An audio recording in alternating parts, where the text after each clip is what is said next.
Okay, You could do stream that. is on, and now I need to just start the Causal or event, caustic? and I need to change the event. God damn it! I think it's caustic, not causal. You said, are we still talking on this topic that the title of this thing is, or no? God does not exist. Well, okay. Can I describe what my God is? You said your God. You didn't say God. Is that right? Nope. Well, All my gods.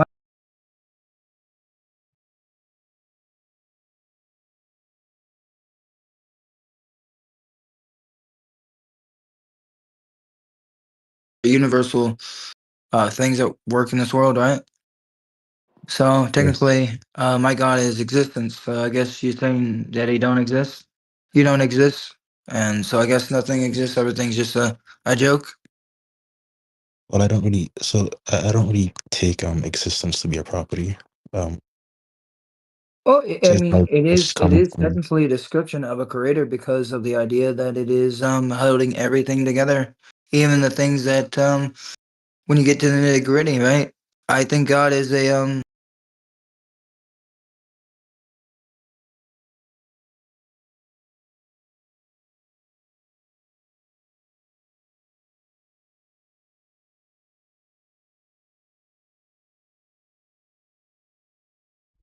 Okay, guys, for everybody that is here, I'm going to change the event onto something else. So I'm going to first end it and then do it somewhere else.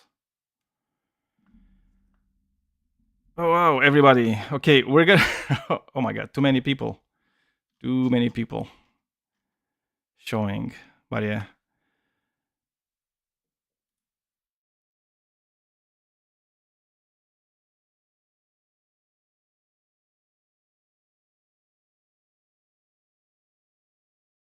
Okay, that is weird. I'm gonna have to ask Krishan to come to the stage also.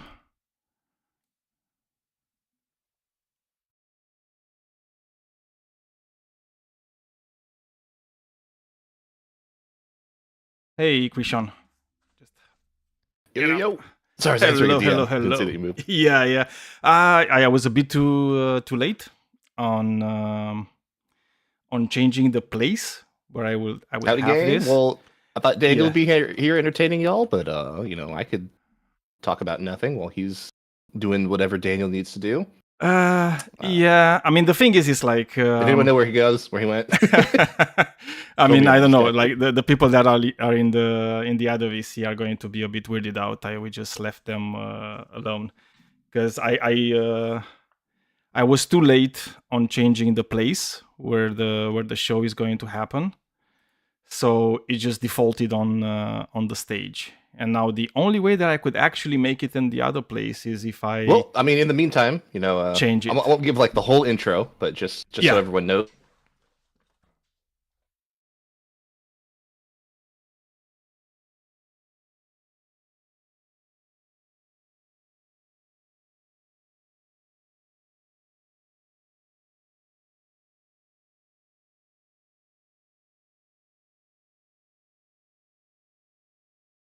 Hello, Krishan. I don't know. It's like you. I don't know if you're still talking or something happened. But anyway, since we are here on the stage, this is also fine. Today's topic is your God is imaginary. Prove us wrong. So, if anybody has a God that they think is not imaginary, they can just hop on and try to have a conversation with us.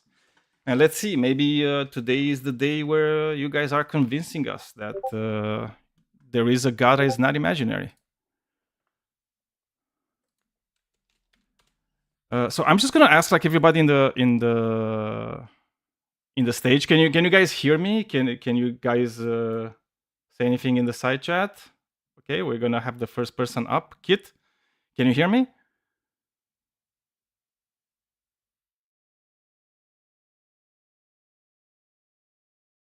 Hello. I don't know if you can hear me.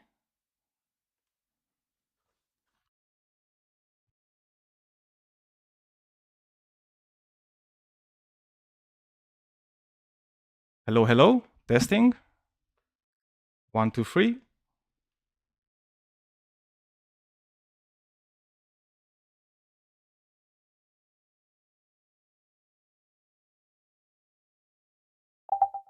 Okay, can you guys hear me now? Dude, I don't know what's happening. I'm going to just disconnect and I'm going to come back. Okay, fix this stuff. Happy to talk about whatever your conception of God is, but I think Okay, ultimately, can you guys hear me now? Yeah, Just you're sorry. there. Yeah.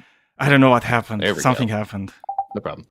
Anyway. So yeah, like I'm happy to back. talk about whatever your conception of God is, but like to be honest, it's going to be a lot more interesting if you have a common conception of God is, right? Like if people want Yeah. to say, you know, I think God exists and I define God as my left shoe, you know, that's fine. Then God exists then. Yeah. But I so mean, what do you think about God? so I would identify myself as a non-denominational Christian. And so, of course, it's going to be, about the Christian idea of God, but mainly the biblical definition of God. I mean, I saw someone in the comments say that, of course, it's hard to convince someone of God, but I think that if we're looking at the reason why I would define myself as non-denominational is because kind of this concept of God in the sense of course, we scientists cannot confirm a force or what that force is. I mean, they have an idea, but it's incredibly hard for anyone, scientist or not, to define that force that ushered in the creation of everything, but hence it was created. And from that creation, we share those elements, of course, us being from stars. And so if you're looking at it from a technical sense, there is a force that has created everything. That is true. We don't Okay, know can I what can I exactly interject that on is. that just for a second? Sure. Because okay, so I understand you're like a non-denominational Christian. We're gonna come back to like why you're a Christian, because I think that's also important. What is the basis for your Sure. belief? But just so we're like very very clear about it, you're saying that there's a creation, and I think like the moment you're saying there's a creation, you're already smuggling in the idea of a creator, right? We actually Okay. in science, like nobody knows if the universe was created or it's eternal or any other thing. So the reality is like we don't know. We have a few hypotheses of what happened. Yeah. The majority of scientists actually believe there was no creation at the Big Bang. There was something before, right? There's just a very small minority that believe that things were created then, and even when they're saying that things were created then, they don't do it in the sense that you understand of like things being created, right? It's not a creation ex nihilo, right? It's more of a creation from the laws of physics and like quantum fields and so on, right? So let's not talk about the creator until we actually demonstrate that the creator is a thing, or we demonstrate that the universe is created, right? Until then, it's like we don't know is probably the best answer, okay, for this. Well, I would say that yes, I understand that from a scientific point, if they're saying that the universe could be this internal, I'm sorry, not internal, but eternal thing that doesn't really have, there's no confirmed time frame. That's fine, and yeah, but that's really sure about that. But in that same scope, it's also like there. I think when it comes to elements that we see, like that people study and we see it, there has to be some creation of that. I mean, I know some people are kind of like, well, But why does it have to be? Because you see, it's like the word you used is like there has to be, and what is the reason? Because the moment when you say it has to be, the entailment is that the opposite is illogical, right? So the opposite is not possible because it breaks the laws of logic, and it actually doesn't. well, what I would ask you is when it comes to laws, when we talk about laws, how, well, actually, let me not say laws. Let me just talk about science in general and how people conduct scientific studies.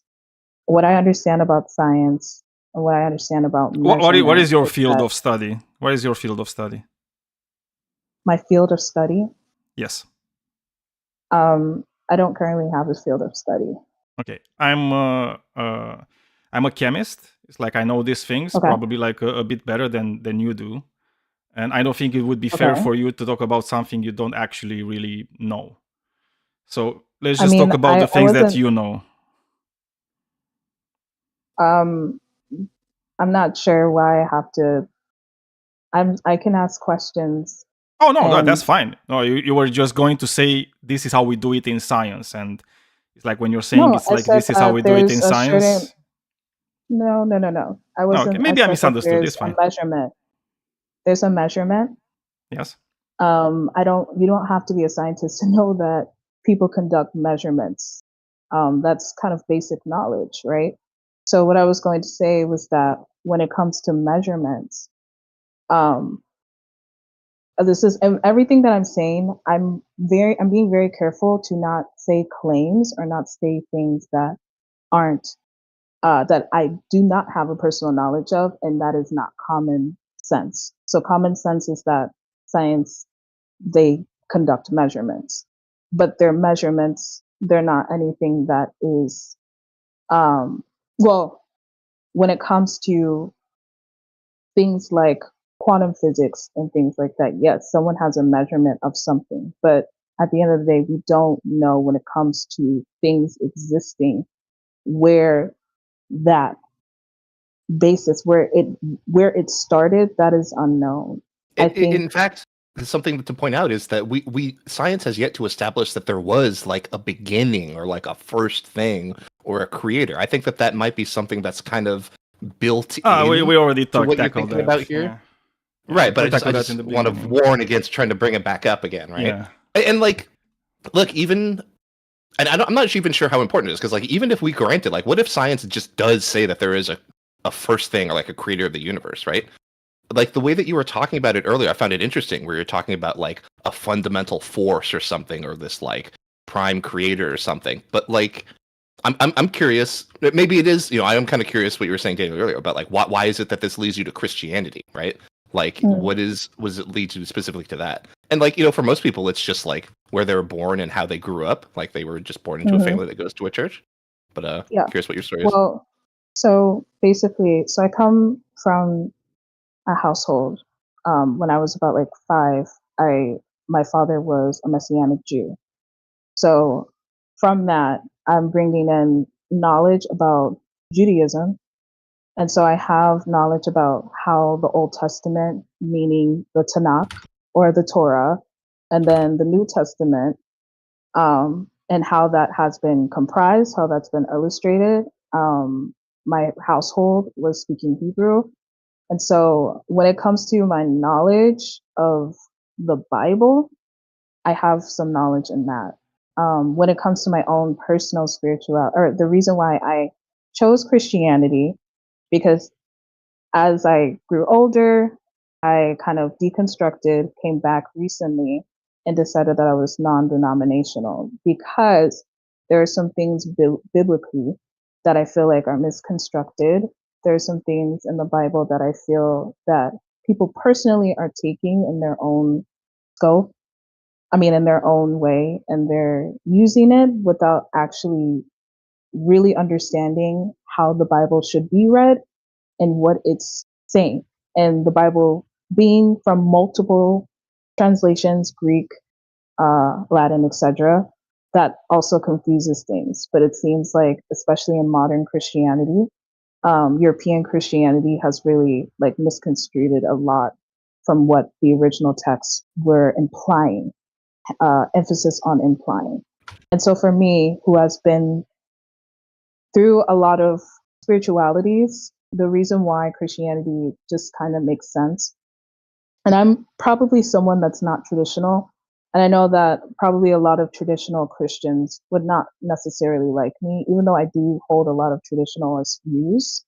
I would say that when it comes to spirituality, when it comes to religion, I understand that scientifically there are things that, yes, science has measured and said this is something that we, especially when it comes to the human body and the brain, there are studies, and they are very thorough studies. And we as humans can study other humans. Now, when things go beyond us, yeah, you can, there are studies, there are things, but we can't, there's only so much that we have access to. There's only so So much that we can that's measure. what convinced you about Christianity as being the true religion?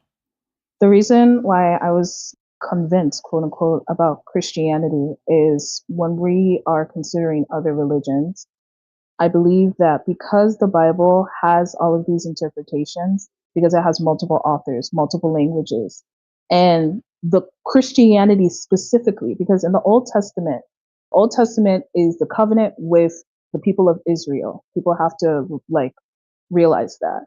The Bible, Jesus, was a Christianity was built upon that, which means that Paul, being one of the leading voices of Christianity, and then the doctrine later developing more with the Catholic Church, that already has been something that has been edited.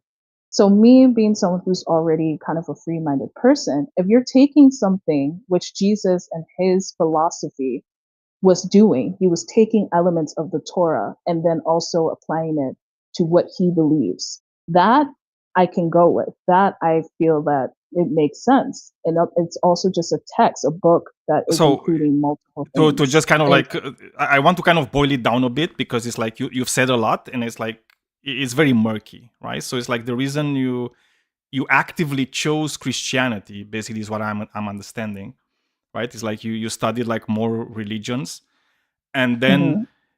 you decided, well, Christianity is actually the one that is true because I kind of vibe with the philosophy of Jesus. I mean, what I would say is that, well, it's not.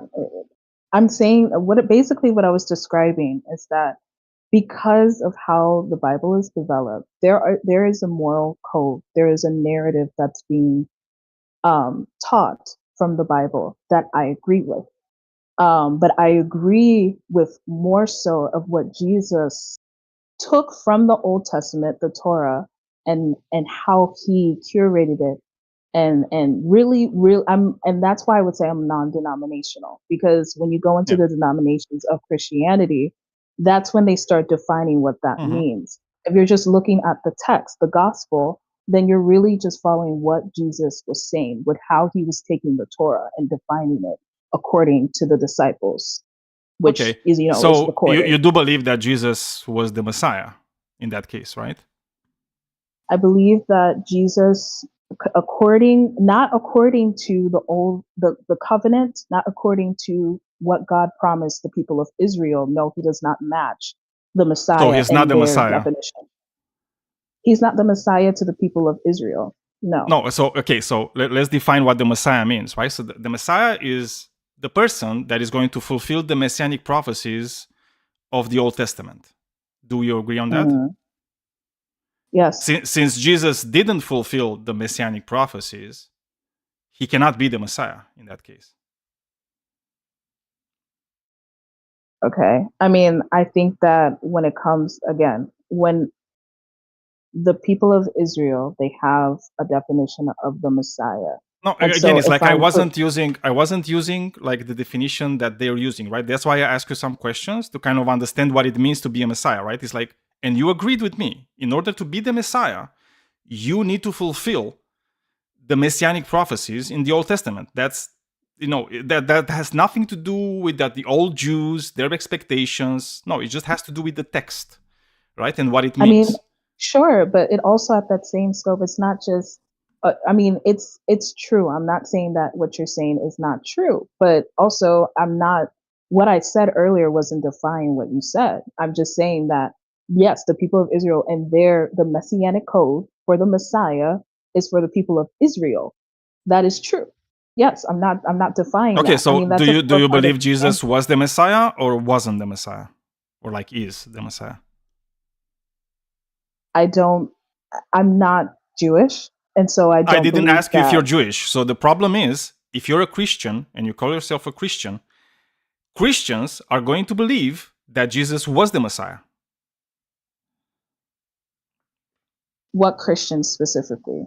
Christians in all general? of them. Yeah, all of them, because the fact is it's written in the New Testament that he is the promised Messiah, right? Like all the gospel authors, they're trying to make it look like, oh, Jesus is the Messiah, right? And they're butchering the Old Testament in order to make it look like Jesus was the Messiah, right? So it's like, as a Christian, and since you already brought up the Gospels, it's like you have to believe the Gospels, right? So if the Gospel of Matthew is telling you that Jesus is the Messiah, right, because he entered Jerusalem on a donkey, right, then you have to believe that Jesus was the Messiah because he entered Jerusalem on a donkey, right? Yeah, I mean, yes, I believe that Jesus fulfilled some of the requirements of the Messiah. Which ones did he fulfill? I would have to look specifically. I don't want to just come up with stuff if I don't feel like I know it for certain. But there are some things in the text that Jesus kind of fulfilled, but it wasn't in totality. And so I'm saying that. Oh, yes, you mean partial fulfilling, right? yes. Okay. So the problem that you're going to have with the partial fulfilling is that according to partial fulfilling, I can also be the Messiah.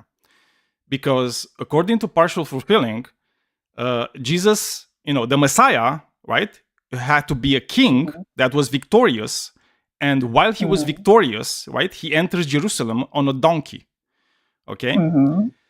So if you're saying it's partial, you're doing kind of what Christians are doing. They're just saying, well, it's like he did enter Jerusalem on a donkey. Well, actually, he entered it on 2 donkeys because Matthew mistranslated the text, right? And he wrote that he entered on 2 donkeys somehow. But he wasn't really a king. He was more like a spiritual king. And then they just tried to cope as how he was a king, right? And you're saying, well, that's a partial fulfillment. But I also rode a donkey, right? So I could just say, kid, I'm the Messiah because I rode the donkey. And you're going to say, yeah, but it's like you're not victorious or a king. And I was like, yeah, but that's like partial. I'm going to do it in the future. Right? And you're going to say, well, it wasn't in Jerusalem. But it's like, yeah, but it's fine. It's like it's still partial fulfillment. It's like it was in a spiritual Jerusalem. You understand? So it's like I could do the same thing. And the problem is that Muslims, for example, do the same thing, right? It's like they take like these parts of the Old Testament and they just put in Muhammad and they just put in like all the things that they think works for their religion. Correct.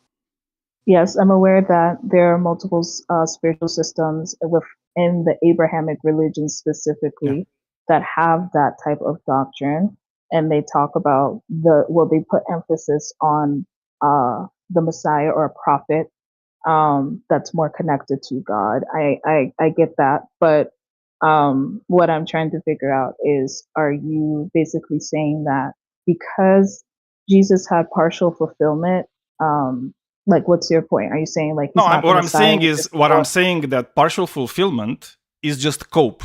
It's just literally Christian cope. Right? He didn't actually fulfill prophet. Yeah. Because if I'm going to make a prophecy. Like tomorrow, you're going to wake up, you're going to put your shoes on, and then you're going to fly. Right? So the thing is, if tomorrow you just wake up, you're gonna and not fly, right? Maybe not even put your shoes on. I would just say, well, it was a partial fulfillment, right? So it's like my prophecy was partially fulfilled, which is useless, right? It doesn't do anything. Right? Because the part that was important was actually for you to fly, not for you to wake up. Because for you to wake up is actually very normal. People riding donkeys, it was very normal, and it's still very normal, right? For people to ride donkeys. It's not oh my God, it's like somebody rode the donkey. You know what I mean? If you look at the historical texts during that time, or I'm sorry, the historical studies during that time, you would know that there are multiple people claiming to be the Messiah. And yes, Jesus fits in that category of those people who were claiming to be the Messiah. What I see, especially when it comes to Revelations, and this is what I mean by the implication, and I think what you're trying to kind of move towards is just religion in general being a coping system. Am I correct? Is that what you're implying? Is that No, I wasn't religion? implying that. I was implying the fact that actually the Jews were right? Because the Jews were reading the Old Testament.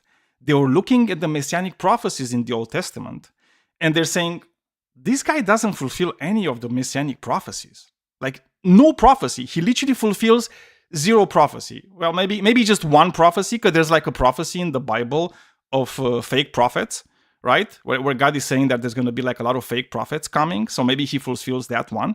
But other than that, like zero prophecies that he fulfilled from the Bible. So he clearly cannot be the Messiah because he just fulfilled zero prophecies. And if he wasn't the Messiah, then how can you believe in Christianity? Because Christianity relies on Jesus being the Messiah. That's all I'm saying. Hmm. And what I was saying about cope, I'm just talking about Christians are coping when they're talking about like this double fulfillment or this partial fulfillment and all these things, right? They keep making excuses for why their preferred fictional character didn't fulfill any prophecy. Hmm. They're just I excuses don't in my book. That's all I'm saying. They're just excuses. They're just finding excuses, and that's the easiest thing to do. I don't necessarily think that. I don't think. What do you mean by easy? I don't think that it's necessarily easy. From what your definition is saying, excuses. I don't necessarily think that.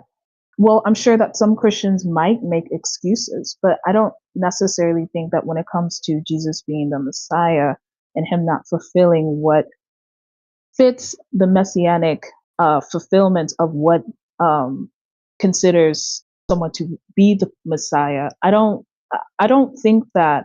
Well, okay, let me gather myself. When you think about people believing in Christianity, I don't really think, because like I said in the beginning, Christianity was curated from multiple authors, from multiple ideologies about Jesus, then it doesn't, yes, that is maybe one essential thing that someone could see, okay, yeah, I believe in Christianity because I believe that he's the Messiah. But that's not a crucial part of what it means to be Christian. That is highly subjective. You can't just say, oh, you're not a real Christian if you don't, especially if you're not a Christian. You can't be like, these are what it is. And if you believe that Jesus is da da da da, like that doesn't.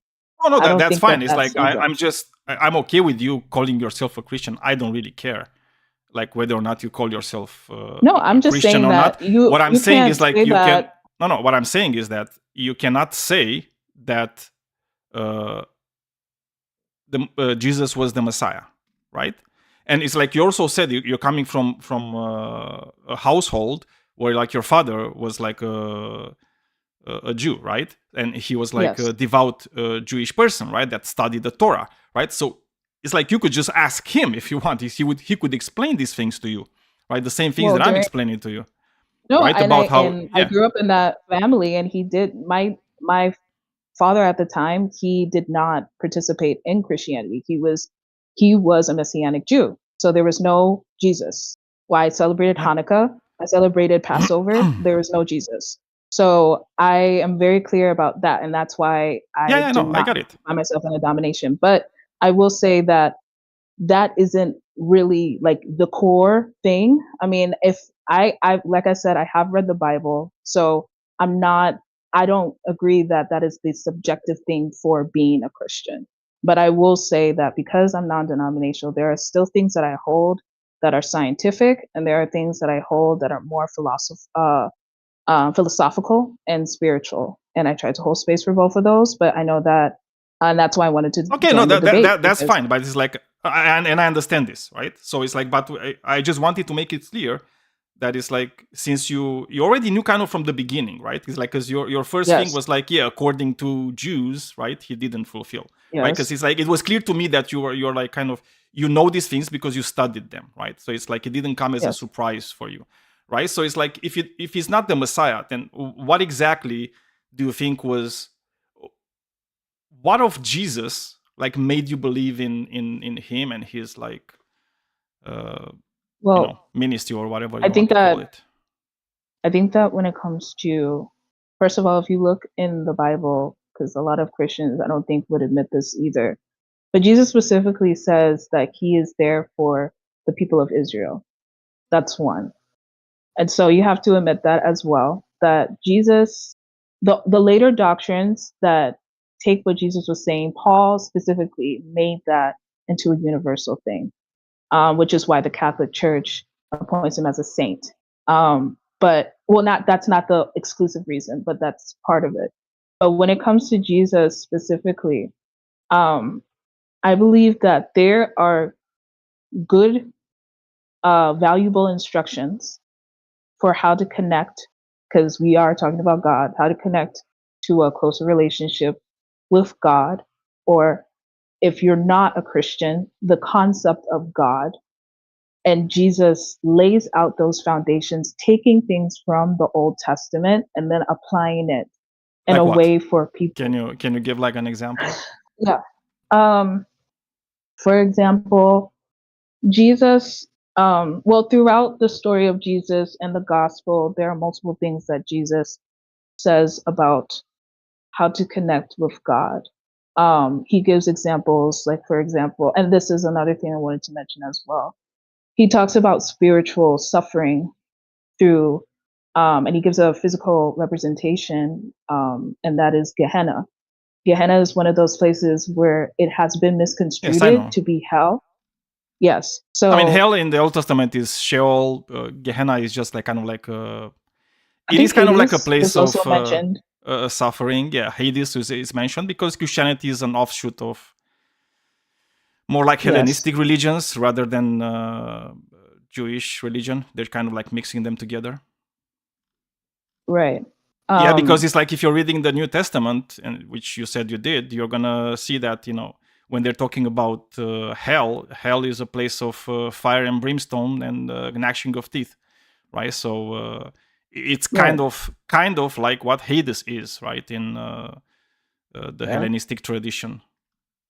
Yes. So when it comes to what Jesus was saying, for example, because you asked for examples,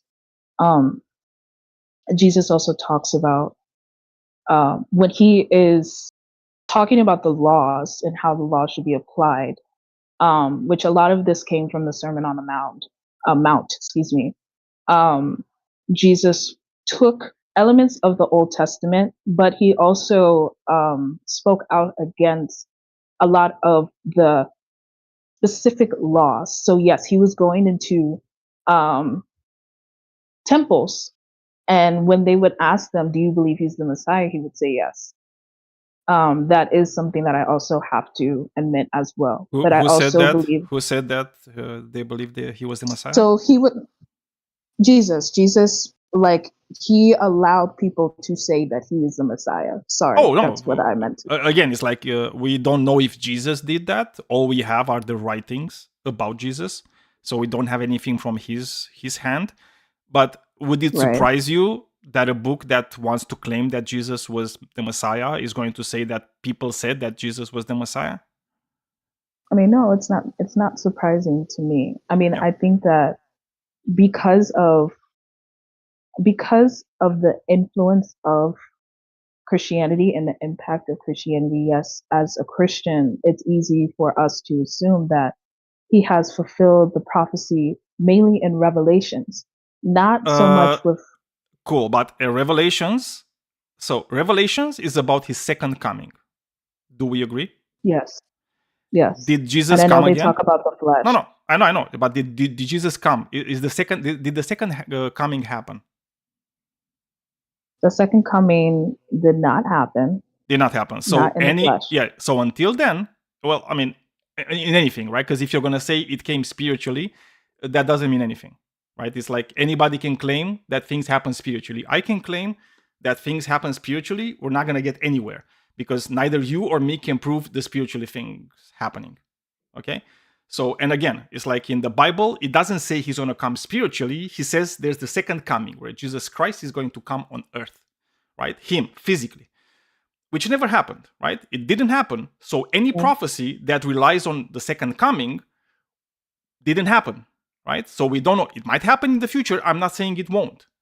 I'm just saying it's like you cannot use that to say that Jesus is the Messiah because of prophecies in the Revelations, right? Hmm. Yeah. I mean, I'm not going to say that there are not things that are in the Bible that are said to happen or have happened that has happened. But I do think that, again, with the text of the Bible mainly being something where it's composed of poems, composed of narrative, and it has moral code, I do not, and this is why I'm non-denominational, and probably why you'll most likely have a more exciting conversation with someone who is Baptist or someone who is whatever, because they have very strict doctrine, very strict rules, and very strict definitions. That's why I'm non-denominational. I don't think the Bible was made in a way where European Christianity has made it to be. There are specific things that has been translated from the Bible that have implied certain things, and there are things that are very definitive, and that is going to happen. Like, I cannot deny that in the Bible it does say that Jesus will return in the New Testament. That's what it says. But So I have a question here. Yes. If you're saying that, like a lot of the Bible is stuff that's like, it's like very poetic and stuff, we can interpret it. Like, here's a question, right? Like, let's say that I believe in all of the teachings of Jesus Christ, I follow the 10 Commandments and all of this stuff, but I just think that God is imaginary, right? Like, do you think that there's anything like missing from the way that I'm going to behave or like act, or like, is there anything wrong with that? So are you saying that basically? I'm sorry, I'm trying to understand. Can you like say the last part again? The idea is like, does God being real have anything to do with this? Like, can't I just follow the teachings of Jesus in the Bible? I mean, I do think that believing in God is an essential part of being a Christian, which is the main reason why I joined, because I think that the concept of God is something, of course, that's very complex. But I do think, according to the Bible, that is the main point of all of it, is to facilitate a relationship with God through the teachings of the Old Testament, which is included in the Bible. But of course, more specifically, if we're a Christian, it's mainly the New Testament doctrine. So yes, I think that having a relationship with God is essential. Dana, did you want to talk more about that, like the prophecy stuff? Because I'm kind of curious about this like relationship with God stuff, but I don't want to. No, it's fine. You can talk. We already agreed that he didn't fulfill any prophecies, and any prophecies that he will fulfill are irrelevant to the conversation. Sure, right. I'm sure she disagrees, but so okay, like about like having a relationship with God, right? Do you have a relationship with God?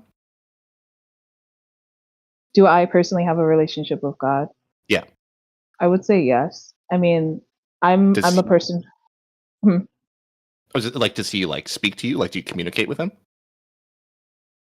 Well, I would say yes. I mean, I think these are all things that if you ask your average Christian, even if they are non-denominational like I am, they would say yes. I mean, that's something where if I'm claiming to be a Christian, that's like pretty important to be prayer, talking to God. I would say that prayer is me talking to God, but I would say my concept of God is not something that is totally traditional.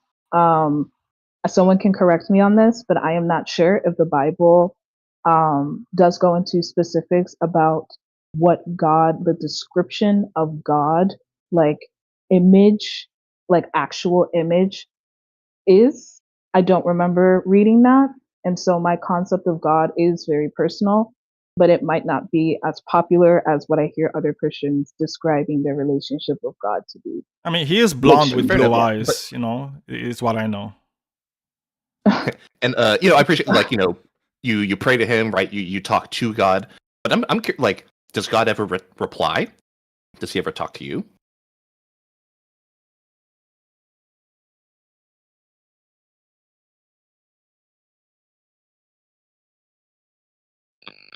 Can you hear me? You can hear you now. Oh, okay. There's like this thing in the background, by the way. I don't know what happened to your mic. There's like this sound in the background.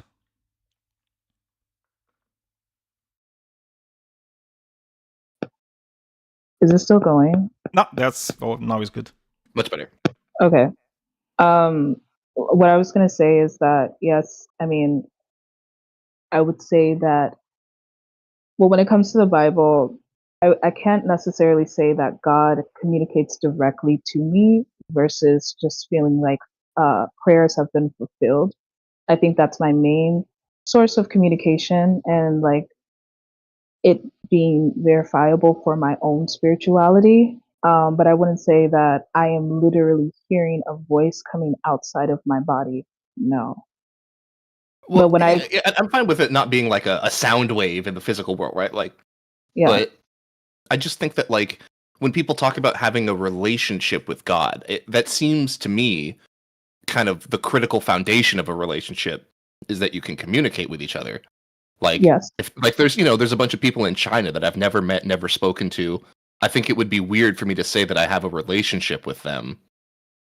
yes. So I mean, I'm just kind of yeah, wondering how people can have a relationship with God if he doesn't communicate with them. Like I think he would have to communicate with you in somehow. well, And I can well, appreciate that's what maybe that's in the form of like fulfilling prayer or something, right? But you feel I like that mean, happens? I feel that when it comes to like a relationship with God, you have to kind of understand the concept of God. What I understand from more of a philosophical point of view when it comes to the Bible and what it describes about having a relationship with God. A relationship with God, I feel like, is fulfilled with experiences. So living quote unquote godly, or what a lot of people would say holy, or righteous. So when you're fulfilling out those certain characteristics, you're living in a more quote unquote God-like relationship, which is why Jesus emphasized living in a certain frequency of love. He really emphasized that. That's actually the most important um, message from Jesus to his followers, is to live within love and to love others. That is in the Bible. So I think it's more so of embodying characteristics of what the Bible is saying that represents godliness. Um, and of course, the Bible being saying that we are in the image of God also emphasizes that part as well. So I don't necessarily think that as a Christian, when it comes to your communication, you're supposed to point up and say, no, no, no, no, I just heard him, because I don't think that that's the point. I don't think the Bible says that that's the point of facilitating your relationship with God. I guess my main issue is like I'm an atheist, right? Obviously, I'm not a Christian. I don't believe, Yeah. but like, and like something that I'll hear really often is like, oh, as an atheist, you need to open yourself to this relationship, right? Like you can't close it off. Like that's why a lot of atheists supposedly never feel the presence of God or the Holy Spirit, right? Is because they're Yeah. shut off to it. But like even the way that you're describing it to me here, it sounds like look, I'm going to be honest. It sounds like you are looking for a response and you're finding things that can be interpreted as a response. But to me, it's like this is certainly not like the building of a relationship. At least not any relationship that I know of. I mean, at least not any like healthy relationship, right? Well, I mean, when it comes to relationships, I don't think that relationship is something that is so. I don't necessarily think that. Well, you have to be. I have to be very clear. Are you talking about a relationship or communication? Communication does require someone to communicate with you. That is a fact. But I don't think relationship has to mean that you have a verbal communication with that, and someone you can hear from an external point is, like, I think someone can have a relationship with earthly things. I mean, that goes Yeah, but to, I think new that's just age like a different sense spirituality. of relationship. Like certainly I have a relationship with like I'm a chef, right? I have a relationship with my Uh, chef's knives, right? Like they're uh-huh. personal to me. I like them. I take care of them. I sharpen them. That's much Yes, different than the relationship I have with Daniel Hume, right? sure. I So, mean, I is it the think, first kind of relationship, or like my relationship with my knife is not a personal relationship, and I yes, think that's what people are talking about with relationships with gods, right? They're yes, talking about a personal relationship yes. I that mean, requires yeah. communication. I mean, I think that again, when it comes to that communication, are you when it comes to communication, are we communicating? Because of course you can communicate non-verbally. And so Yeah, that's fine. that's what I kind of sense. I mean, when it comes to that argument about, okay, well, as a Christian, do you feel like you're communicating with God? I mean, I feel that I'm communicating with God, yes, mainly non-verbally. I'm not using like verbal communication. I'm sorry, that's not the wrong way to say it. I'm saying that on an external factor, I'm not receiving verbal communication. I would I'm say fine that with it not being verbal. yeah, but I get what you're saying, that this is the thing, and this is also what I wanted to say as well when it comes to atheism. I do believe that I've gotten into discussions and debates with atheists before. I do not feel, especially on YouTube and things like that, that Christianity is represented in a good way, because I don't feel that people are very educated and they don't allow themselves to actually like study the Bible and then also see what is going on. They're just like throwing out scriptures. I don't feel like that's very well, but I do feel that when it comes to atheists, at the end of the day, the core thing that is being discussed is whether or not what is belief system and then what is objective truth. That's always going to be something that's tricky.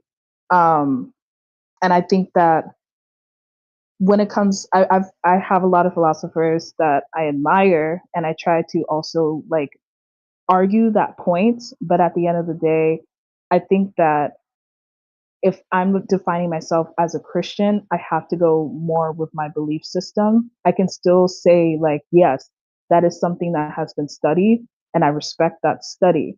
But when it comes to my personal belief system, that's where the relationship of God, I think, really is highlighted. And that's something that is very hard to argue, especially with someone who, I'm sure, as an atheist, you're going towards objective fact. That in itself, that type of debate is so difficult, but I try to take it on anyways. But it's very fascinating to For me. what it's worth, I don't think that's what I am asking. Like, I agree. Like, certainly, like if I have some experience, that's not going to convince you of much, right? And same for you and me. But like, Yes. and it's not that I'm like skeptical that you have this relationship, like you feel like you have a relationship with God. I'm just like, I guess the what people say doesn't seem to me to be like matching up with what they're doing, if that makes sense. Example. Right? Like I said, like to me, my understanding of what a relationship is it's two people interacting with each other. Like if Yes. God is just standing there with his back turned to you, and then you're doing this worshiping, this praying, this introspection, studying the Bible, and then God just doesn't interact with you at all, then that's, to me, that's not a relationship, right?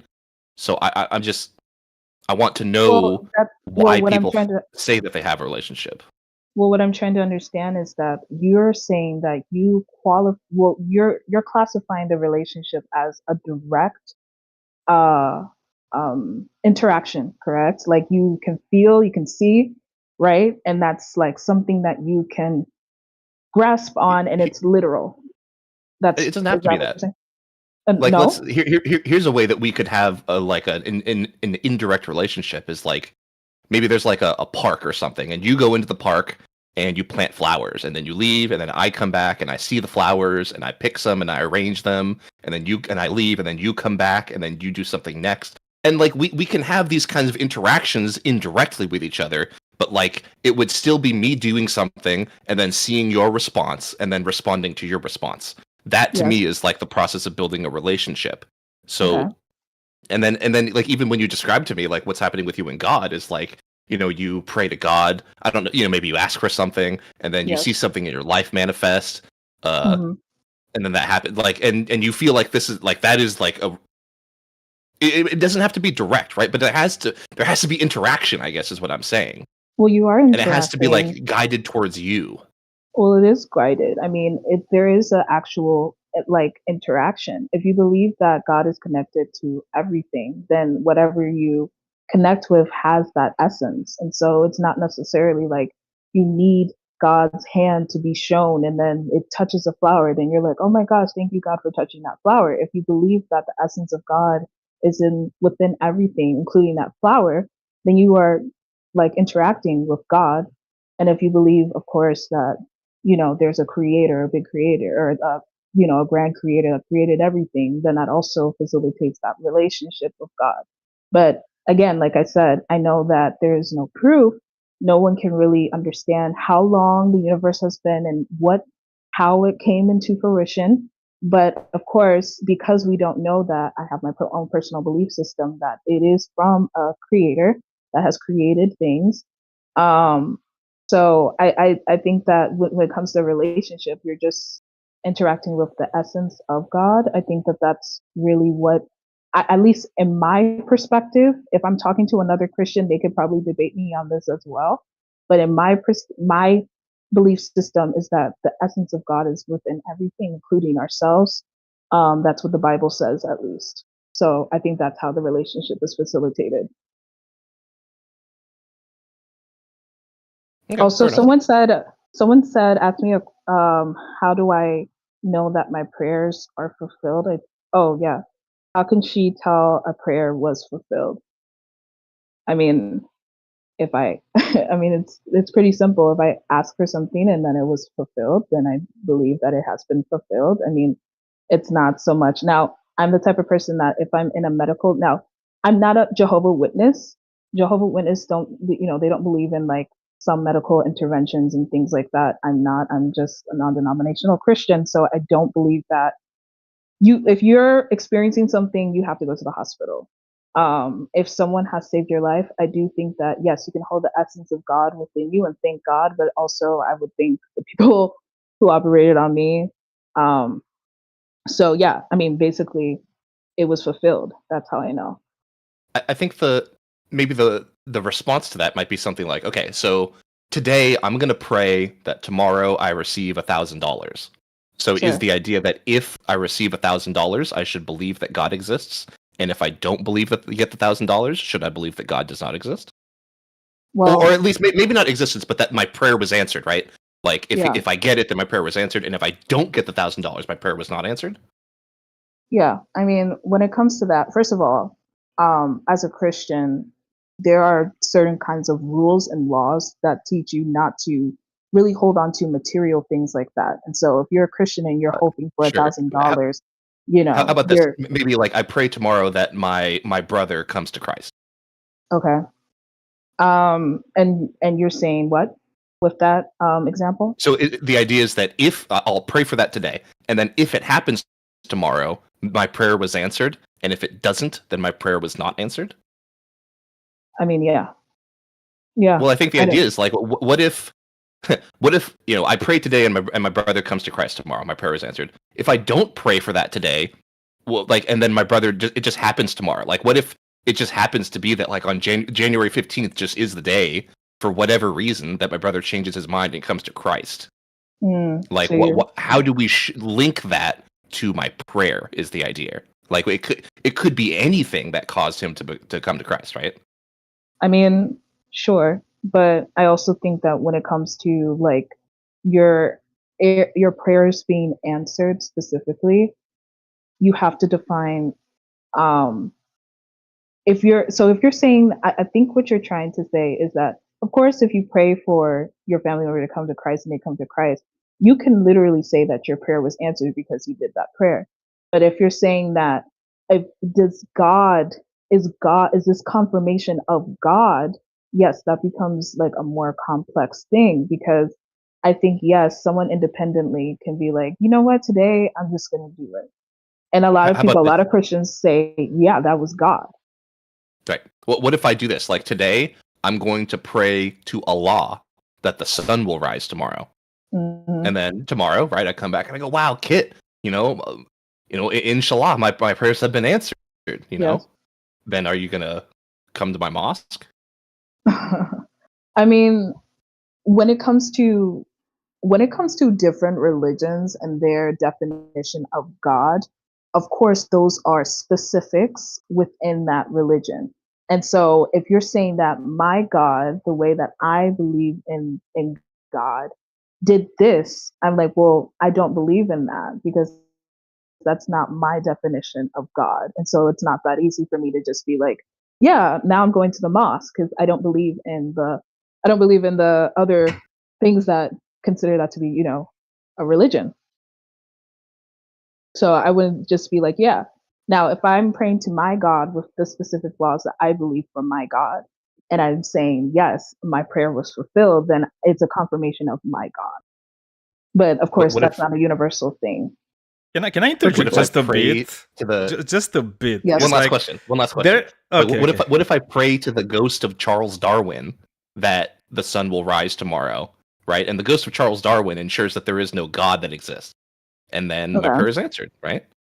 So Mhm. it doesn't involve another religion, but like, can I use praying to prove that your God does not exist? I mean, yeah, I think this is probably the most difficult part about like Christianity is people saying like, well, I did this or I prayed to Satan and this came into fruition, or I did this and this came into fruition because, that means that your God isn't real. And I'm like, well, again, like I said, when it comes to the atheistic argument on that thing, it's like, well, I'm not going to okay, in the Bible it lists witchcraft. It says that witchcraft is real. It says that these things exist. So that's basically the Bible saying that technically witches and witchcraft exist. So magic exists. So that means and other gods exist. The Bible does say that, and it reveals it.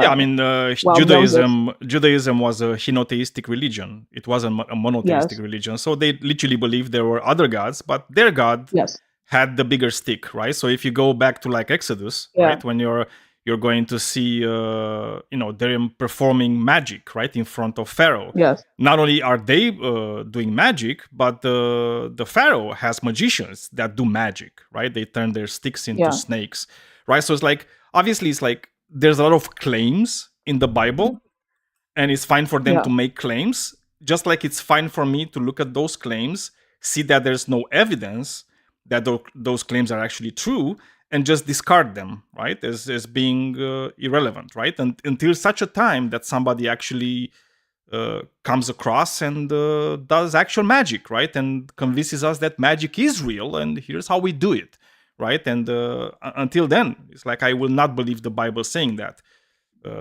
I will not take it at its word, basically.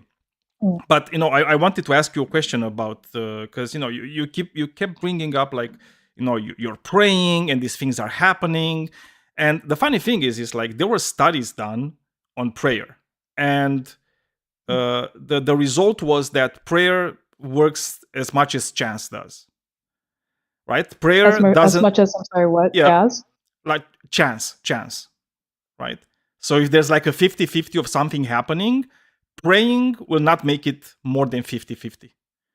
Praying will just make it the same, right? And actually there were like these instances where, for example, people were sick, they were in the hospital, and other people were praying for them, right? So intercessory prayer, and they actually started doing worse, right? Because they thought, oh my God, it's like all these people are praying for me and I'm not getting better, right? So due to the anxiety, they were actually getting worse. So prayer was actually working worse than just blind chance. So how can I believe that prayer is something that is actually doing anything for anybody? Because you know what Jesus said, right? Whenever there's two or more of you, praying in my name, is going to happen, right? Your prayers are going to come true. And that's clearly not the case, right? Because if that was the case, we would literally have 0 children with cancer in this world, Yes. right? We would literally have 0 of anything that's bad, because you could always find at least 2 people praying to Jesus to actually solve those things, right? So that's an instance, for example, of Jesus actually lying about it.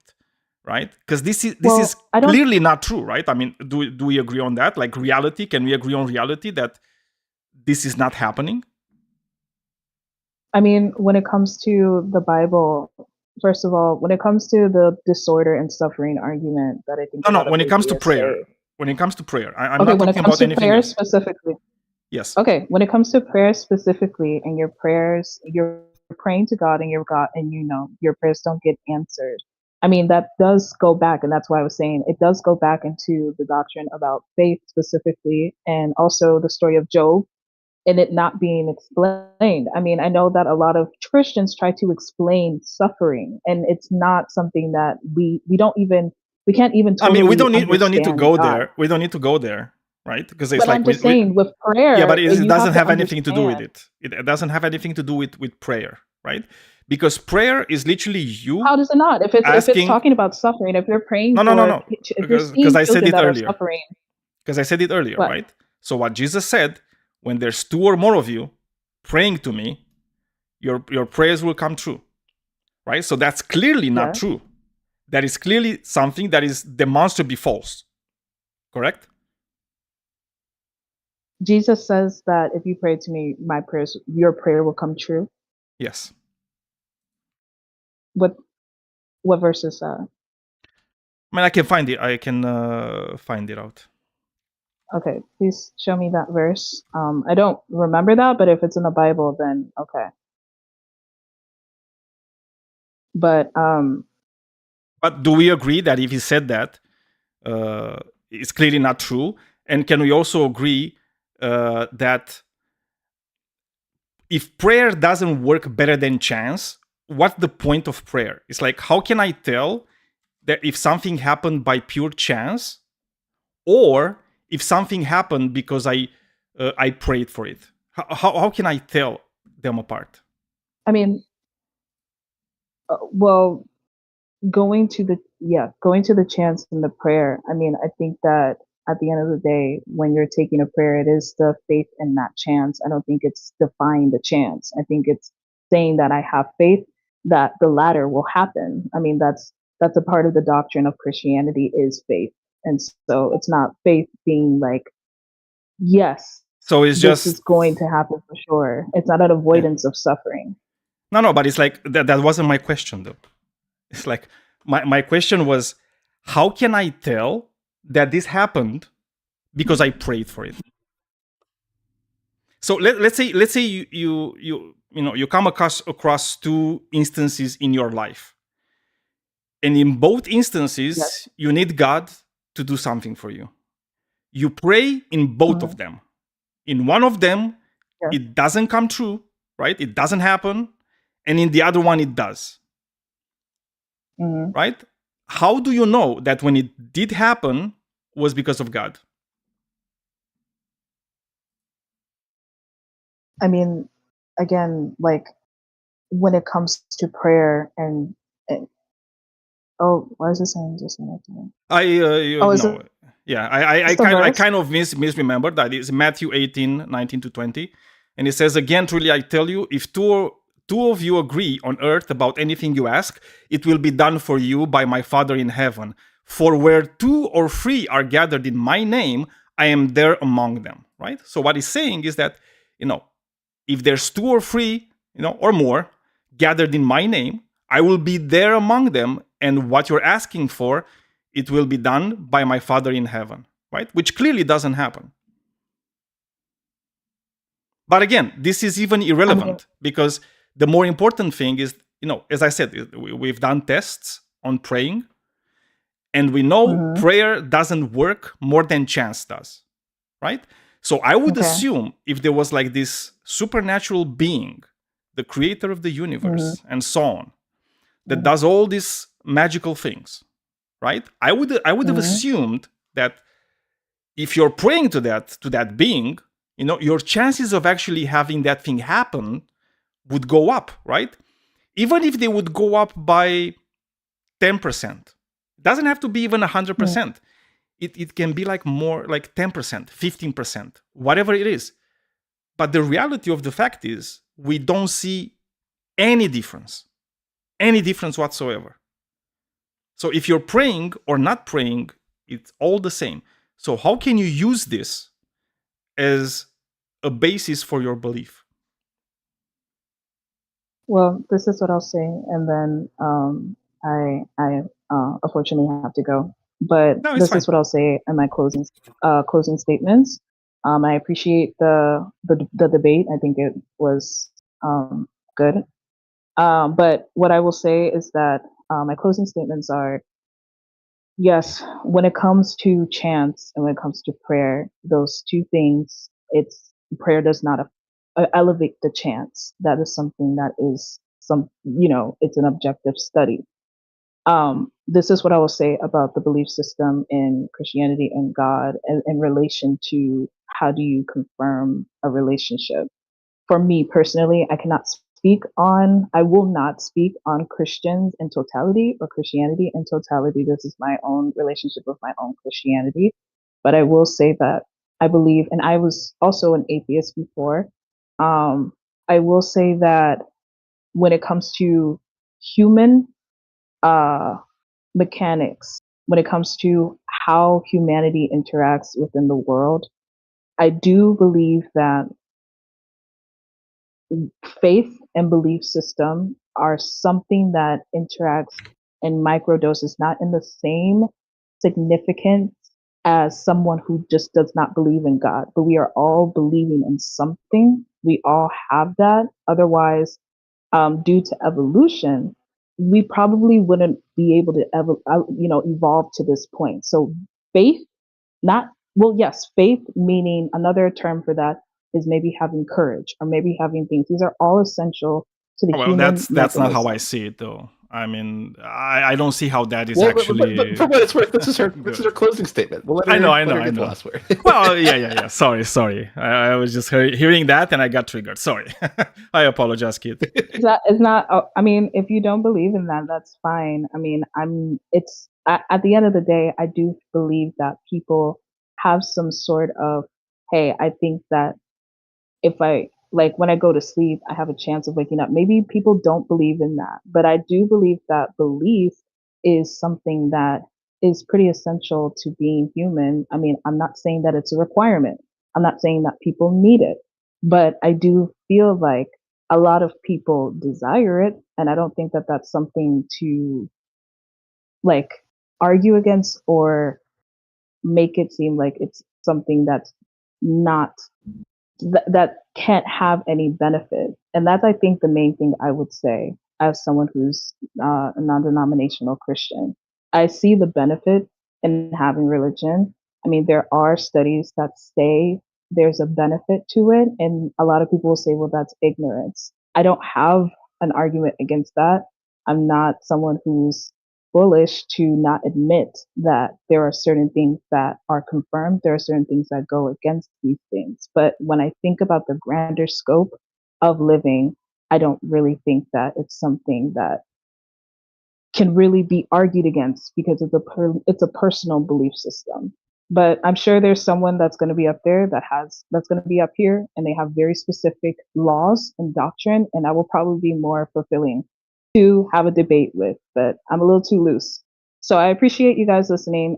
Thank you for the debate, and I hope you guys have a good day. You're welcome, Bye-bye. and thank you too. I Right, hope we thank you. were Thanks for nice about it.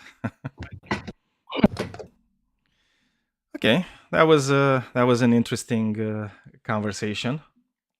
I don't think she had her ideas very well, very clear, but we can have another chance some other time to talk about it. Christian Anarchist 649 requested to speak. Well, there you go. I think Duke of Brett's you're actually had invited. his hand up for quite a while. Oh, okay. So Christian Anarchist, I'm going to put you. If he wants yeah. to go first, I'll yeah, step because down. he is right. He was first. Yeah, and Yeah. you come after him. I'm cool okay. with that. Okay, cool. Thank you. Yep. I'm just dodging. I'm running. No, we'll He's play that in a afraid. minute. See? Yep. No problem. I just have two questions. Yeah, go ahead. Hello, how are you today? I'm not believing myself, but first okay. thing is what you spoke about with the relationship. I just thought about there is this phenomenon called parasocial interaction. Mm-hmm. And at least maybe in English it's different, but I know it also this is classified as some type of relationship which people at least think they have. Yep. And could you not make a analogy with the same thing, like people have a relationship with God in the same manner, doesn't really communicating, but because they're, for example, reading the Bible, which of course is seen as God's word, and then they have a bit of communicating and speaking a lot about God or God's words in their life. So it is like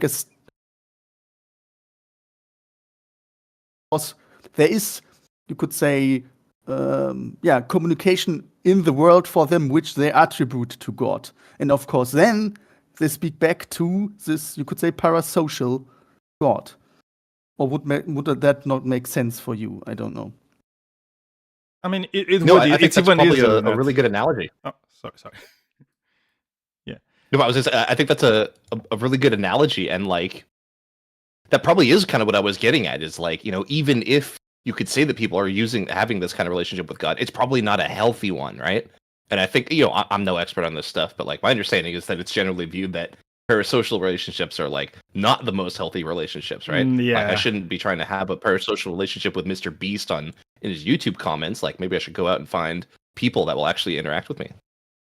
Yeah, I mean, it's happening a lot these days, right? With like this streaming culture that we have, like parasocial relationships are something, right? And if you go to like the first rock stars, like, I don't know if you people- remember people fainting when they were going to like Beatles concerts, and that's because of that, right? They were overwhelmed with the type of relationship that they already had previously, right? With those people, and seeing because, them in like, person is overwhelming. Yeah, like I can't judge on the healthy part here. I would agree. Like I know there is of course a lot of concerns about the, you could say, normal parasocial relationships you have with people, like you said, rock stars or influencers or something. But like I think it still of course would be very different with God, and I'm not a psychologist here, but yeah, I would argue that it is relatively similar because there is a lot of it sounds bad, right? Like there is a lot of communication from God in the world for the people, but it is of course static communication, like the Bible, like for example, a mass or something where it is talked about Him, and so you yourself have a lot of God in your life, you could say. So it's only logical that you talk back to it, because of course humans are really good at abstractly make anything into a character. Like we of course even see a sheep in the clouds or something. We make, or we can pareidolia, make it's called. like even objects. Of course it's fake, like, but of course, like for children, for example, it's no problem to say, oh, you're whatever, like some object speaks, and that is like very easy for us to imagine a sentience into something. And Yeah, and it's even easier than that. Of course, like a lot of people have like an internal dialogue, for example, right? And it's like if you're you know, from childhood you're being told that God exists, you might even identify that you know, that internal dialogue as being a dialogue with God. So it's there's so many ways in which you can do that. It's not just internal, because of course I don't know how to say it because I only know it in German, but there is, for example, a theory which says, of course, everything that is imaginary is also existing in the way that it at least exists as a imaginary. And so the same you could say with God, like at least if you talk to God, of course, God exists at least at this imaginary figure you really speak to.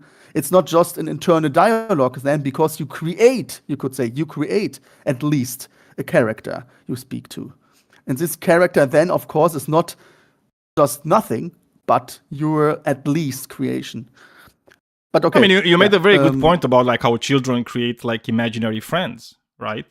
I mean, it's like one of my kids had an imaginary friend, you know, so it's like, I understand it, like, and for him, the friend was true, right? As much as is true for anybody. So, you know, there's no reason to not see it, how it can go. Well, yeah, but it's like, it's easy how you can see it like going on into adulthood somehow, right? It's like maybe at a lower level, maybe it's not as real, but, you know, it's close to there. And my second question is, again, I'm not a Christian myself or believing, but there is a thing which I have to say, I hope I can pronounce it rightly. In English, it's the Gödel's incompleteness theorems. Yes. And if you look at that, like, maybe I'm wrongly here, I'm not a mathematician, but as I understood it, the idea is just every system cannot be explained just by itself. So you always have an axiom you have to take in, which you cannot explain by the system itself. The axiom is needed for any system to function, because no system can be 100% explaining itself. So you always have this grain of doubt, you could say, for the axiom you need to make the system. And if we take that, could we not say that at least justifies the belief, because God is just then the axiom which is in every system there, you could say. Would that not in a be way. a good thing? So Like, what because, Gödel's again, it's proven that we can have 100% box of explaining. We always have this incomplete barrier, you could say, where the axiom is for the system to be explained. And this field, of course, is, you could say, the field in which God could always be. That is true in a sense, right? So what Gödel's incompleteness theorem does is tell us that there's a limit to our epistemology, right? There's a limit to how much we can know about things, and as much as it is true that you have to start with an axiom, it doesn't mean you cannot know things, right? Because you can always those I don't axioms. say that. No. I know. I'm just trying to explain to you why God isn't necessarily rational even under Gödel's incompleteness theorem. It's because it's like you can always your axioms have to be in line with reality. Okay, so for example, it's like one of the axioms which we usually use in science even is like the laws of logic, right? A is A is not A, and there's either A or non-A, right? It's like very, very simple. We cannot prove those, right? There's no way for me to demonstrate to you that the laws of logic are actually hold true for every part of the universe, right? But what we can do... Of course, no. We have sometimes the idea with the experiments, if I live with the same conditions, make the experiment 100 times, it's a good... But just a second. So what we do is we say, this seems to be true, right? Because every time we see things, they obey these rules, right? But we don't hold them as absolute truth, right? We just say, cool. At the first time we're gonna see this is not true, we're gonna discard them, and we're gonna come up with a better description of how reality actually works. Okay. So whenever somebody makes a claim that a god or gods exist, right, and they make claim about those god or gods, we can then just try to translate those claims and see how they fit to reality. What do they explain? Do they make novel testable predictions, right? And so on, right? And invariably, every time we did that, it's we just came up with the idea that they're probably just made up. They're probably just imaginary. It's just people, wanting it to be there, right? People just trying to make things real, right, from whole cloth. Yeah, I would agree, of course. Especially if you have, you said, claims about reality done by religion, you could, because of course there always are claims about our reality. Of course, a lot of stuff is claimed. In the Bible, it's about history, it's about morality, it's about society. These are claims for certain things to either happen or to should happen or whatever. And of course, as you said, and then we can look each individual claim here and look it up, makes it sense or not, or why does it, etc.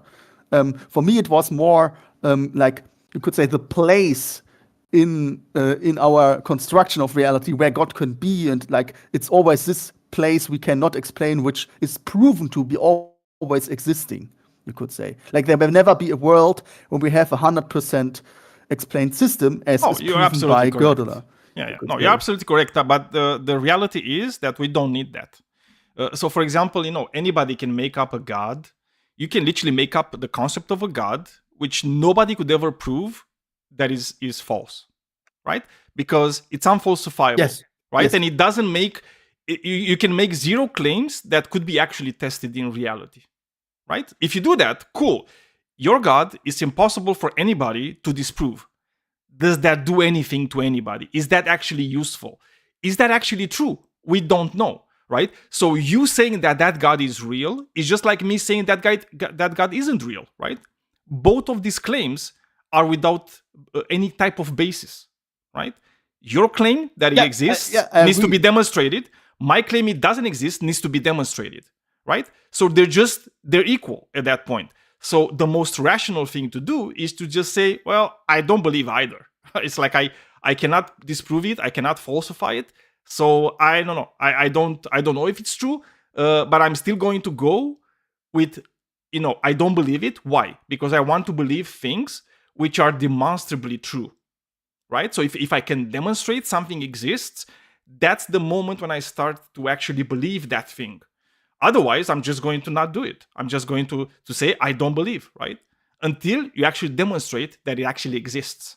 Then I will believe it. Yeah, I would agree that it's more like, as you said, the problem, of course, is that on the other way, as I said, it's always in the space, would be in the space. You could say the Gödeler God, always in the space we cannot speak about, which of course then means, as you say, it's just the silent God, never to be proven or disproven. Do you know what the difference is between?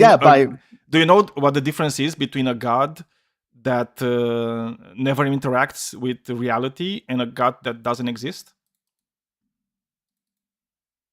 Only the claim. Yeah, it's only the claim. There's literally no other difference. Yeah. Yes. So Yeah. that's where I stand, basically. Of course.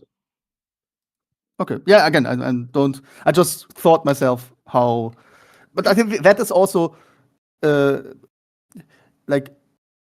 how strong you disbelief is, you could say, because you, if I understood your users just said, and I would totally agree.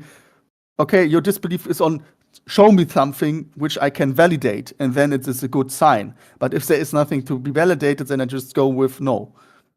But of course, you could also have the strong belief, like actually it is not possible that there is a God. Like God is not just in the space of not knowing, but God is in the space of not possible. And I think that would be like a stronger disbelief. Like, well, depending on the claims, I think this is a little bit like with the water, with the glass half full or half empty. Like you can just say, there's not a good reason to believe in God, but I can't know if it doesn't exist or exists. Or you should just say, I believe in God, but I cannot prove that he exists. Or I say, I believe in God and it is like necessary that he exists. Or on the other way, I don't believe in God and it's not possible that he exists, you could say.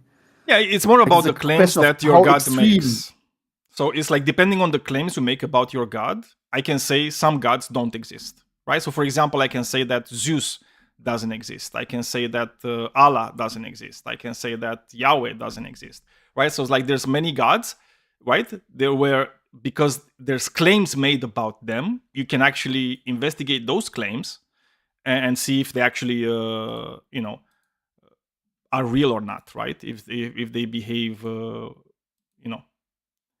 as true things in reality. Yeah. Again, I would argue you can look at the claims, but the problem is you can always again like drag God into just the barrier of not knowing, where then you can't disprove him. But you just can say all the claims we can test, but we cannot like test God behind it, you could say. But again, that comes with, as kind you say, of. But for example, it's like if I make a claim that is testable about a god, right? So if I say that this god actually moves the sun across the sky and so on, right? Now we can demonstrate that's bullshit, right? So Ra just gone, just like that, boom, out, right? There's no place in the world for him. Again, I think that's a funny thing because that's my last thing to say. The real interest, of course, is not in God itself, but because I would argue God itself, again, doesn't need to be defended or attacked because God itself just stands again in this barrier of unknowing we can never breach. But of course, as you say, it's about the claims, what God does. And if we took this away, there's no interest in God on itself. There's only interest in a God who does something. Like God is a vehicle, as you said, like I want God to move the sun. If God doesn't move the sun, then Ra is not of interest in me. Even if the Ra itself is just a being of not to be known can exist. Yeah, I mean, as I said, it's like according to my epistemology, that's the moment where I just disproved that Ra is, something that exists in reality, and I will just disregard like any claim that is made about him. Okay. Hello? Yeah, because I thought I you just dropped not you don't not disproved him. You just again you took away everything that would be to be tested. He still can exist, and you cannot prove that he does not exist. But it doesn't matter because we always want something to see or to be a fact or something. I think the idea is that, like, we don't need to go out and prove, like, empirically that, like, round squares don't exist, right? Like, the idea is, like, if we can find some kind of internal contradiction, that we can just conclude that the whole notion is contradictory and doesn't exist, right? So I think that's what he's saying about Ra. Is that, Daniel, or are you trying to say it's like empirical? That's what that, no, like, we have these empirical I mean, claims. it's also empirical, right? I mean, it's like, again, like for example, when it comes to the Hellenistic gods, right? Like Zeus and all those gods, right? They actually lived on a mountain. We know where the mountain is. We went to the top. There's no gods, right? Yeah. Boom. It's Okay, like but I will move like for all these for, things. It's like whenever these gods make empirical claims that we can test, and if those empirical claims fail, it means the god fails, right? And if the god fails, it's like he doesn't exist. Yeah. I mean, then you can Again, I withdraw. would agree You can that withdraw to like an most easier to people- defend. Just a second. It's like you can withdraw to like an easier to defend thing and just say then, well, actually it's a spiritual mountain and they're like spiritual beings and it's spiritual lightning. Cool. Now what you did, you went from the empirical claims you made before to some claims that I cannot study empirically, right? It's like you're talking about things that I don't have access to, right? So at that point, your God just becomes, as I said previously, unfalsifiable and useless. Because it's like, what can I do with it? Nothing. Cool. Yeah, I agree. That was I mean. Hang on, so like- real quick, just at this point, Christian Anarchist says he only has half an hour left. Yeah, So I if you want want to to bring him go up. because of that. Yeah, so maybe if you want to give some final thoughts, Duke. Yeah, I just wanted to say, like, nobody, I would agree, maybe there is someone, but nobody, again, has an interest to the God which is on the best to defend position, because that position, again, is this position of the unknowing space, you could say. We want God to have an effect. We want God to be seeable in some way. And of course, you could always defend a God which is not seeable, who does nothing, and who is not provable, but no one has an interest in that type of God. Yeah. Thank you very much, Duke, and see you next time. Have a great rest Yeah. of the day. Thanks for coming up, man. Bye bye. How can I move down? I will move you. Don't worry. We'll have a bouncer kindly escort you off the stage. Don't worry. He'll be gentle. They'll be gentle. Okay, I'm going to invite Christian Anarchist. Hello. Hello. Hey, man. So, Christian Anarchist, Alrighty, so what do you think about our claim that your God is imaginary? Do you believe in that? Well, I think that it's very much dependent on, and when I say this, please don't take me in a presuppositionalist, like I'm making a presuppositionalist argument, because I'm not. But I do think that it's very largely dependent on your paradigm, right? Because I'll concede that under a physicalist lens, there's very little reason to believe that there is a God, because the core claim of God is basically, when you boil it down, that consciousness in some way started the universe, or consciousness is somehow involved in healing prayers or miracles, or the foundation for morals. Whatever argument you have for God, it's all going to boil down to consciousness did something that non-consciousness couldn't. And under physicalism, consciousness doesn't really explain anything. It's always explained in terms of something else, that namely matter. So consciousness doesn't really do it. In fact, there are plenty of physicalists who are eliminationists. They don't believe in consciousness as a concept at all. Like Dan Dennett sort of goes down that road. But I mean, I could agree with them, idealist, if you're right? an idealist and you believe that everything, It's like could you? yeah, but if you're an 'cause idealist, I just want to say something. It's like, I would agree with them more than I would agree with you when it comes to like consciousness being something that's fundamental, because we have yet to see anything like any type of consciousness without a substrate. Do you know of any consciousness without a substrate? Well, I mean, you're making a sort of inductive inference, and I don't think course. induction really applies here because we're talking because we can't actually observe the consciousness that we're talking about, right? No, that's We're not, that's talking not what about I the asked. like the No, a I transcendent- understand what you're saying, but what I asked is, do we have any example whatsoever of a consciousness without a substrate? Well, I would say consciousness itself is fundamental. I Okay, believe but that the again, it doesn't substrate you're answer my referring to is question. Correlated. Yeah, but it doesn't. Cool. It's like I would I say the understand answer that. is yes. Then Okay, so please show me a consciousness without a substrate.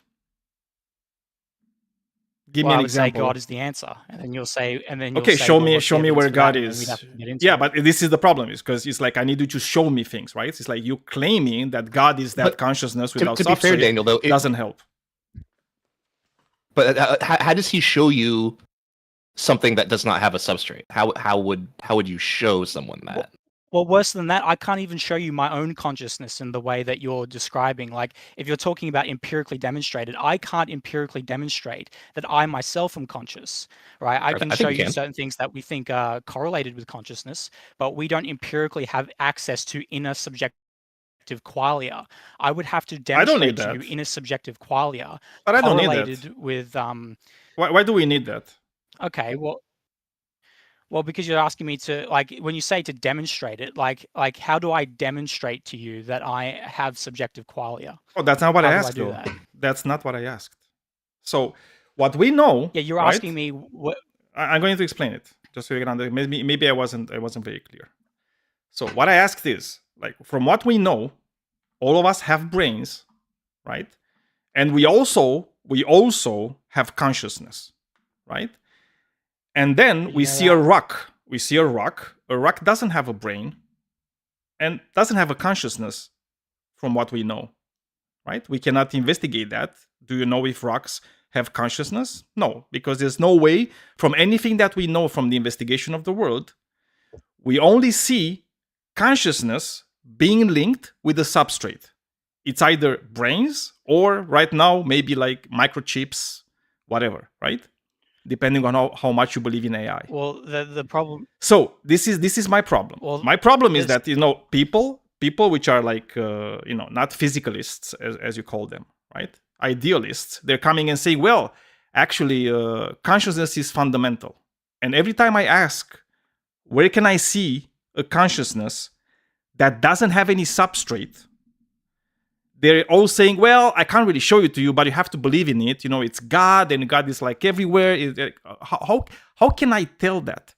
Right? Because nobody has ever been able to show me God, like ever, or anything that is conscious without a substrate. So you're saying that somebody has been able to, your entire argument depends on the idea that somebody has been able to show you consciousness with a substrate. No, yeah. So every time we see consciousness, we also see these substrates that I'm talking about. Where do we see consciousness? Where do we see consciousness? In interactions. In interactions. In interaction. You're interacting with me. I'm explaining to you right now. It's like you're interacting with me. I am conscious, right? Because it's an experience, right, that I'm having, right? And this is what I understand as being consciousness. And I'm seeing you interacting with me in the same way that I'm interacting with you. And I'm assuming, well, obviously, he must also have a conscious, right? And every time I see these things happening, they're happening from people or other creatures that have a substrate, like a brain, right? Or in the case of computers, a substrate like a microchip, right? I never saw somebody with no brain interacting with me, ever, right? Nobody with zero brain interacts with anybody. You just mentioned microchips, right? So you're opening the idea to the possibility that consciousness can be multi-realizable. And the moment you start saying consciousness is multi-realizable, there's no necessity for what consciousness has to be made up of. It would be something like an emergent property. I'm not saying that. Okay, so the substance could be different, right? The substrate could be different, because I'm also thinking about, we have brains in the way we understand them, and this give rise to consciousness. But there might be billions of other species in the universe that have like, consciousness from a different type of substrate than we have. So I'm not talking about like what is the substrate made of. It could be made of anything, right? It's like, it doesn't matter, but there's a substrate. And not only, when I told you that I understand that you're doing that, right? You know what the funny thing is? The funny thing is that we learn from science is that every time we fuck with the substrate, you know what happens? Your consciousness is not the same, right? We can induce feelings, we can induce moods, we can induce like a lot of things. We can split personalities, right? We fuck with the substrate, consciousness changes. Isn't that crazy? If the substrate had nothing to do with the consciousness, how does it come? Same thing. I'm asking a question now. It's like if the substrate had nothing to do with consciousness, how come that every time you fuck with the substrate, the consciousness reacts? Well, I'm not saying that consciousness has nothing to do with the substrate. I'm questioning the idea that, well, first of all, you have access to consciousness and you've correlated this thing. But more importantly, what you just described with the interaction of the substrate messing with consciousness, that's predicted under any kind of monism. So that you'd get the exact same results under a neutral monism, where it's neither material nor immaterial. You'd get the same thing under idealism, which is a kind of monism. The idea that you mess with how would you get it from that? Yes, monism. How would you get it? Because they're saying that consciousness is fundamental. If consciousness is fundamental, then the substrate is irrelevant. No, not necessarily, because the consciousness is the substrate, basically. Oh, well, I mean, now you're making a claim that is, unfalsifiable. And you know what I said to the previous guest, right? It's like, if you're making a claim that is unfalsifiable from a physicalist. It's like from any perspective, because you cannot demonstrate it, right? That's the thing. It's like what you're trying to do. Well, you're trying to have an idea. We can demonstrate that we have. No. Just a second. It's like what you're trying to do is like you're trying to fix a problem by appealing to something we cannot investigate, right? And you're saying that it's like actually it's the same substance. What is that substance? What do you mean is the same substance? If it's the same substance, because you know what the problem is? The problem is that my brain is made from the same substance at the base of it as a rock. So what you're saying that is that my brain has consciousness, then the rock has consciousness. And if I were to get the brain out, then you should still have the consciousness if it's the same substance. Because everything in your body, the rest of your body is made of the same substance, right? It's made of quarks, gluons, and so on, right? Everything is made from the same substance. So how come that when I remove the brain, your consciousness also goes away? Every single time we remove the brain, the consciousness just goes away. Like every time, not any other part of the body, mind you, right?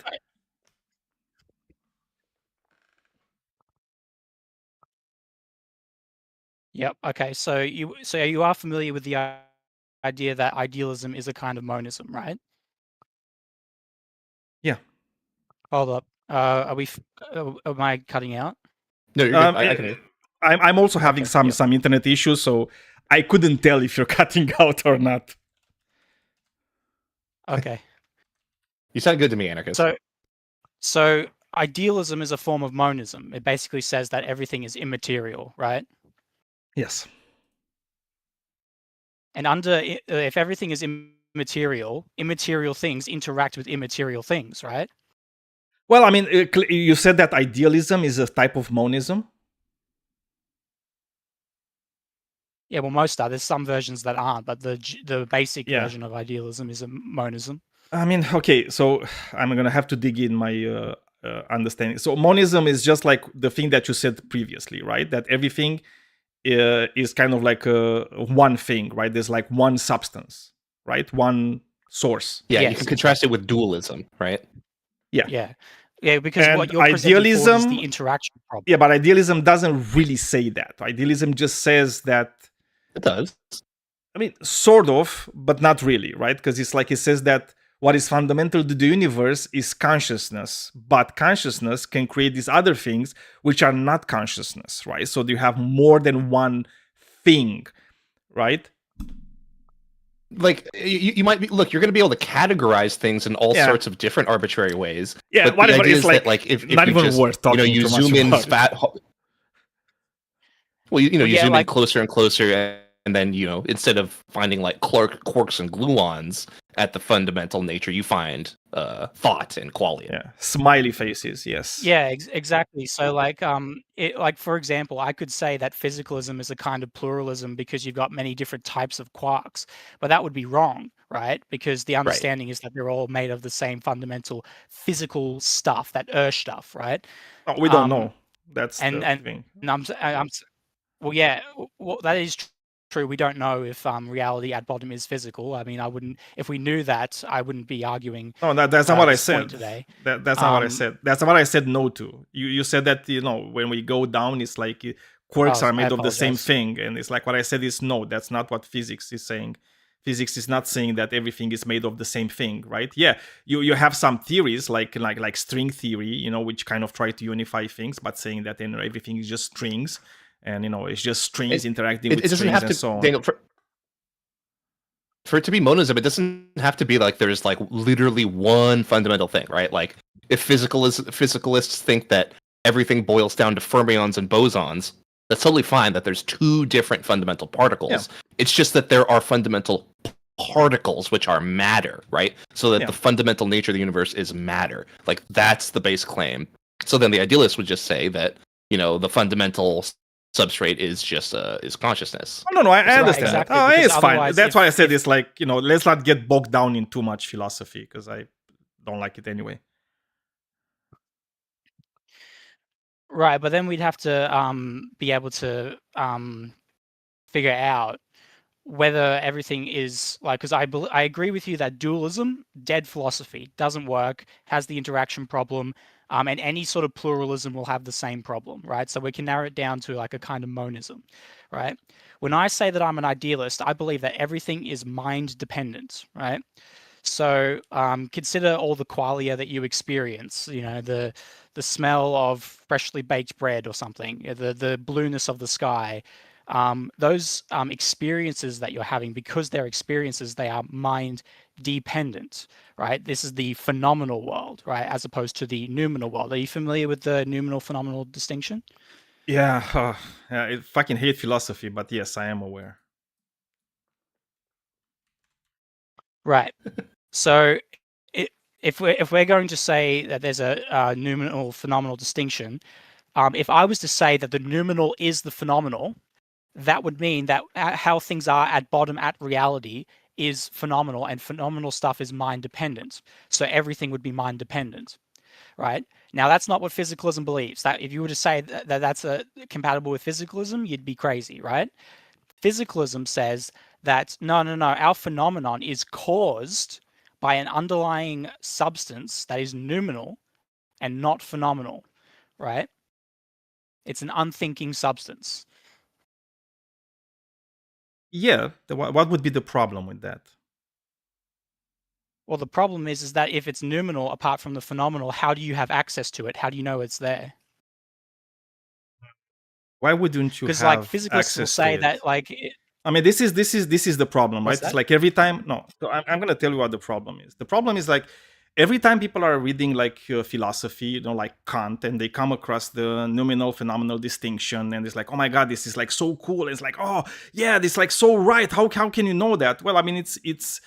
I would recommend stop reading Kant and read more Darwin, right? Read more like biology, so we can understand exactly, how we came to be in this form, right? So we can understand exactly how our sensory organs can actually tell us things about the universe, right? It's like, and how brains actually evolved, right? It's like it's a much better way of understanding the world than just thinking about like noumenal phenomenal distinction and just like trying to think about it without actually looking at the world and how we actually getting experiences and what those experiences actually translate, right? It's not that hard, right? It's like, of course, it's like if you're, yeah, of course it does. Yes, that's the whole point. So, like, so you're saying that evolution proves we have access to the noumenal world? That's I was false. talking more about like biology in general, right? Obviously, I was just saying Darwin. Yeah, biology in that's general a good start. also says Yes. that you can't have access to the noumenal world. I can If I could go looking, I could find you a paper that says that color, for example, is not in objects themselves, right? That color is not, it's not in the light either. It's a neurological process. Yeah, but right? we, So the we know idea that. How we do we just know have it's a neural? objective access- Okay, Christian anarchist. It's like, how do we know that color is a neurological thing? Do you know how we know that? How do we know that? Using biology. Like, no philosopher ever what does came with biology this do? thing. What What does biology biology does, it looks at our bodies and says, Through we have, observation, right? yeah, it's like we have different organs. observation. Oh, yeah, I'm explaining it to you right now. It's like we're having different organs. Oh, and look, it's like these organs, like they all do like different things, right? They all do like very different things. And then we have this other organ, which is like in this encased in this part of the human structure, right? Which is the head. And this one actually takes all these things from these other sensory organs and it kind of translates them in a way. Do we understand exactly how it does it? No, of course we don't, right? We don't understand it, right? Exactly how it does it.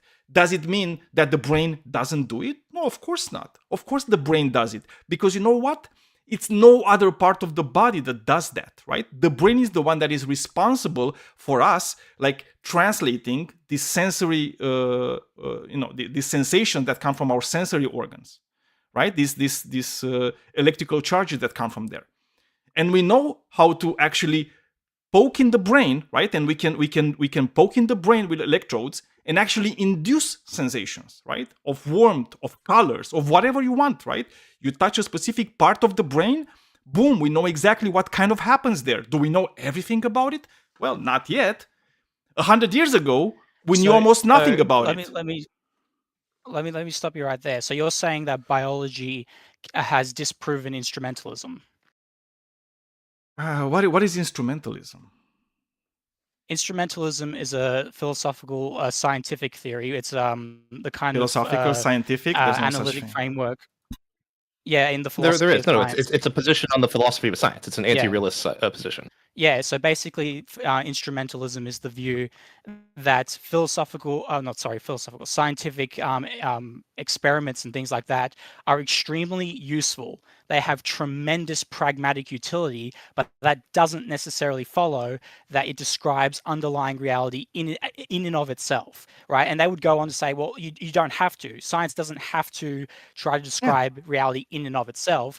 It And only also, needs to be pragmatic. As you said, it doesn't necessarily do that. For what it's worth, I hold this position. Yeah, but it doesn't necessarily do that. It doesn't mean it doesn't do that. Right. I'm not saying that either of us believes that science is not useful, right? But what you're suggesting, when I brought up the noumenal phenomenal distinction, you made out like we can just ignore Kant because it makes our brain of course. hurts and he doesn't sound super. No, that's not what scientific. I said. But we can get to the noumenal world. Well, if we can't get to the noumenal world through biology, which instrumentalism would have us believe, and instrumentalism has not been disproven by any scientific paper that you can. Okay, just because I cannot disprove, it's unfalsifiable. We're gonna go back to the same thing. Just because I can't disprove your like made up stuff doesn't mean your made up stuff is actually true. For what it's worth, I don't think it's made up, and I think that's a bit of a not a good characterization. Like I said, I hold this view, right? Like for what it's worth, I'm a scientific anti-realist, right? I also don't see why it's like super relevant to talking about God, but well, we we're could tie it getting a back. bit in the weeds, but I'm just trying to point out that we don't have access to the noumenal. And David Hume trying to appeal to I'll just do biology. No, the biology is not interested in this subject, so it won't answer. I don't know if David Hume ever science tried to do this though. I read David Hume, and he never talked about like the noumenal. I meant Daniel Hume. Sorry. My apologies. Sorry. My apologies. Okay. Sorry. Yeah, no. David Hume definitely did not believe we could have access to anything like a noumenal world. He wouldn't have cared about such things. He would have been a scientific anti-realist because he that's why I like pointed him. out that induction cannot be justified. Yeah, fair enough. But Kant is the next step in the evolution. Like, Hume's great, and he shakes us out of our dogmatic slumber. But Kant is the one who perfects his philosophy. Because the problem that I'm having with Kant, especially when he's talking about the noumenal, when he's talking about the noumenal, he's talking about the underlying, metaphysics of reality, right?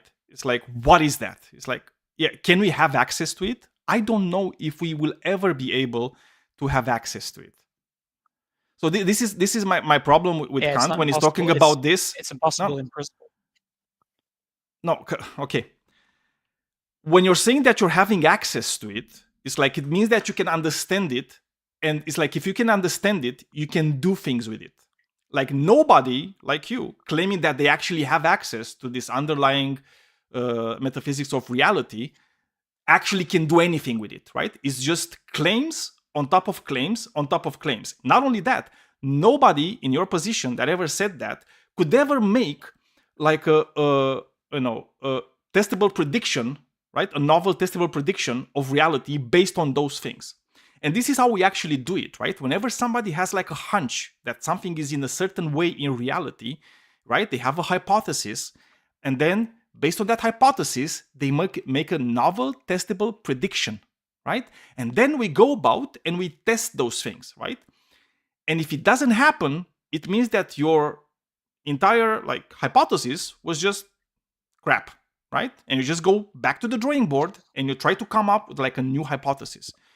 And all I'm getting from people that are idealists is just claims on top of claims on top of claims with no basis in reality, with no novel testable predictions. All you're trying to do, you're trying to take the things we know and to make your hypothesis fit the things we already know. And every time we get to know something new, you're trying to just retrofit your thing into the thing that we knew that is new. That's my problem that I'm having. So if idealism was actually true, so the problem is if anybody in the world had access to the noumenal, they could actually make a great deal of novel testable predictions. And the reality is none of them did ever. yeah, that's because none of the idealists are claiming to have access to the noumenal independent of the phenomenal. You are. You're the one making the unfalsifiable claim. You're the one saying that beyond I our didn't say phenomena, that. beyond anything we can experience, even in principle. Well, that's what physicalism is. Beyond anything that you can experience in principle is this stuff, this Yeah, but I didn't say I'm a physical physicalist necessarily, materialness. and that wasn't And- my claim. So you said that I said it. I didn't. Okay, so if you're not a physicalist, okay, if you're not a physicalist, then what's your ontology? What do you believe? I don't care. It's like I don't really care about these things. You don't care but what you believe. No. I don't care about these things. You don't care about what you think. What I do know. you I'm mean? telling you what I think. I don't care You don't about care me about- categorizing myself as being something or another. What I am, if I want to say what I am, I would be a methodological naturalist. Okay, which means it's like I believe in things that I can actually demonstrate. Right? If I can demonstrate something, Okay, I believe so let in me it. ask you If you something. cannot demonstrate if you cannot Let me ask- demonstrate something, I won't believe in it. So let me ask you something. Can you demonstrate that everything in the universe is physical? Nope. I'm not trying to put you in a trap. I'm just asking a question. No, I said no. I said no. I mean, It's is very Daniel simple. even a physicalist? Like, Yeah, are no, you even a okay. physicalist? Yeah, Daniel? no. No, that's know what I it's not said. a I'm physicalist, it's just like pointing something out. I said I'm a methodological Yeah, naturalist. all right. Yeah, okay. All right, fair enough. And if you're a methodological naturalist, is it possible that everything under if we assume methodological naturalism, is it possible that everything in the universe is immaterial? Is that a possibility under methodological naturalism? I mean, it's not under Yep. methodological naturalism. It's just under logic, right? Just because I can't demonstrate that it can't be. So yeah, it's like we don't even know how big the universe is. That's true. So it's like there's so many things we don't know. So it's like I will not make claims that I cannot substantiate. I've never said Okay. there's All right. there's no immaterial, whatever that means, right? What I'm saying though Okay. is that yeah, nobody cool. was ever able to provide any evidence of that actually existing. Okay. All right. So would you consider the impossibility of the alternative what's it called? Like reductio ad absurdum? Would you consider that to be a kind of proof? Depends, yeah. If it's properly Okay. formed, yes. Okay, so the question we need to ask is, and we can employ methodological naturalism if you like, is the phenomenal world all there is, or is there a noumenal world? Right? It's And this is where- unfalsifiable. Well, no, it actually can be falsified because it ends up being impossible that there is a noumenal world. Oh, cool. What experiments should I do? Phenomenal world. What experiments should I do to falsify it? Well, it's falsifiable on its own terms, right? Because in order for Oh, you have a noumenal world to be syllogism. there, it has to Okay. have some sort of relationship. Okay. It's- What well, I is don't the know if it's a syllogism? syllogism, but it's kind of like that. Okay. Hang on, I feel like you're interrupting a bit, Daniel. Let's let him, Yeah, let him sorry. get out full thoughts. Okay. So the general argument is that in order for the noumenal world to be independent of the phenomenal world, there has to be a relationship. It has to exist, obviously, and it has to at least possibly exist, right? There has to be a possibility of it existing. The problem with that is that those three things I mentioned, relationship, existence, and possibility, those three things are categories of the mind that we project onto reality. They don't exist within reality themselves. And if you're a big fan of David Hume, I think you would somewhat agree with that, right? If I say something is possible, can I measure the chemical composition of that claim? Like, can I measure the chemical composition of possibility? Chemical composition of possibility. Possibilities don't have a chemical. It's a category composition. error, right? You can't Yeah. do that. Exactly. Possibilities don't have a chemical composition, right? Okay. So when I say that something is possible, that is an idea that I am projecting onto reality. It doesn't exist in reality itself, right? If it did exist, it would have a chemical composition, especially under physicalism. No, just a but second. it doesn't. So No, ideas exist in reality in the same sense that my brain exists in reality, because ideas are things that He's my not talking brain about. does. He's not talking about neurochemical states, though. He's talking about qualia. yeah. Also, like we agree that thoughts exist, right? But Yeah, but I don't think they exist Aristotle independent came of up the to you brain. Yeah, sure. I don't either. I think that if Aristotle came up to you and said, you know, there's this middle way between existence and non-existence, it's called possibility, right? And possibilities actually exist in the objects themselves, kind of like ghosts. You probably would not believe in that claim, I'm assuming. Yeah, I think it's a silly claim. Yes. Yeah, exactly, because you're projecting possibility, something that only really exists in the mind, onto the noumenal world, right? So let's go through our list. Relationship, existence, and possibility. Is there a relationship with the noumenal world and phenomenal world? Well, there can't be, because relationship itself is a meta category with 3 subcategories, causality being one of them. That exists only in the mind. Relationship is not something that exists in reality itself. It only exists in the mind. So there cannot be a noumenal causal relationship. That's impossible. Okay, but maybe the noumenal world still exists. You know, things can still exist independent of the mind. But the problem is that existence is also a category of the mind, as Kant proved. And so you can't say that the noumenal world exists because you're projecting existence. I'm sorry, but onto existence. something. No, but existence it's not a category of the mind. No, it's like existence is no. It's just a word. It's like and this is where I think this is where you're no. When you're saying existence, you're saying a word. Existence is not something that is prescribing shit. No. You're not. You're saying exactly to something that actually is against your case. So you shouldn't. So what I'm saying is, it's like we're looking at the universe with our conscious minds, and we're seeing things that just are, and we say, oh, those things exist, right? That's how we describe it for us when we're interacting with each other, right? Because we need to give, if I want to express the things that are in my mind and to make them go into your mind, I need to do it some way, right? And until we're gonna have telepathy, the only way I can do it is by using words.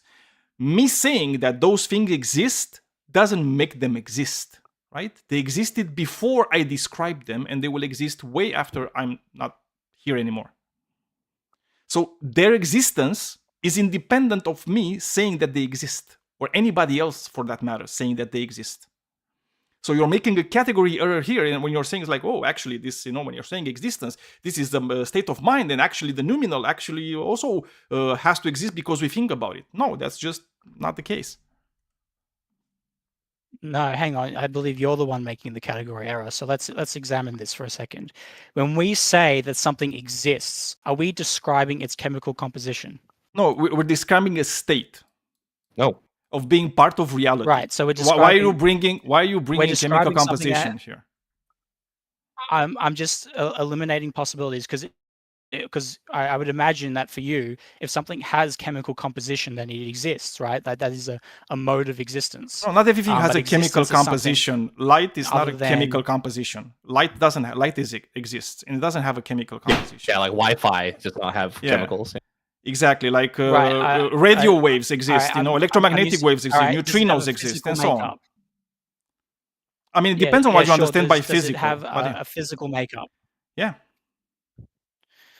Right. Well, What the was the word question, Atticus? existence.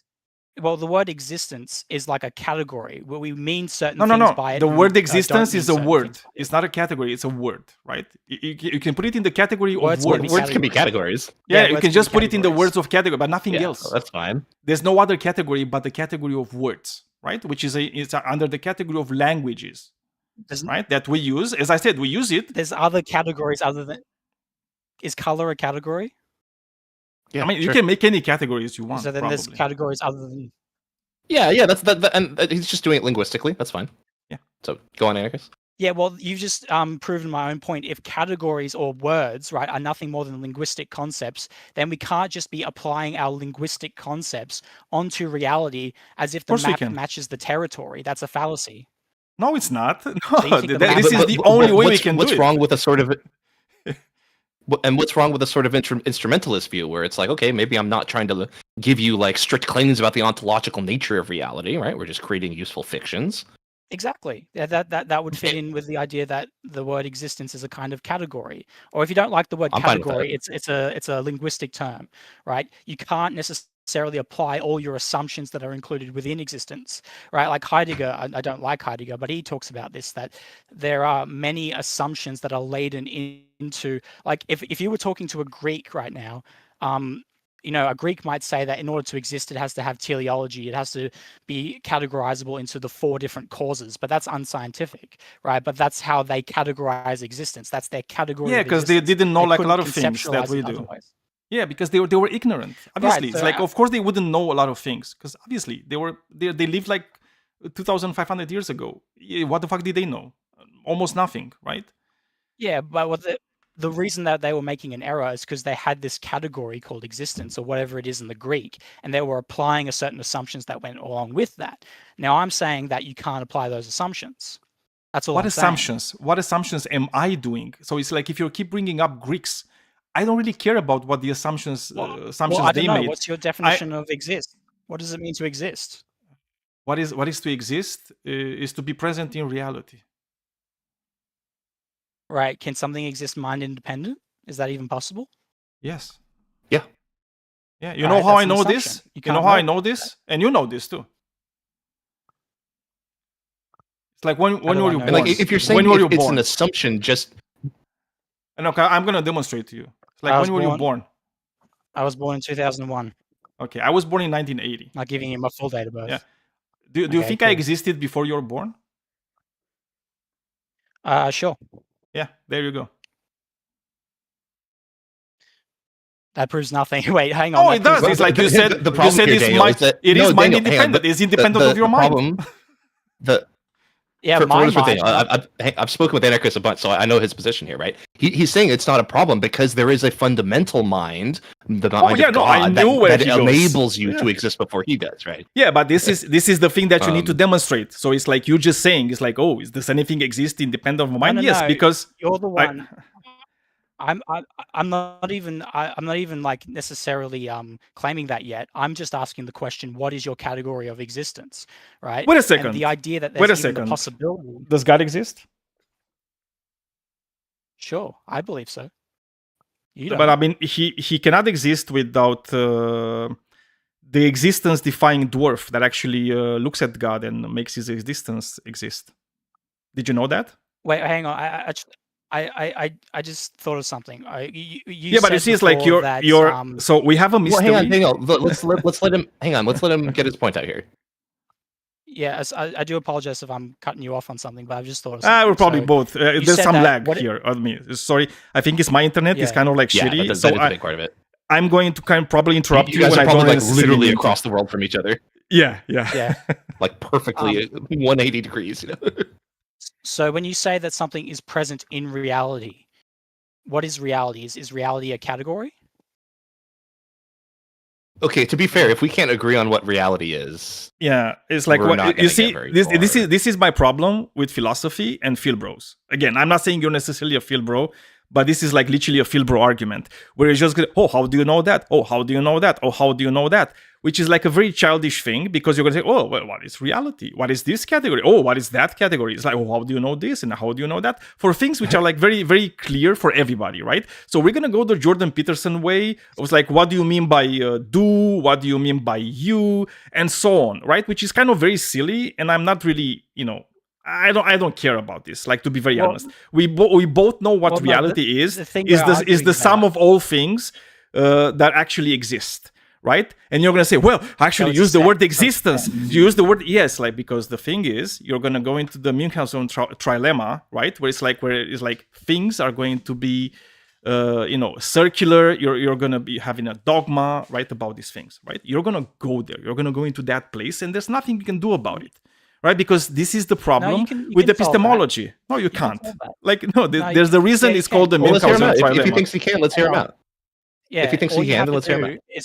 is you have to say that the meaning of words terminates in our experience, right? So if I say, what is the meaning of the word blue, right? Let's say somebody's blind and as from birth and has never seen the color blue. Well, then the color blue is going to be meaningless to them. They're not going to know what the word means. They'll have a couple of ideas of how people use the word, but they'll have no idea what it means to see color. You and I, who I presume aren't blind, we know what the word blue means because we've had an experience of blue and we've given it a name. So every word has a meaning that terminates in experience. But then you see the problem with that, don't you? If every word terminates in no. experience, how can we describe something that is outside of experience? And if everything is an experience, well, then that's going along with my view that everything is mind dependent. Well, So so I I think the wanna issue know- here is that like I just don't see what motivates us to think that that meaning terminates in experience. I think like the specific example you gave for like blue, like a color, like maybe that definition terminates in experience.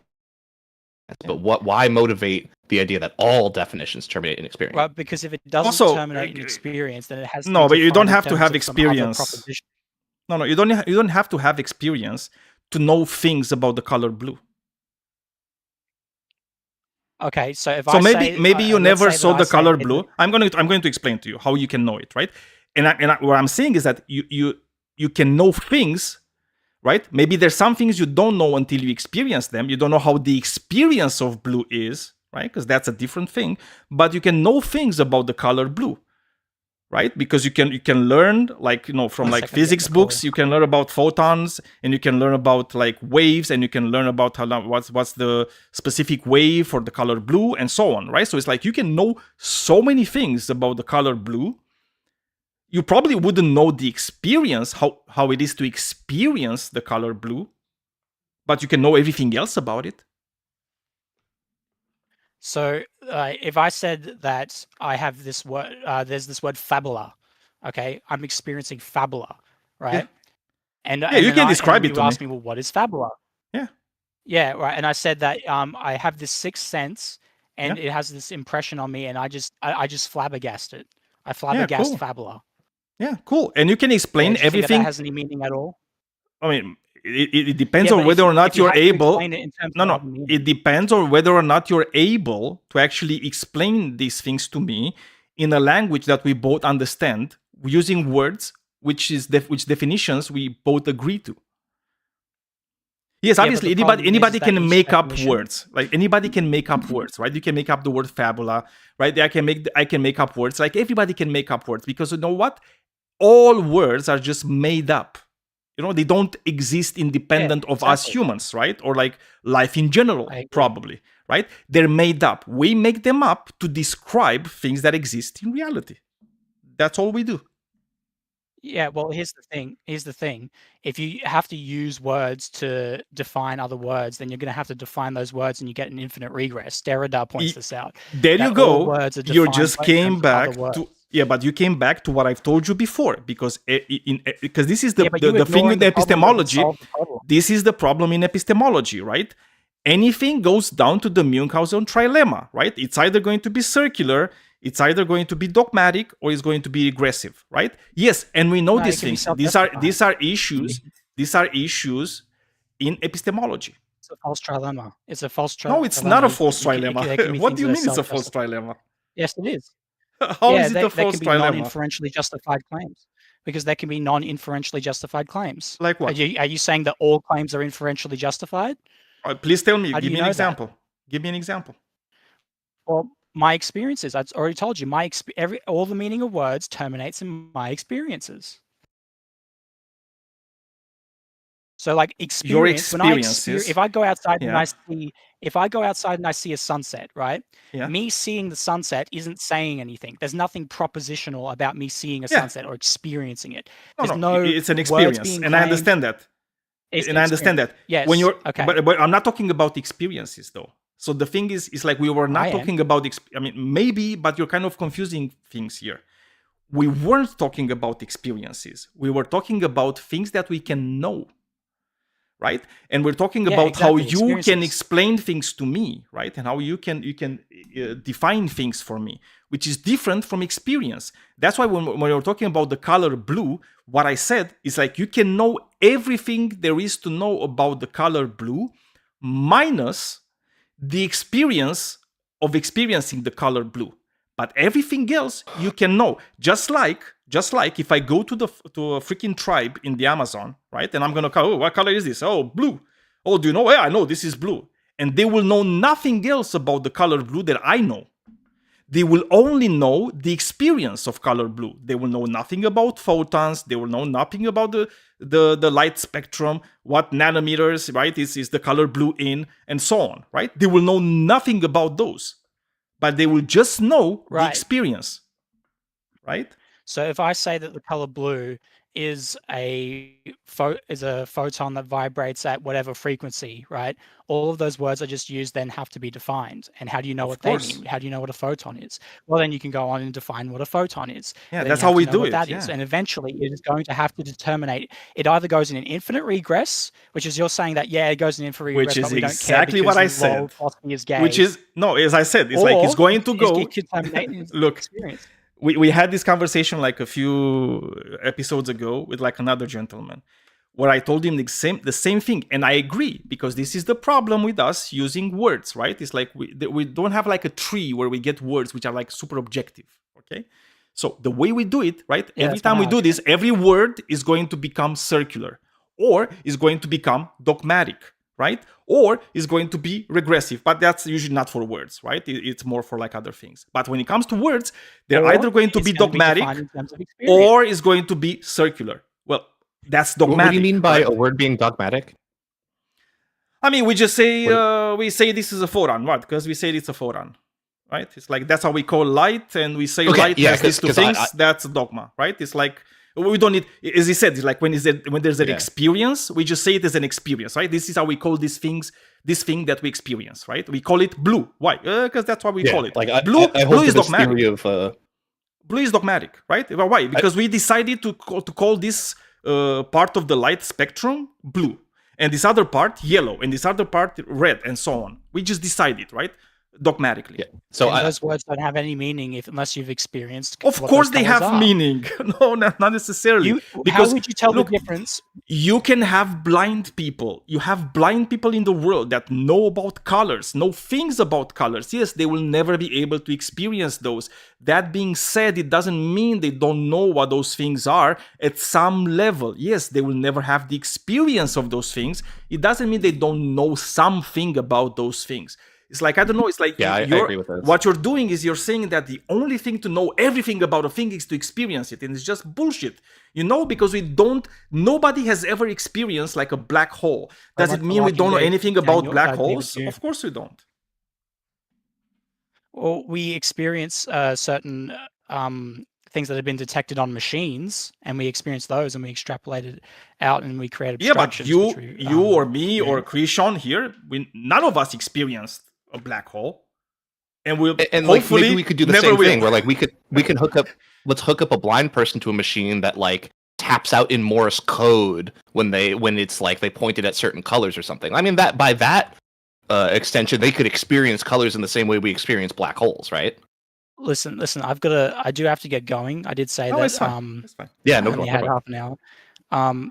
Yeah, but I just wanted to point out that your argument ends up in an infinite regress, and you could say, "Oh, that's just philosophy, bro stuff." But we could solve the problem. You don't have to appeal to the Munchausen trilemma. It's a false trilemma. But anyway, It's that's all not I've got to like say. there's no That's fine. philosopher Hang on, that let's solved give- that. hang on, Daniel, let's just make sure that we give him the last word. Yeah. I really like I- giving the guest the last word. So if you have And I anything do- else, but thanks for coming on, Christian.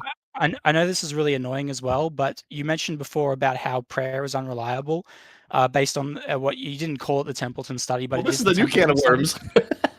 Yeah. Yeah, I just wanted to let everyone know you can Fair go enough. and actually research the Templeton study. It says that it does not have any bearing on the efficacy of prayer or the existence of God. Like the study itself says that. So. No, I using it to that didn't it say. has- I didn't yeah. say that. I said that it's like if I'm looking at prayer, if people say that prayer is effective, I would expect that people that pray get their shit more than people that don't pray. And the reality is that every time we study it, we don't see that increase in probability of things happening. And the only question that I had was like, how can I tell if something is prayer if there's no difference between like chance and prayer? That's all I said. I didn't say that this proves God. I didn't say that this proves that prayer is efficacious. It's just like the only reasonable and rational inference you can get from that is that prayer is probably just bullshit. So you're saying that prayer is bullshit, but you can't tell what the efficacy of prayer is? Okay. No, Anyway, I I'm can gonna say get going. that, I'll but I talk can. to you guys Okay, later. man. Thanks for coming on. Yeah, See ya. bye. I mean, I just did say that we know what the efficacy of prayer is, right? It's Well, like we hang on, literally hang on. can. But, It's Daniel, just you can't. chance. We can't, dude. Let's give him the last word. Oh, You he's have to still go here. after Sorry, he it's like leaves. no, because he said that he wants to leave. So, I mean, it's like I can still talk after Yeah, he's I know. gone. I It's just- fine. It's like, come on. Yeah, but to give arguments against him, right? When he's, anyways. Yeah, it's fine. He's gonna be here other time. It's like we're gonna talk about it more. It's fine. I know they believe that prayer is efficacious, but as I said, I would, if prayer was efficacious, you could actually see, some reason for it, right? You could see some data, right, that says that people that do pray about things, they get their stuff like at more than a chance, rate. And it doesn't really happen. Well, I tried to give him the last word. It's fine. He's a grown man. I think. I hope. I mean, I know he's a grown man. He said he's like born in 2003. He said yes. So he's past his 20s. But yeah, pretty engaging conversations we had thus far. It's like I'm sad there was like another gentleman that wanted to talk about Isaiah 53, but I see he's not here anymore, which is pretty sad. Yeah, he left a while ago, I think. He left a while ago. Yeah, I'm gonna tag him just for fun, and I think maybe he wants to come back.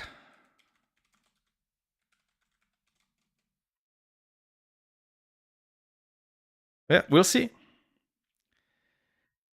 Oh my God, Yonderstone is asking me, am I going to talk about 2 Samuel? It's like, what about 2 Samuel, Yonderstone?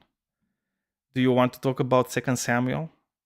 It's like, I know you're an atheist. I'm just realizing something funny too, right? What if we granted Christian Anarchist his argument? Because I think the conclusion, right, if it's like God is real and everything is consciousness, doesn't that make him imaginary in a way? If we were to use a cheeky definition of imaginary, right? Yeah, but wouldn't that agrees make with us part of God?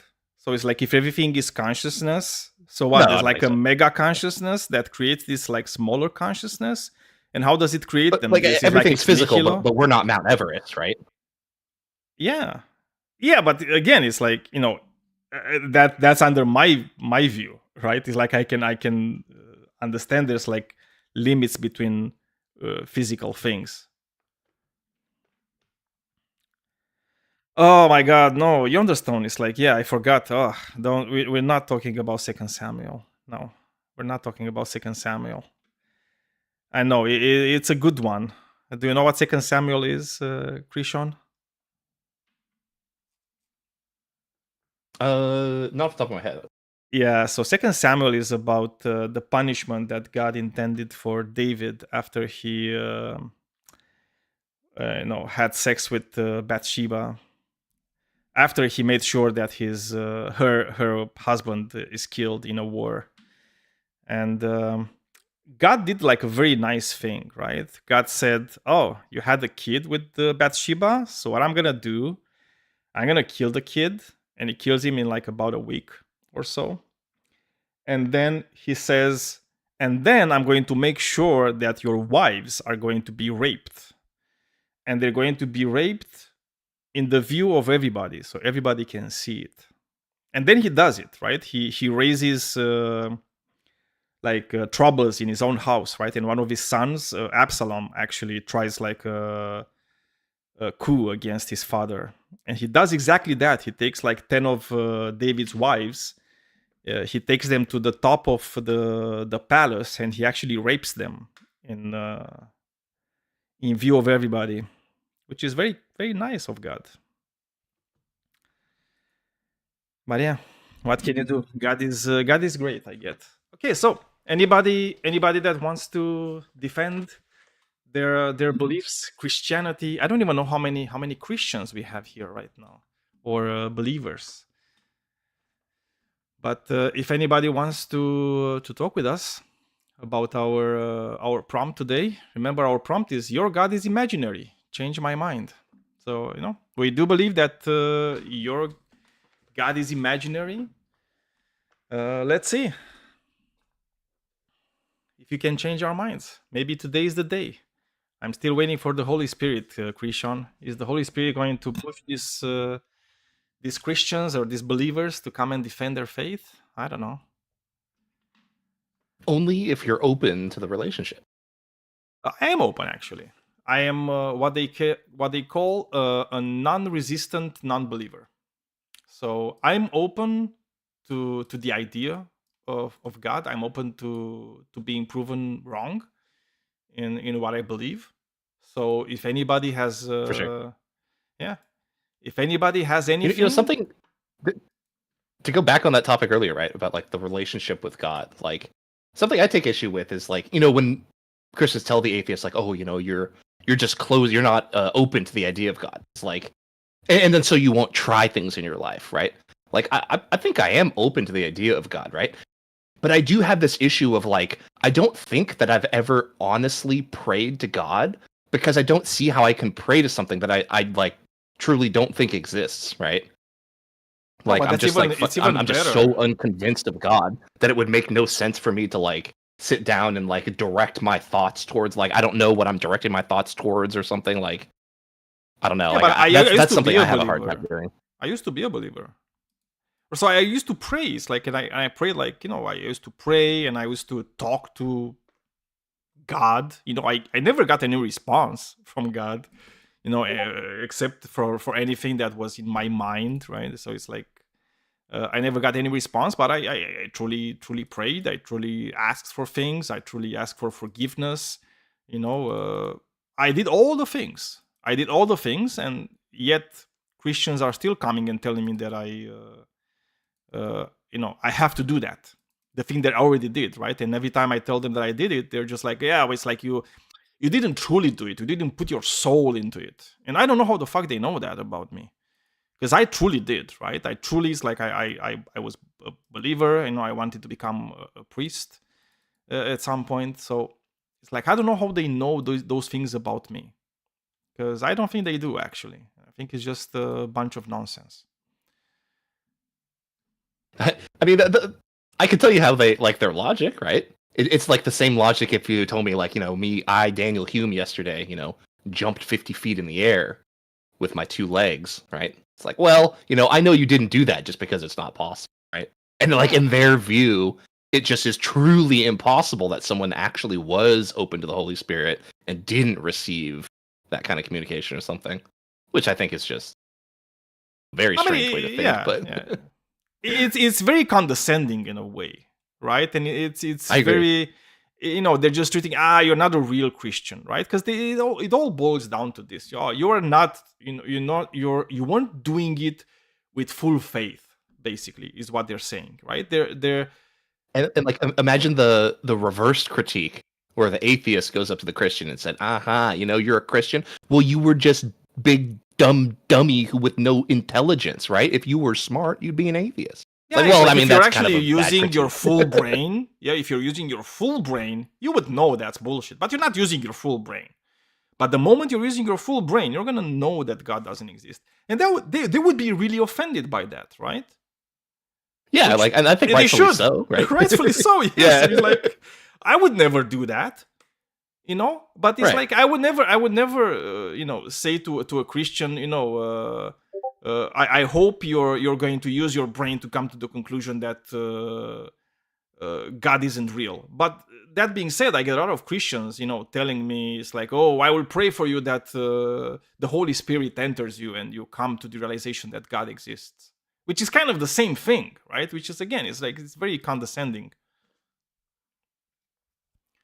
Mernoxy, well, if you want to talk, you can raise your hand, you can come up, and let's talk about it.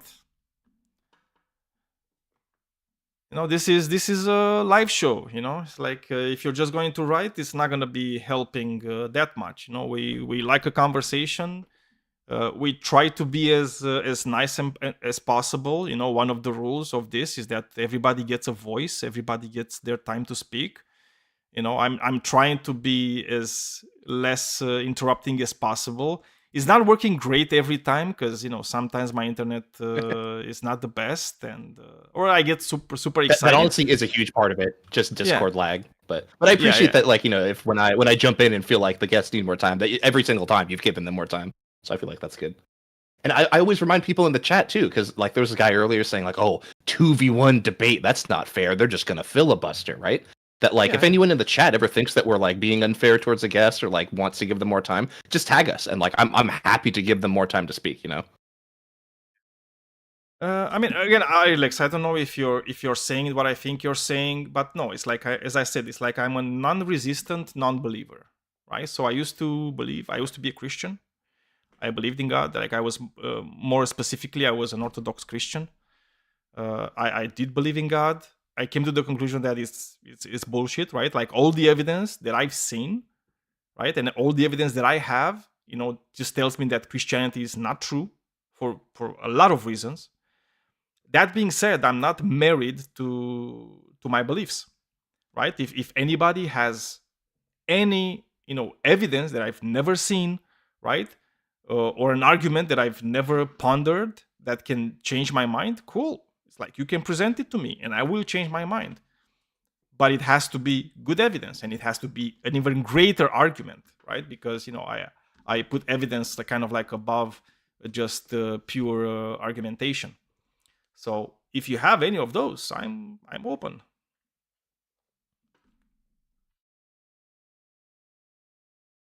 And I don't believe like Christianity and the Abrahamic gods are like stupid. I mean, it's like not more stupid than any other gods, and it's not necessarily about stupidity. It's like I can understand how people come to.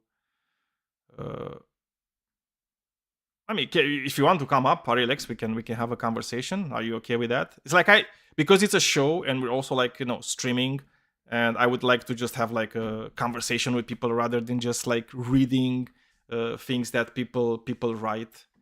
Yeah, just 15 minutes is fine. However you can.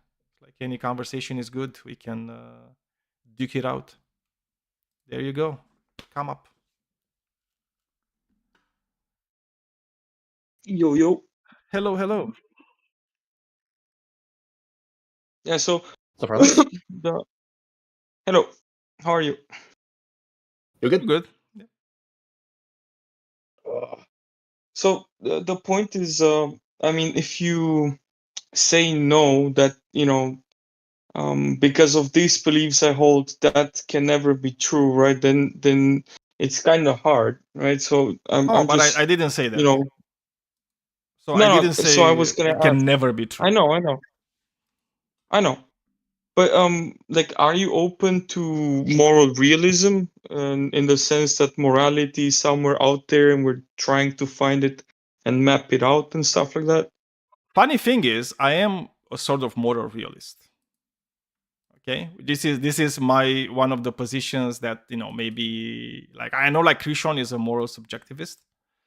I'm a moral realist. That being said, I don't think Christians and I don't believe people that believe in God are moral realists. Because for me, to be a moral realist, you need to believe in objective morality. And objective morality has to be stance independent.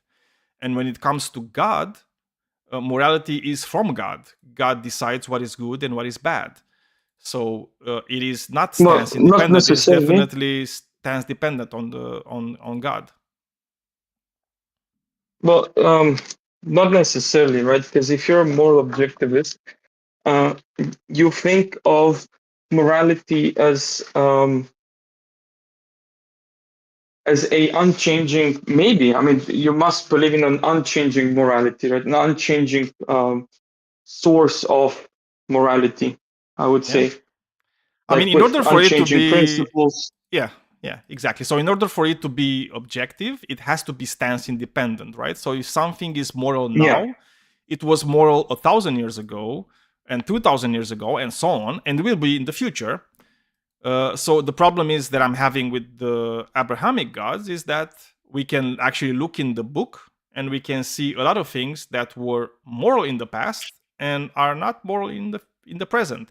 So therefore, Absolutely. clearly, since those came from God and God is the ultimate source of morality, and God actually changed his mind on these things, then I can only assume that God is clearly not a source of objective morality, right? So clearly, God's morality itself is subjective because it depends on his moods. So am I wrong here in thinking that like the question of objective versus subjective is completely removed from the question of changing versus unchanging?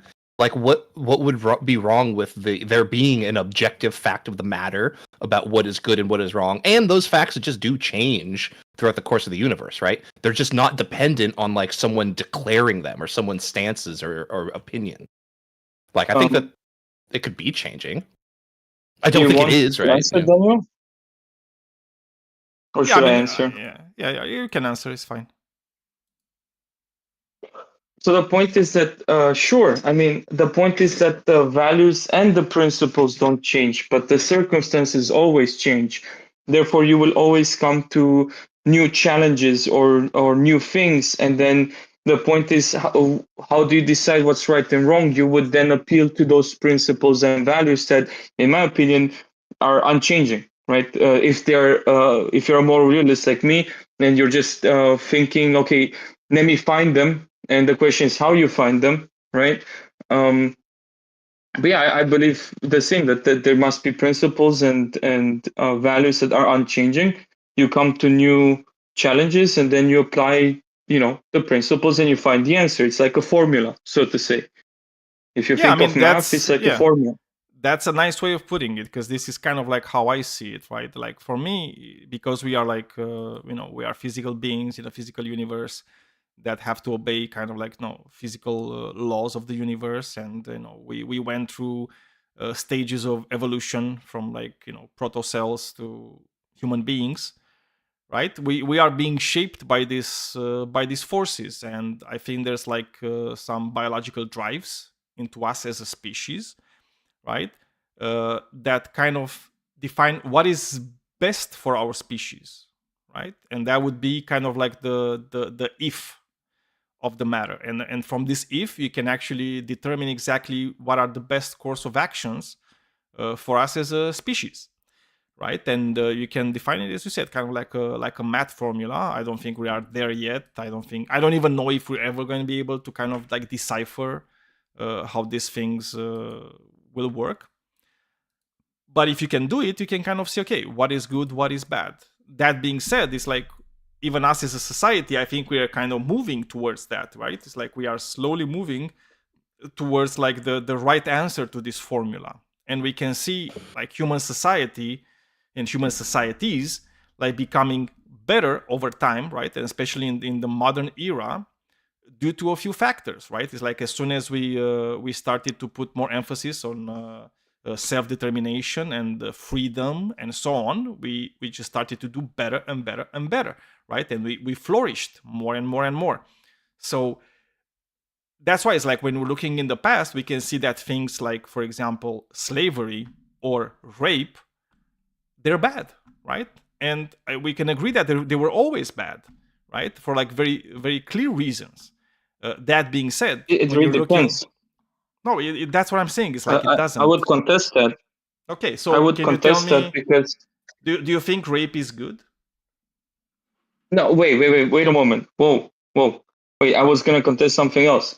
The point being that, in my opinion, jail is a form of involuntary slavery. But if you don't see it that way, I do. As an umbrella term, I don't see how this wouldn't be slavery, involuntary, due to certain reparations or rehabilitations issues. Okay, Right, we so could you we could put to go jail- there, but Mhm. before we go to slavery, because there's maybe some things I can agree with you there, but there's also like a lot of things that are like unconscionable. Do you think rape is good? By the principles I can tell you, no, of course not. In Okay, any circumstance, no. Do you think goodness has an aspect of justice into it? Right? In order for something to be good, it also has to be just. I don't know if it's really about justice at all.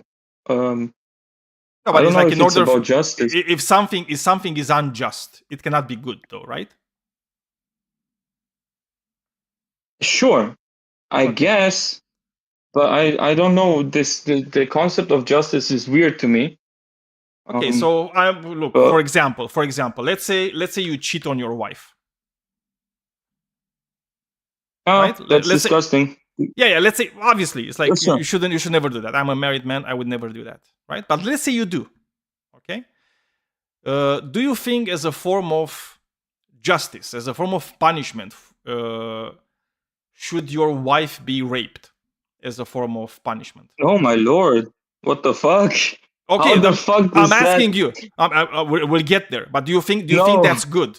Do you think there's any No, circumstances? I'm not a Christian. I'm not No. a Christian. No. I know. I didn't say you are. I'm saying, Okay, like, okay. did you ever think that could be a case, like ever?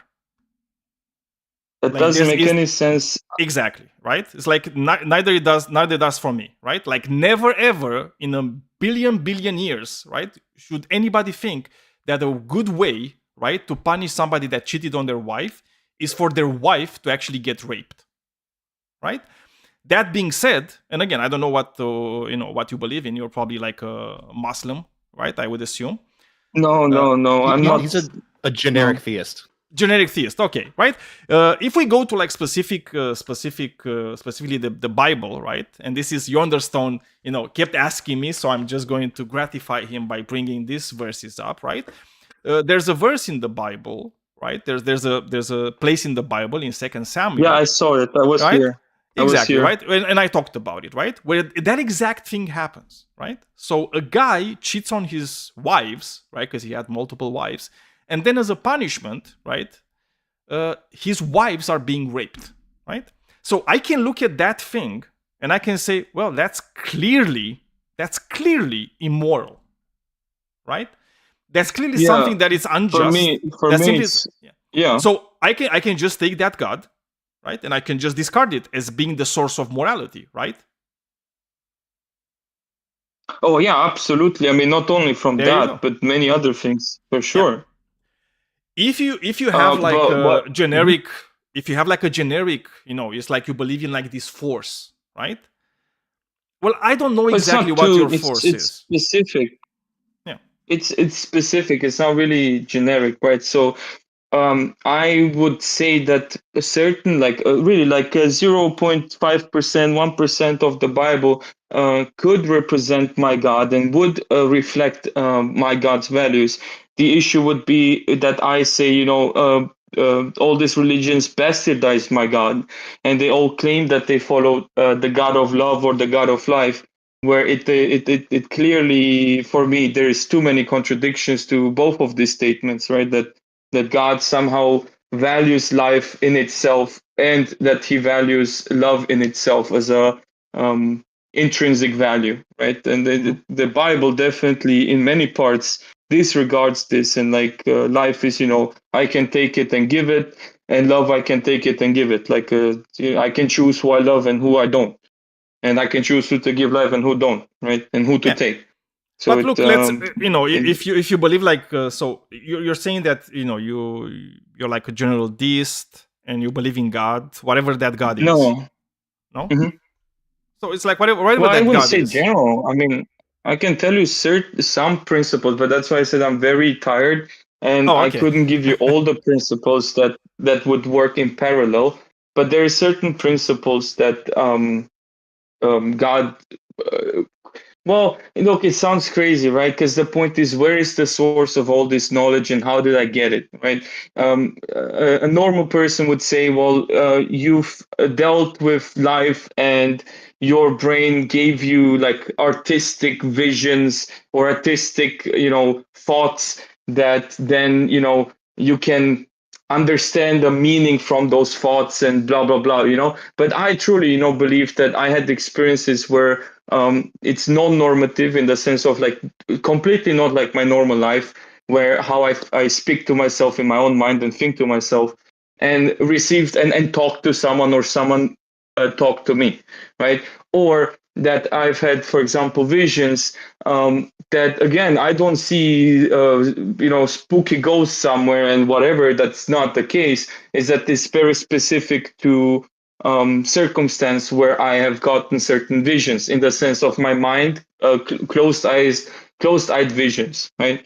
Not like open-eyed, oh my God, and all this stuff, right? Because so that would be where it came from, and how what is the prerequisite that I understood from those thoughts and stuff is there's two prerequisites. One But how did is you that know? How did you know those were visions that came from the God you believe in? yeah. So so the point is consent, and consent can only be given with understanding, or not even consent, acceptance, right? Agreement can only come from understanding, and for that thing to be applicable in reality, and then that thing to show up as true always, right? Never not showing up as the outcome that was proposed. So I was, so to say, revealed a way and an outcome and values, right? So it's funny how it came to be like that. I can explain my God triunely. It's funny because you would put on the top of the triangle, you would put God, values, and principles, and then you would have the 2 feet of the triangle, which would be the way, the way to achieve the goal, which is the other feet, right? So you would have the means justify the ends, right? And so the means and the ends must follow the same principles and values. And so that's funny, right? I got all these 3 things. I got values, principles, which then allow me to find a way towards the goal that was that is, clear to me what the ideal is. It's not like let's say full HD, 3D, whatever, but you know what this goal is in principle, what things must be in order that goal to be true in reality. So, for example, abundance of food, abundance of shelter, abundance of community. So, in that sense, love, right?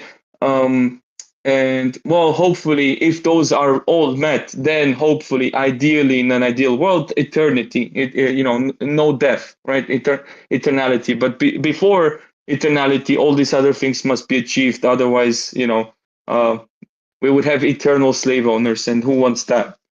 You know? Well, the slave owners probably want that, if you ask me. Yeah. Who wants that? Them, exactly. Otherwise, no one wants that. Yeah, I mean, again, So, it's like yeah. you know, if you ever want to like look at your like moral system, you should always ask yourself: is my moral system just something that's like written in stone or not? You know, just like Rishon was saying. Mhm.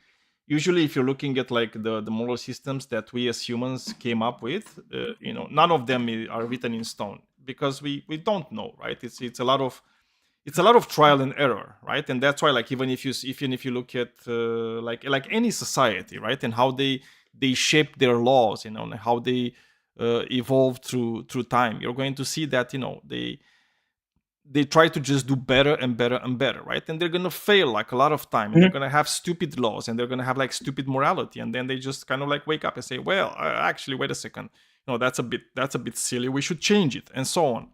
The problem that I'm having with gods, right, is that usually their morality is written in a book, and their morality. Mine isn't. Yeah, no, I understand. It's like you're different. I'm not talking necessarily about you, right? But like in general, it's written in a book where it's like, okay, this is what it is, right? And it cannot be any other way, right? Thou shalt not eat pork, right? That's why until to this day, right, you're gonna have Muslims, they don't eat pork. You're gonna have Jews, they don't eat pork. Why? Because God said so, right? Because that's a moral thing, right? That's a moral principle to not eat pork. I mean, that's silly. It's like because we can look back in the day and then see exactly why they didn't eat pork, right? Because they didn't know how to cook it properly, and they would get sick. So obviously for them back then it was a good thing to not do it. But now that we know how to do it and we know how to eat pork without getting sick, that is silly, right? And again, it's like just eating pork. It's not something that's moral or immoral. It's just something you do, right? Because it's not more moral or immoral than eating chicken, for example, right? So if I could jump in, we have someone who wants to talk to you about a Bible verse, Jack. Maybe our life, he's time limited on time. If we could bring you back up after. Yeah, for sure. The person who wants to talk. I mean, yeah. Sure. If Jack wants to talk about 2 Samuel, we can talk about 2 Samuel. No problem. Yeah, you there, Jack? You want to request to come up? Yeah, you can just raise your hand. I mean, I'm going to invite him to speak if he wants to. Hello. How are you doing? Hello, Jack. Doing good. So what was your question, Jack? No, I'm not a question. I think you just simply are misunderstanding the verse. Not trying to be rude or anything. Mm-hmm. It's just, let me give it to you real quick before I leave because I have to go train.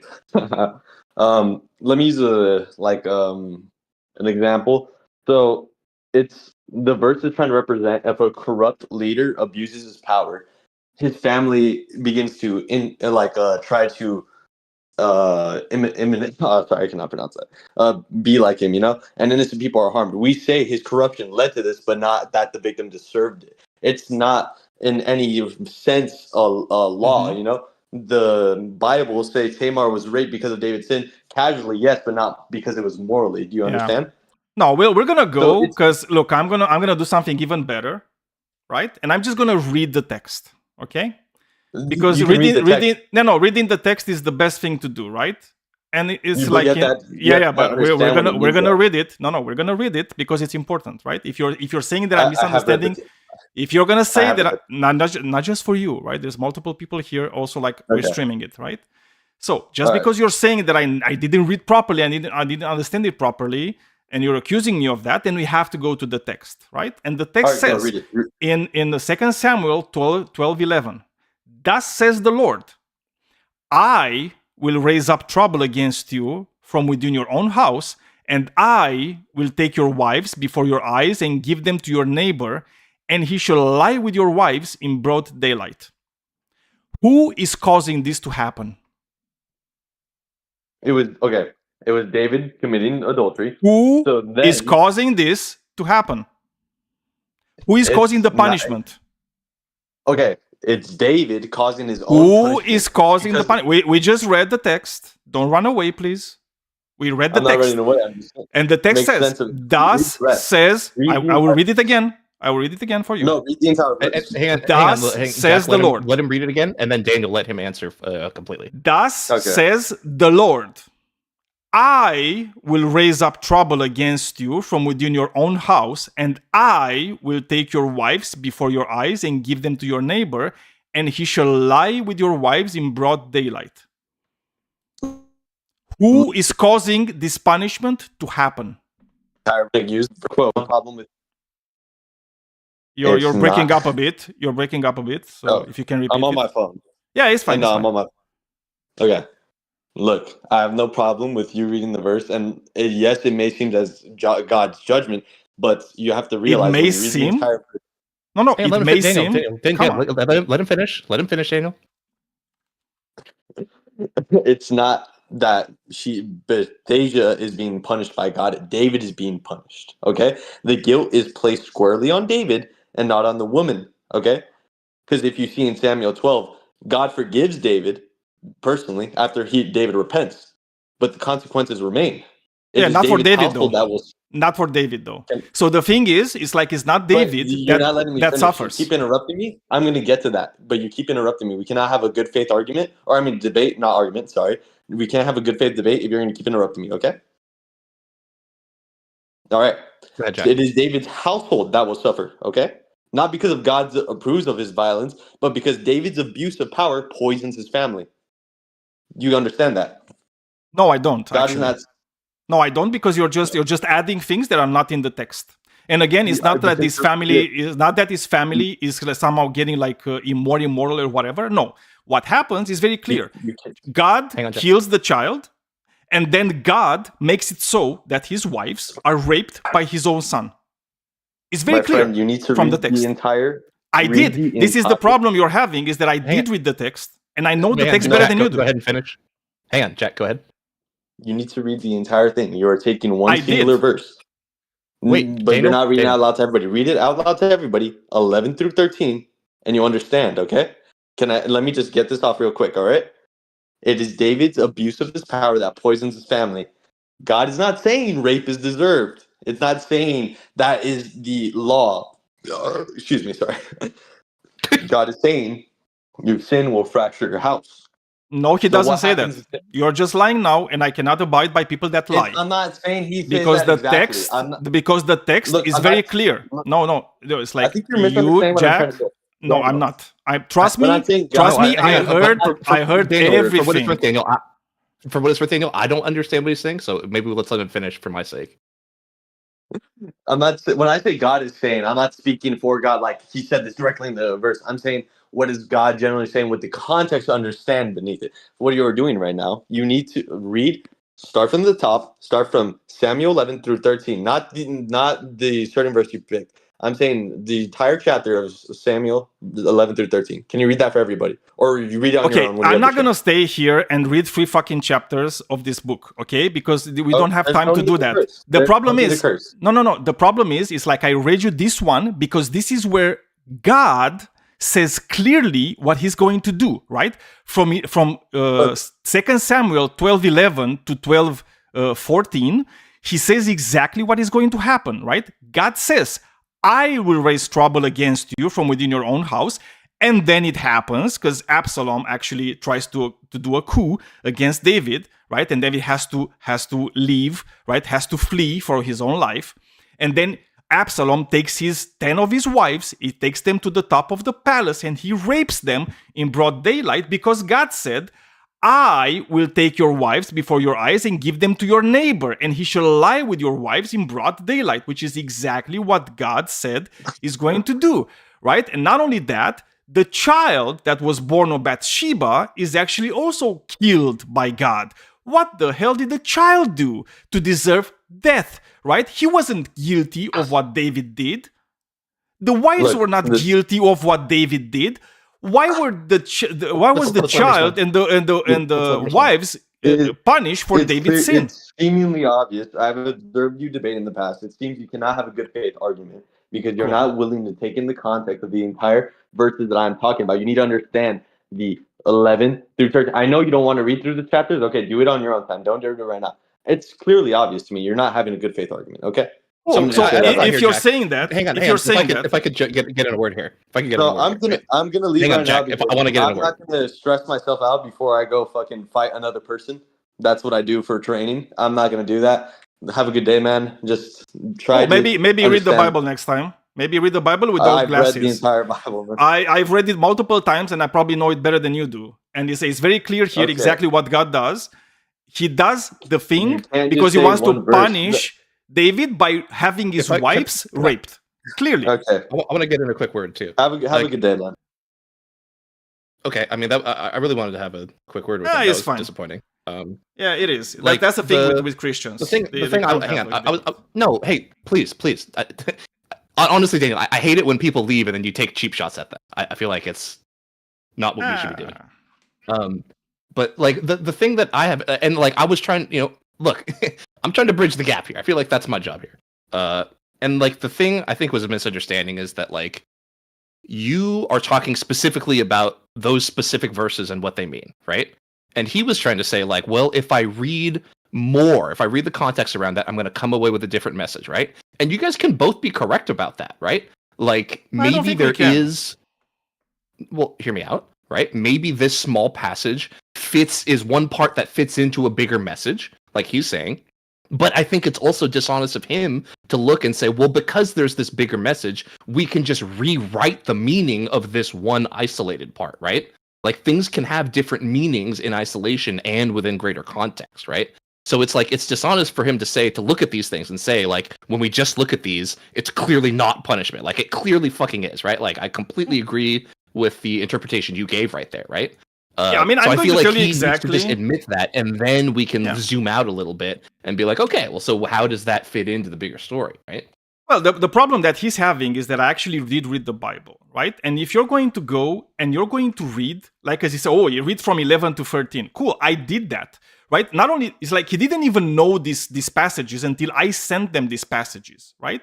And he has the audacity to tell me to read the Bible because I was the one sending him these passages in the side chat to actually read them, right? And then he says, oh, you should read them all. Yes, I did. I did before you did. That's why I had to send them to you because you didn't know where they were. Right, so that's the first piece of like absolute I'm not even going to qualify it, right? But when we read from 2 Samuel 11 to 13, right? In 11, what does it talk about? It talks about how David actually commits the adultery with Bathsheba, and in order to do it properly, what he does, he has Uriah the Hittite just killed, right? He sends them to war. He sends them in like the first line. He just makes sure that Uriah the Hittite, which was, Bathsheba's husband, right, is just killed, right? So he just feels like a bit better for him to actually do the adultery, right, with Bathsheba, right? So he does that, and Bathsheba, she gets pregnant and she has a son. That's the whole, chapter 11 about. That's all it is about.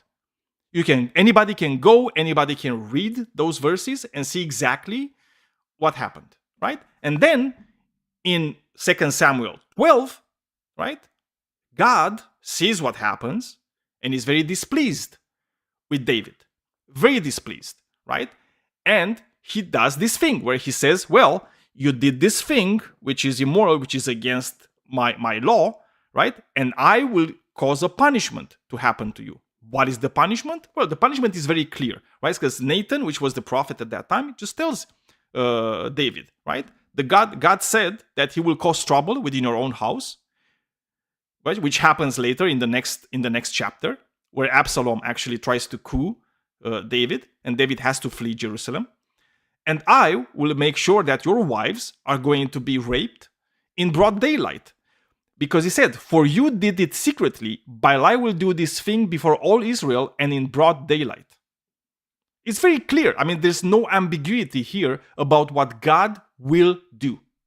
So when he's trying to say, well, actually, David's actions poisoned his family, that might be very well the case, which happens all the time, right? When husbands cheat on their wives, yeah, it can happen that it poisons the family, that, it screws like the things in the family. It doesn't mean that the wife should be raped for what the husband did. It doesn't mean that the child that was born of adultery should be killed just because it was born of adultery. But clearly, this is what God says. He clearly gives these commandments.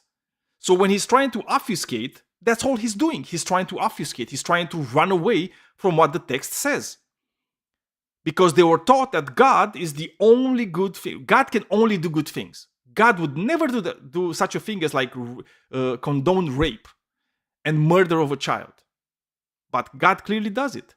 And it's clear for everybody that reads the text. And then if you go to 2 Samuel 13, right?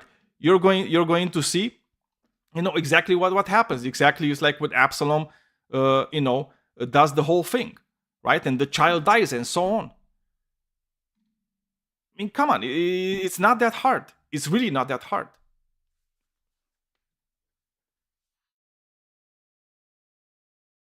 I forgot the movie. If you guys let me know the movie where you put on these glasses and then you see those alien people. Oh yes, yeah, I do. I forget the name of it's like a cult movie already. Yeah, but I know what movie you're talking about. You need the opposite of that to read the Bible and defend it.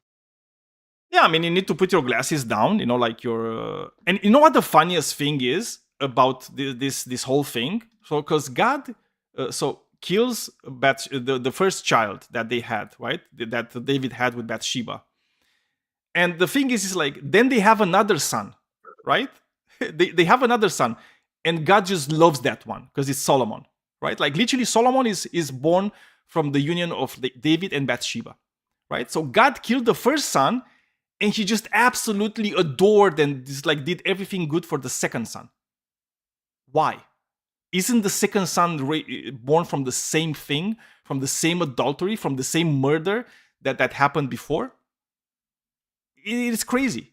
It's like, and they don't see this. It's like, for me, I really don't understand this. Like, how can they read these things and just ignore what the words clearly say in the Bible? Well, I think the issue is probably that they go through a New Testament Jesus perspective reading the Old Testament. I would assume that would be an issue because, like, those are clearly sacrifices. Those are clearly blood sacrifices to atone for sin, right? It's like, yes. Oh, well, I'm gonna kill your baby, and then, well, blood or no blood, whatever happens to the woman, property or whatever, and that's gonna atone for the sin somehow. But definitely not self-sacrifice. That is true. Definitely not. And it's like, well, Jesus, the New Testament is in many parts very opposite. It teaches self-sacrifice, not sacrifice of others to atone for my sins. That's kind of, but that's another issue.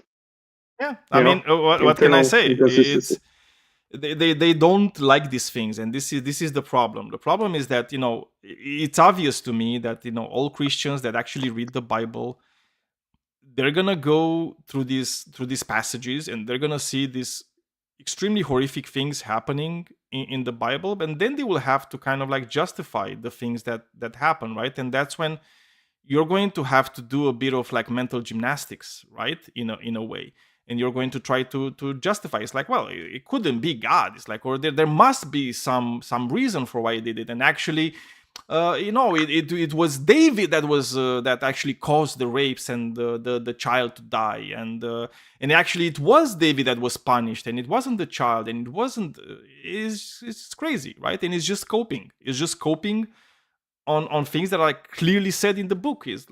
We can't just ignore it, right? If this text, I swear to you, Arilex, if this text was in the Quran, all the Christians will read it the same way that I read it.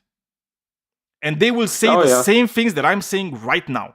But because it's not in the Quran, because this is in the Bible, they have to defend it. They have to defend mass rape. They have to defend infanticide. Because that's what it leads to. That makes sense. That makes sense. I mean, it's funny to just think about like nowadays, right?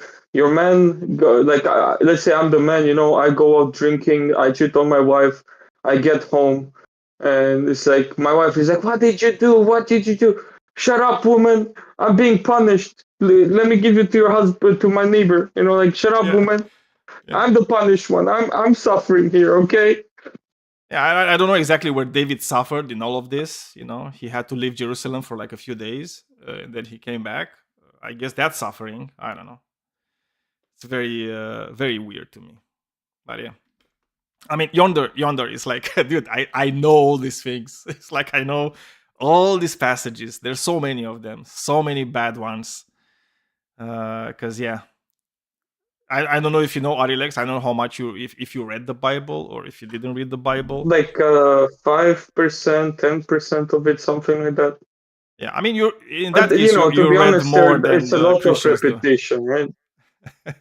Well, you did read more than usually Christians do, right? If you read 5% of the Bible, that's like 5% more than the usual Christian reads from the Bible. That's kind of true. And yeah, there's a lot of really, really bad parts, right? There's a lot of rape, a lot of incest, a lot of murder, a lot of a genocide. Obviously, you know, God loves a good genocide from now, you know, from time to time. But what can we do? We move on. Yeah, would you like to talk about these principles I have?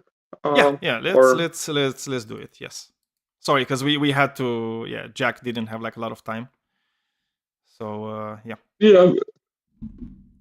So if we say, you know, God of love, God of life, what does it even mean? You know, and for me, it's very circular. It's intrinsic value.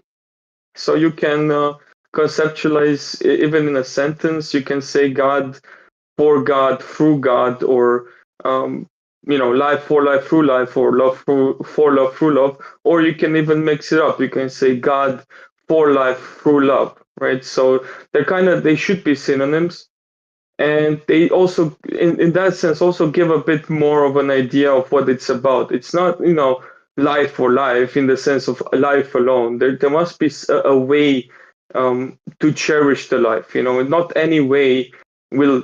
But do you need God to do that? As a living being, do you need a God to actually cherish life?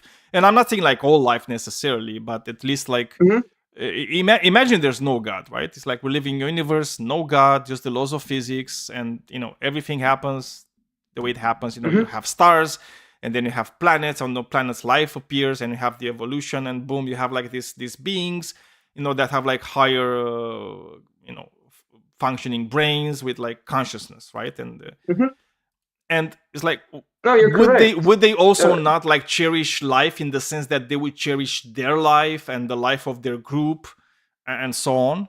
Would you need a God in order to have that? So the point is, I don't know, right? Because the reason that I'm saying this is I told you how I got it from and how I interpret that I got it from. Right? You can say again that I've gotten it because I'm such a great philosopher and such a great person, but the point was through my own experience, that humbleness allowed, at least that's again my perception, allowed for me to have more of these experiences, of getting more knowledge about right and wrong. And I'm just saying how. At the end of the day, of course, I'm not gonna, when I'm trying to debate morals, I'm not gonna go and say authority because God, right? I need those arguments need to stand on their own, right? Those principles and this moral reality, moral framework, right? The point is just that I just claim it came from God for me, right? That's how it was revealed to me, at least through my perception again.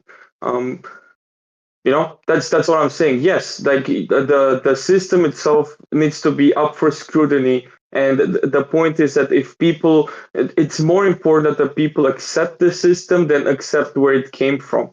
I agree. It's like it's from a pragmatic standpoint, right? It's like from a pragmatic my God is not jealous. Yeah, no, I get it. So, but the reason I'm asking you this is because I'm trying to kind of like gauge, because look, I you know, usually I don't talk with like general theists or some. Usually I talk with like Christians, Muslims, so on. Yeah, right? I never did either.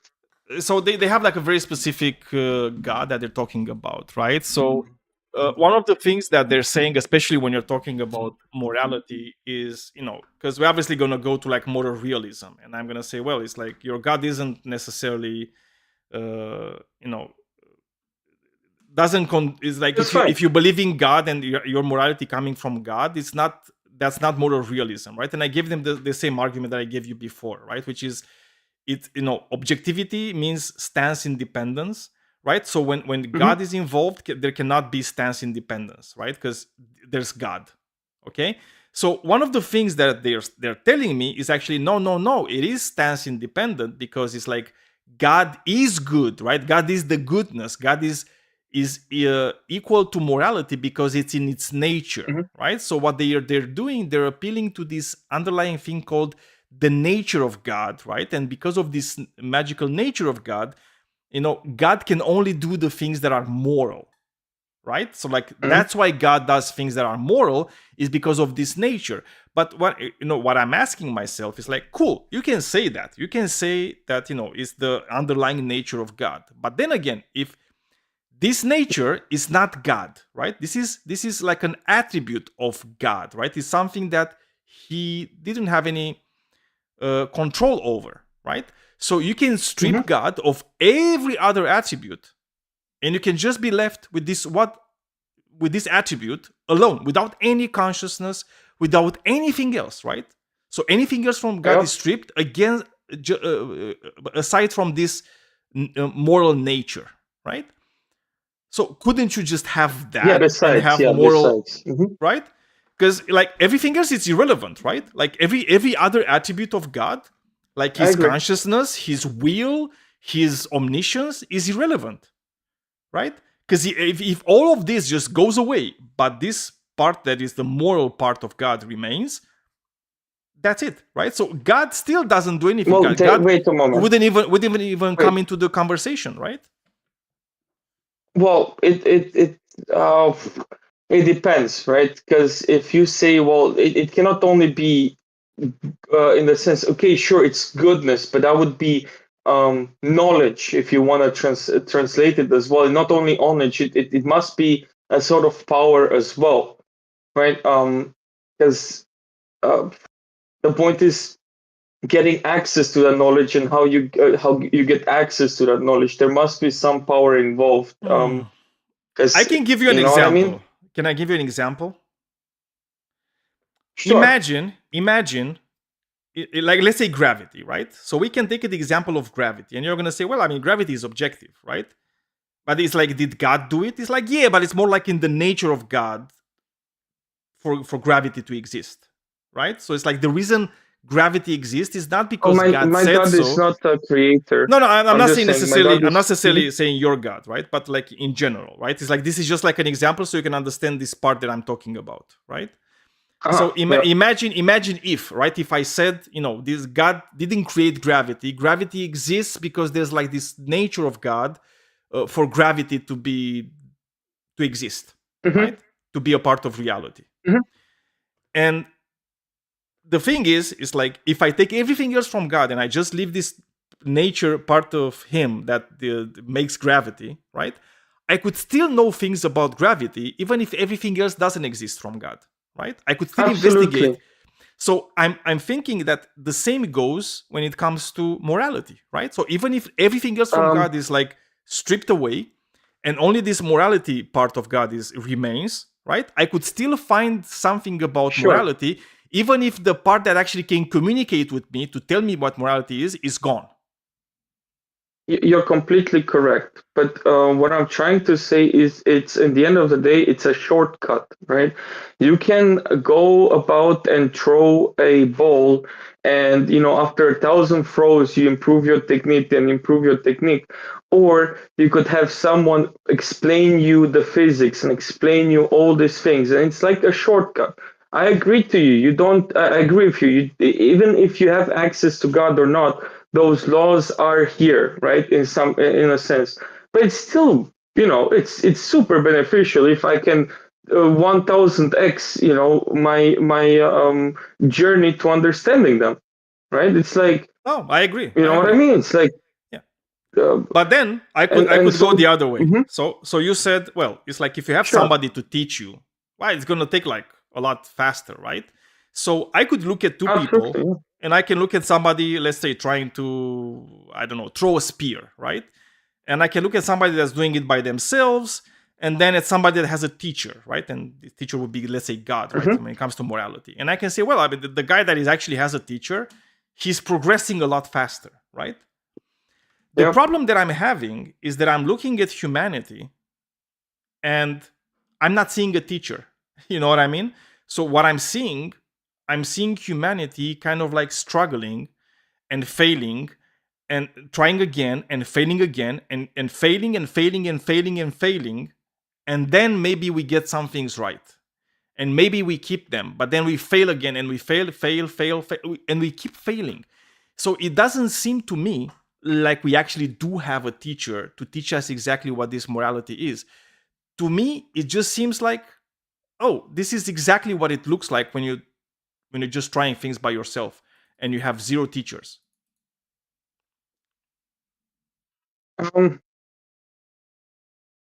Okay. I if you say that on a grand scheme, I don't know.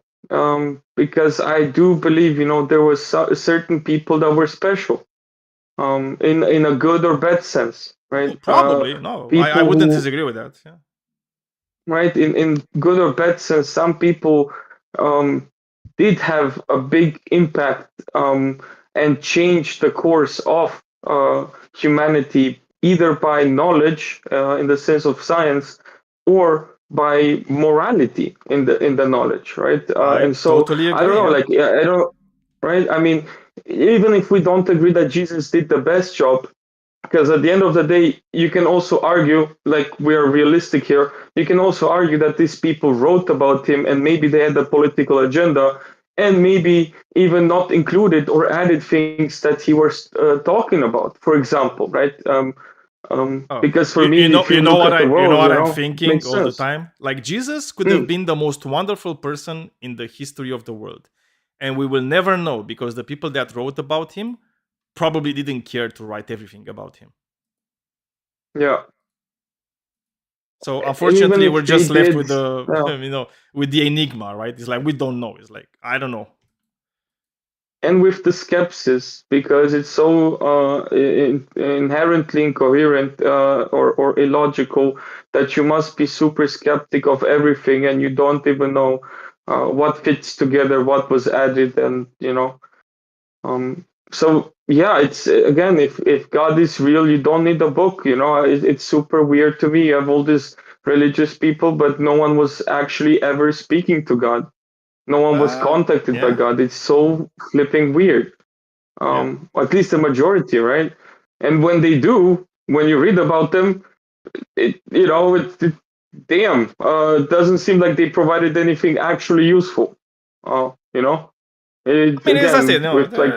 Some useful things, some less than useful things. Yeah, but again, imagine if someone got to speak to God and they're like, guys, this is how we construct a tokamak nuclear fusion reactor to solve the energy crisis of humanity, right? That would be that would have been nice. But also, well, it really depends how you see it. Where do new thoughts come from? Because that's also very interesting. But I personally don't care how technologically advanced we get if we don't get our morals in check. This immoral people will use that technology to own us, to control us, right? So I don't care anymore. I think we're over the top in technology. We're lacking morals. We're lacking ethics. I don't think there is any God that should give us anything about technology anymore. That we're too far ahead compared to our morals, right? I don't know, because I feel. Look, I think. Do you know Star Trek? Have you ever watched Star Trek? A very tiny bit. Even less than I read the Bible. Yeah, right? So it's fine. Well, you gotta fix that, but you gotta fix that. This actually is a lot better than the Bible. Okay, just so you know. So the thing with Star Trek is that they actually got to a point in history where they were kind of post scarcity, right? So it's like you didn't have to like struggle, right? To have the necessary things for life. Okay, and this is, I think, it's a big problem in today's society, and the reason there's so much strife and like anguish is because we have to struggle for resources, right? It's like when there's limited resources, people are going to fight over them, like, and for good reasons sometimes, right? Because it's like, dude, it's like you need to do something, right? It's like you need to do something in order to provide for your family. You need to do something in order to a lot of things, right? So God could actually solve that. You know, God is like extremely well positioned to actually solve that. Oh, So what man. Christian said about Again, like you a have nuclear your reactor. own conception. You're not working on my conception of God, right? Like it's very clear that my God is super limited, right? And that he needs followers. There's no way around it. It's a family, and he's definitely not the all powerful, especially not over the physical world. That is very, very clear. Otherwise, Yeah, but I don't know exactly what wouldn't be this God here. of yours actually does. It's like, how does it do it? It's like, I don't really know that much about him. And And I- here's and the question, yeah, right? Like, that's if the you're problem. saying that, like, one thing that God is going to be responsible for is morality, right? He's not here to solve our like technological problems. Yeah. Like, how come we don't really get any good moral advice from God too? Like, I mean, look, you know, I'm the guy here who's a moral anti-realist, Mhm. so maybe I'm just the skeptic of being like, you know, if there are really these like moral principles and God knows them and wants us to follow them, he didn't even like attempt to communicate any of that to us. Like, the best we have is like, I thou don't shalt not agree. create graven images. Like, some kind of principle of moral, of like, you know, love your, like, I don't know, like, where is that, you know? So, the point is, what is the power of my God? Okay, I am not a polytheist in the sense that I worship multiple gods, but I am not delusional that there are other spiritual families, right? And that we are at war. For me, there is a cosmic war. And it's not like my God and the followers of my God, the family is just sitting there doing nothing. They have their own stuff to do. And not only that, if they could do something here, they would. But the only power that I have understood that God can have, or the followers of God, or like the being sharing his essence, right? Can have is like the power to transmit knowledge through consent. So it doesn't work without consent. Apparently, the key, like I want to tell the keys. There's two keys here. One is truly, like again, how I don't know how to stress this enough. Truly, your number one priority, who you want to be, is a good person, right? Like number one, there is no compromise in your heart. That is what your life's meaning is, right? That is number one. And two, of course, being open that God could be, right? Because then if you're open, you might be very inclined to consent to that. So those are the two things for the consent to happen in order to achieve, or in order for my God to contact you, at least from my understanding, right? And so for me, that would just prove that most people don't.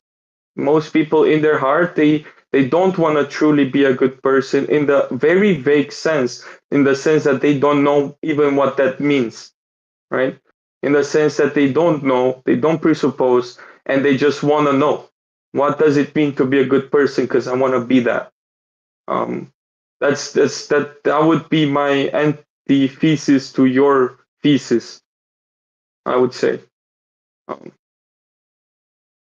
Nobody wants to be good. Everybody wants things for themselves and whatever other Has your values. God existed forever? That I don't know. I would assume. I mean, did he exist at least since the beginning of humanity, let's say? Has he been around for the last 100,000 years?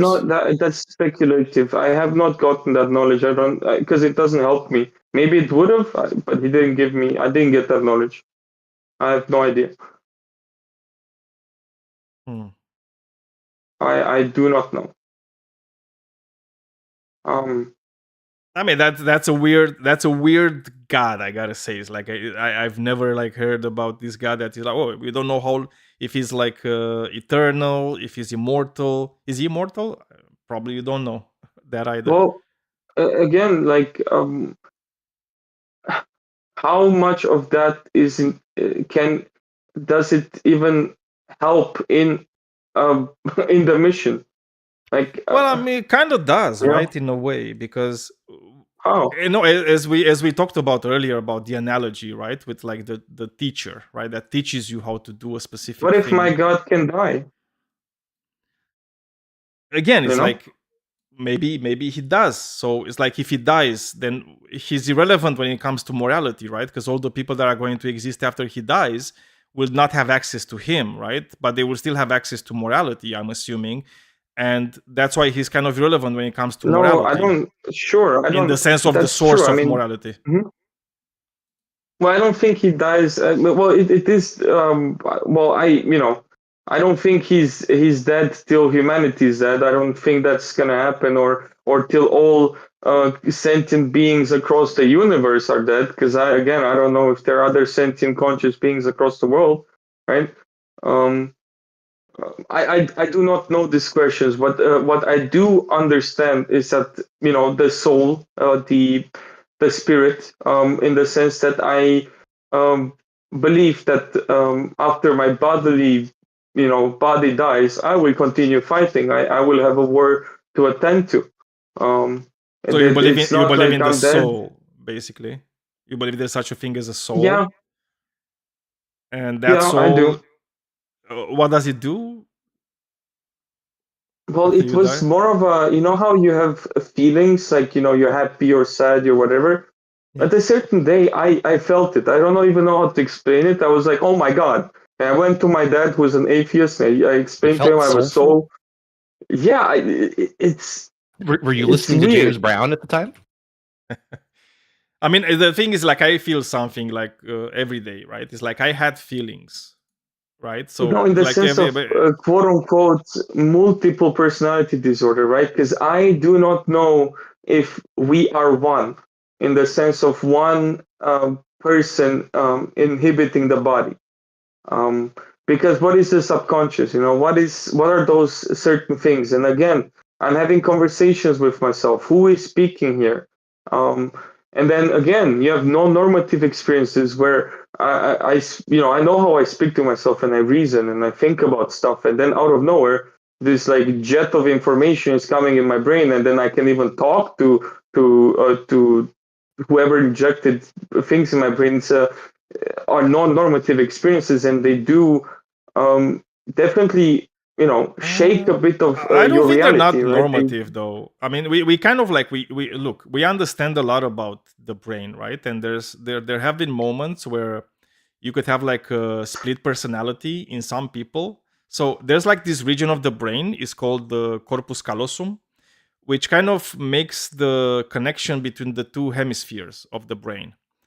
And there's been cases where this part of the brain has been sectioned, right, through like accidents and whatnot, and it literally gives rise to like two different people, right, that are inhabiting one brain, right? It's like where to the extent where it's like the story was like there was like a split brain patient, with like one personality was like a devout Christian and the other guy was like an atheist, right? So it's like you definitely can have those things, right? That's why like some people when they think in just in images, they don't have a voice inside their brain. Other people have an internal monologue.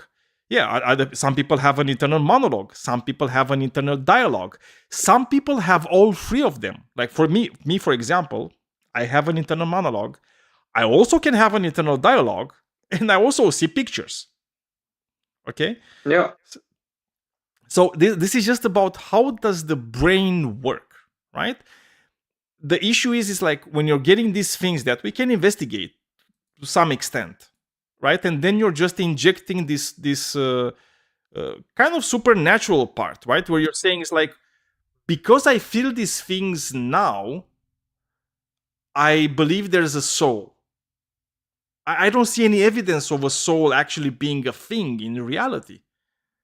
We have zero evidence for the existence of a soul. You're right.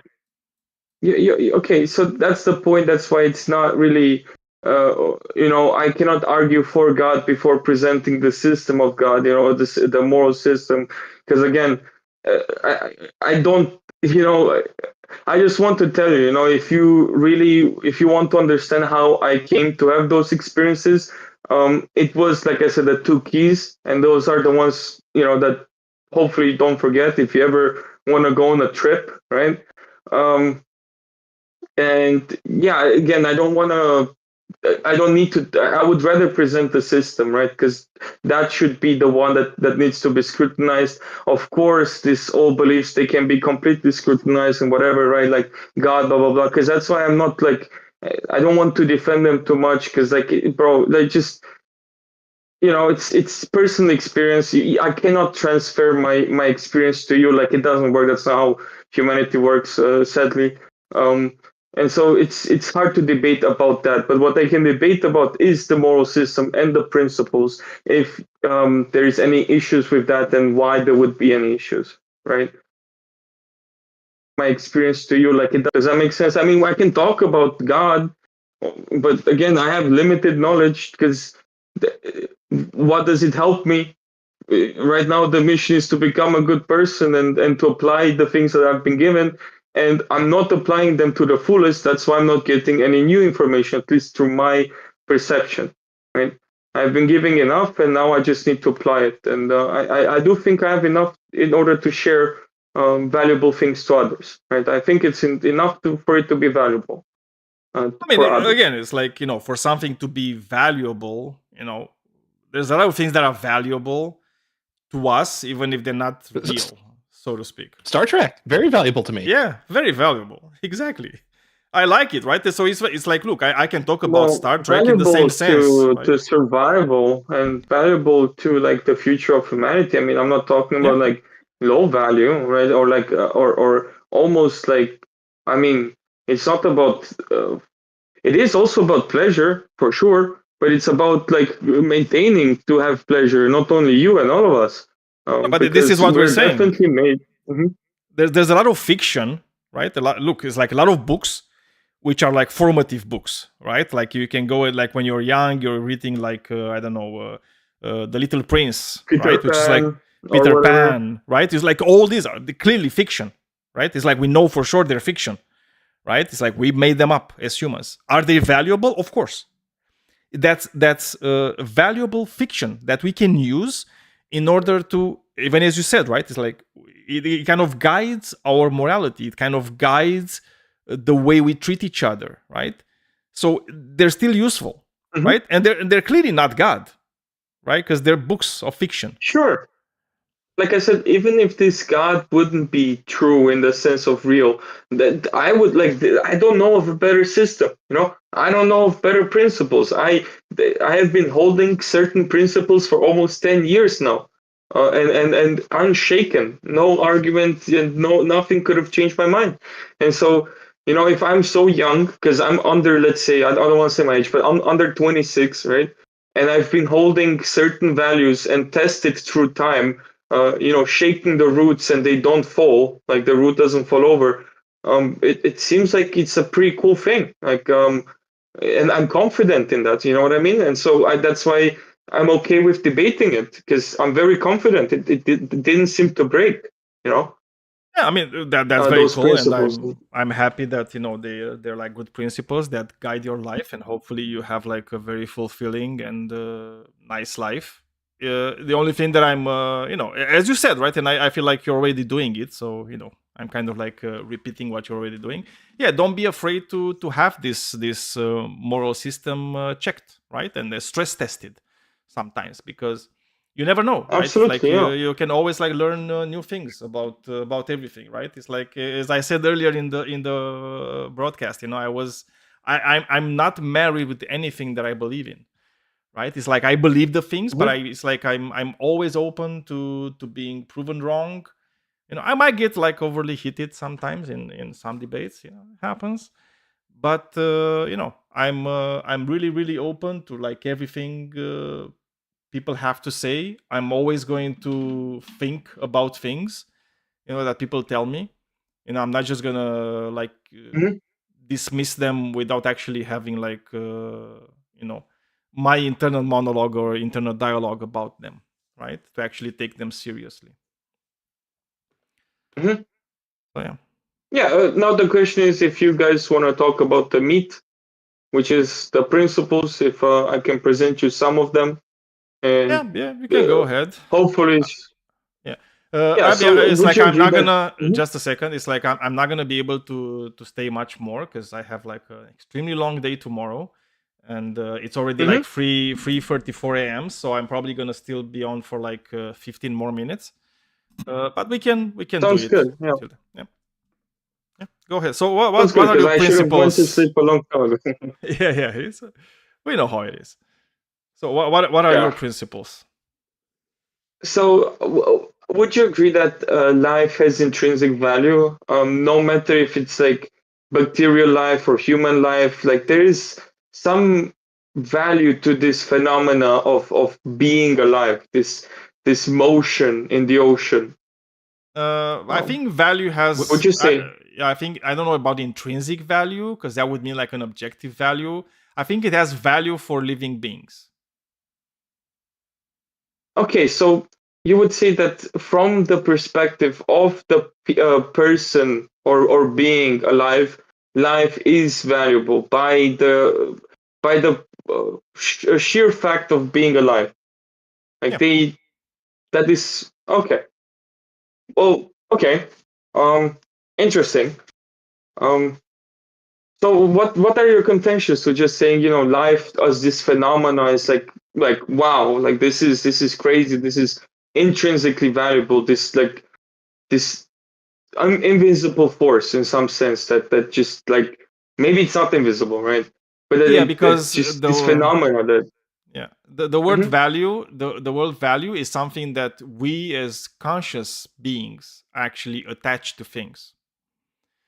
Now look, for example, I'm going to give you an example. Is a piece of dung? Does a piece of dung have like intrinsic value to you personally?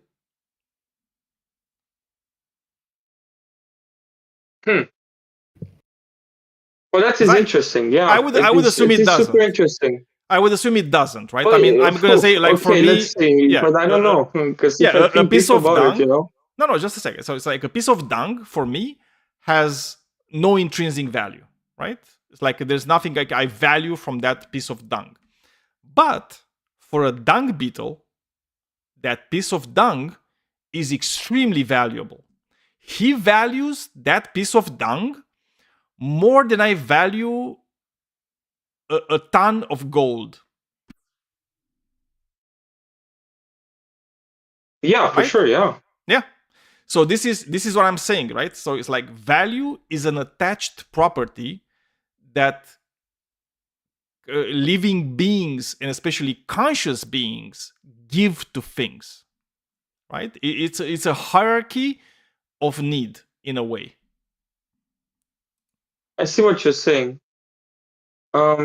So you couldn't say theoretically that existence is intrinsically valuable because then everything that exists as well as a rock would have intrinsic value, but there would be no value giver without the mind. Therefore, it's like it's a mind-dependent thing, which value is Yes. a mind-dependent thing.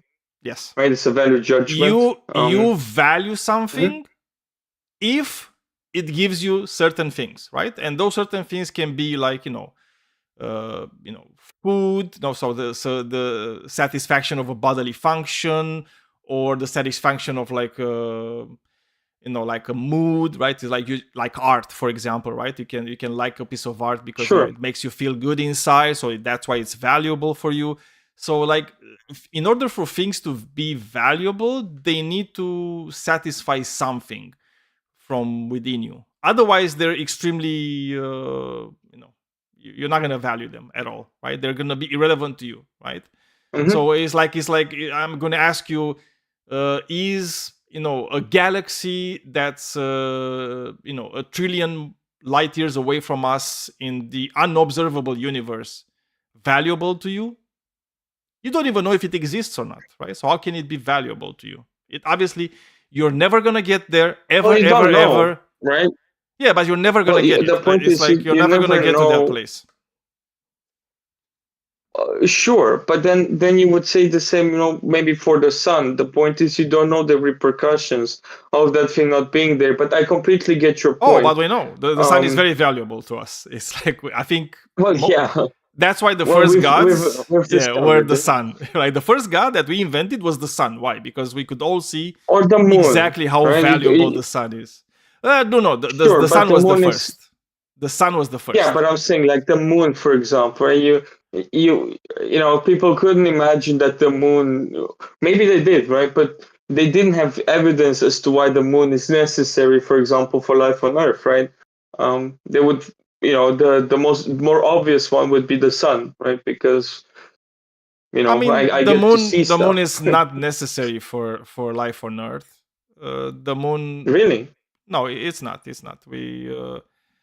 It helps because it stabilizes the wobble of the Earth a bit. But it's not necessary, right? It's like you can have a planet without a moon, right? Yeah, but with life on it, that's the point. Yeah, you can be with life on it. Yeah, I mean the seasons would be like a bit weirder, but you could have life. Maybe not sentient life, right? But you could have life. Yeah, you never know. When I'm talking about life, that was my whole point. You never know when what you're missing till you miss it, till you don't have it, right? That is also true.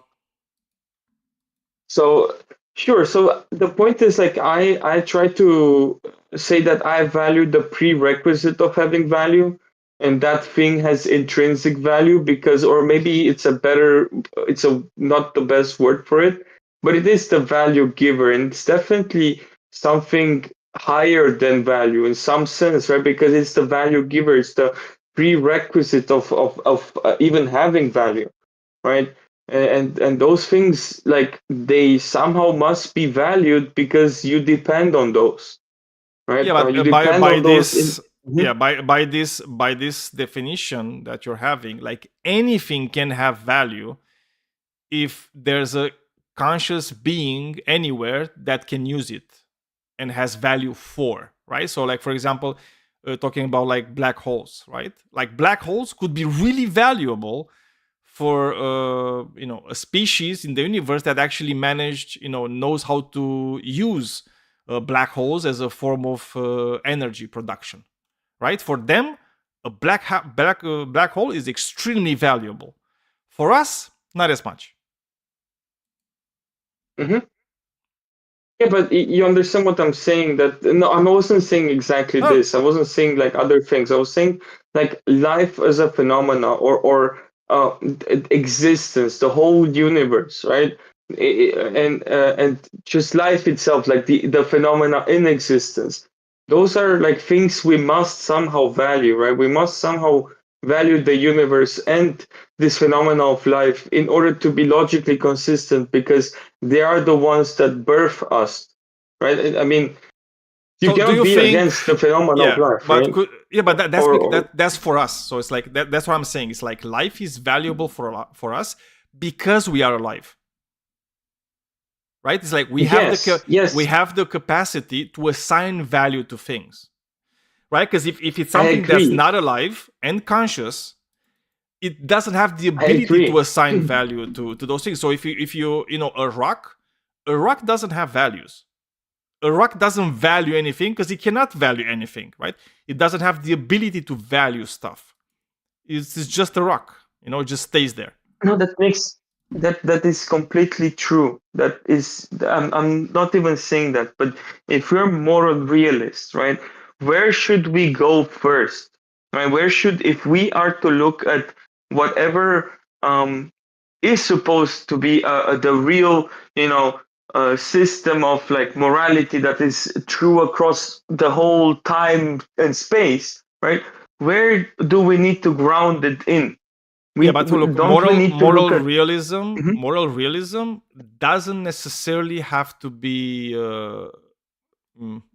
linked with like intrinsic value of living or of life, right? It's like they're not necessary for them to be true, right? So you can have like in my system of moral realism, there's no intrinsic value to life, right?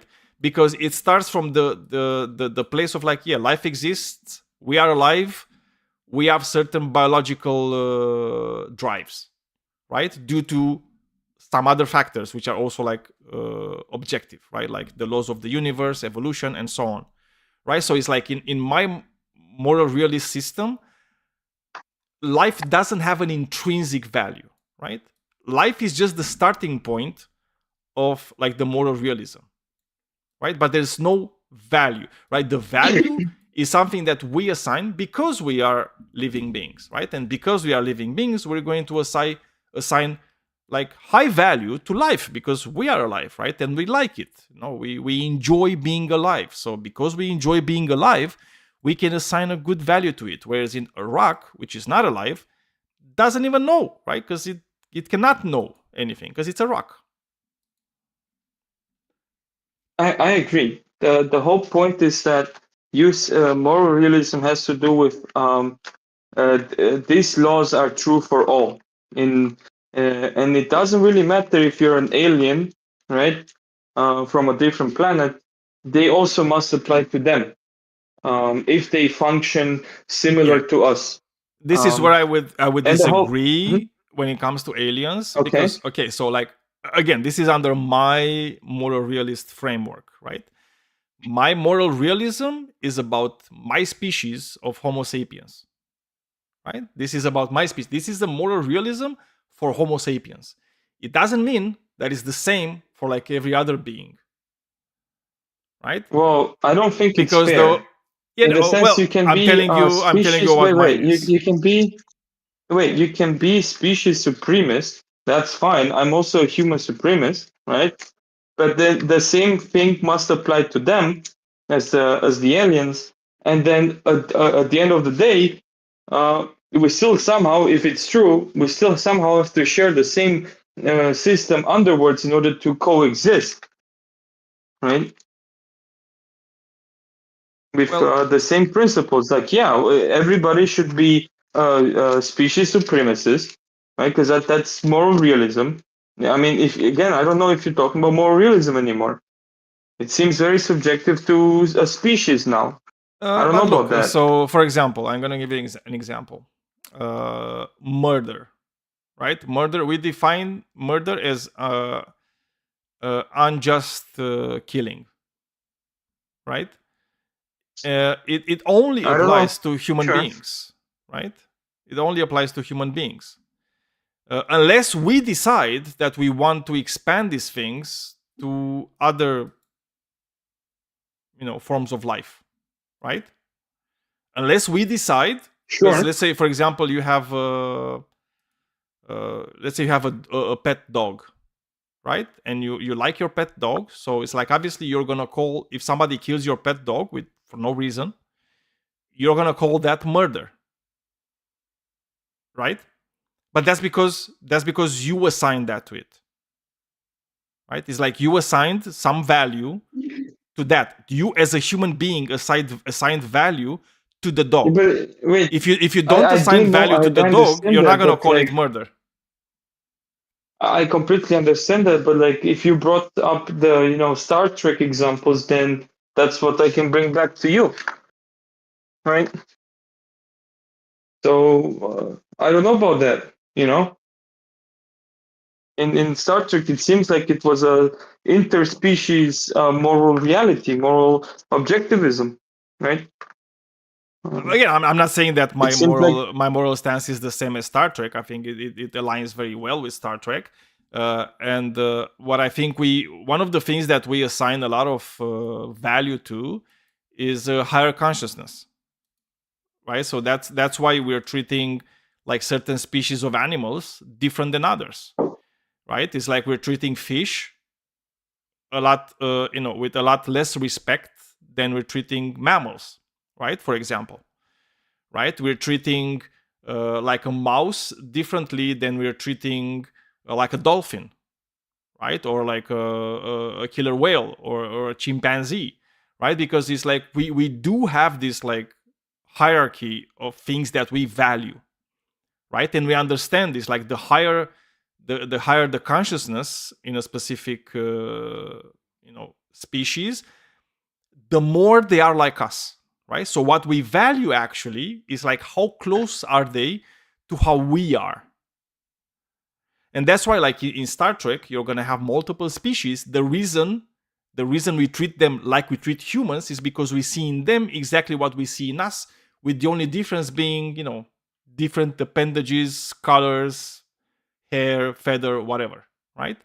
Like external things, right? But the internal, we recognize it as being the same, right? We recognize that they have higher thinking than other animals, right? And they're closer to us than other animals. And For that's sure. why we assign them value, For sure. and that's why we assign them the same type of morality we would assign a human being.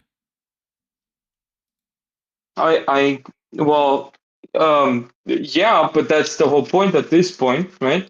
Is that you concede that this is not only about humanity, but human-like, and then we need to look at what's the minimum here and how do we decide and what applies to whom.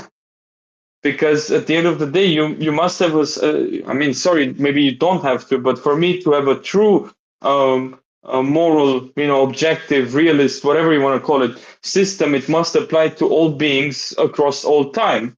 In some way, shape, or form, depending on their capabilities, they must follow those principles. And if they don't, well, maybe we need to get rid of them. Such as maybe not, because look, I'm okay with human supremacy. That's what I'm saying. Like species survival, great for all of them. And so malaria and COVID-19 has their own rights to defend and reproduce, but we also have a right to just exterminate malaria and the bacteria, right? Yeah, that is killing us. I agree, and that's what we're doing all the time, by the way.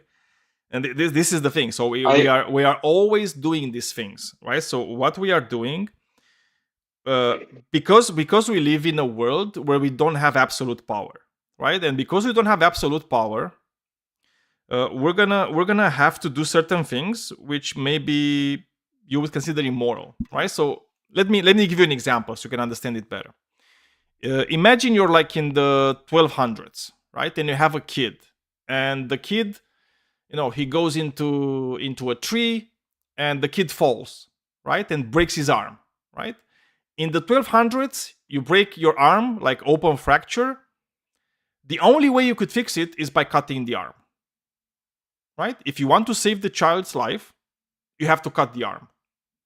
So the moral thing to do at that point would be to cut the arm, right?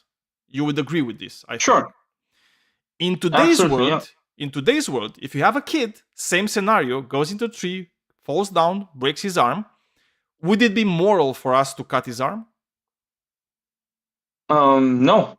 No, because we have hospitals, right? We have medicine. Yes. He can go to the hospital, set his arm back, right? All good, no problem. Penicillin, like everything.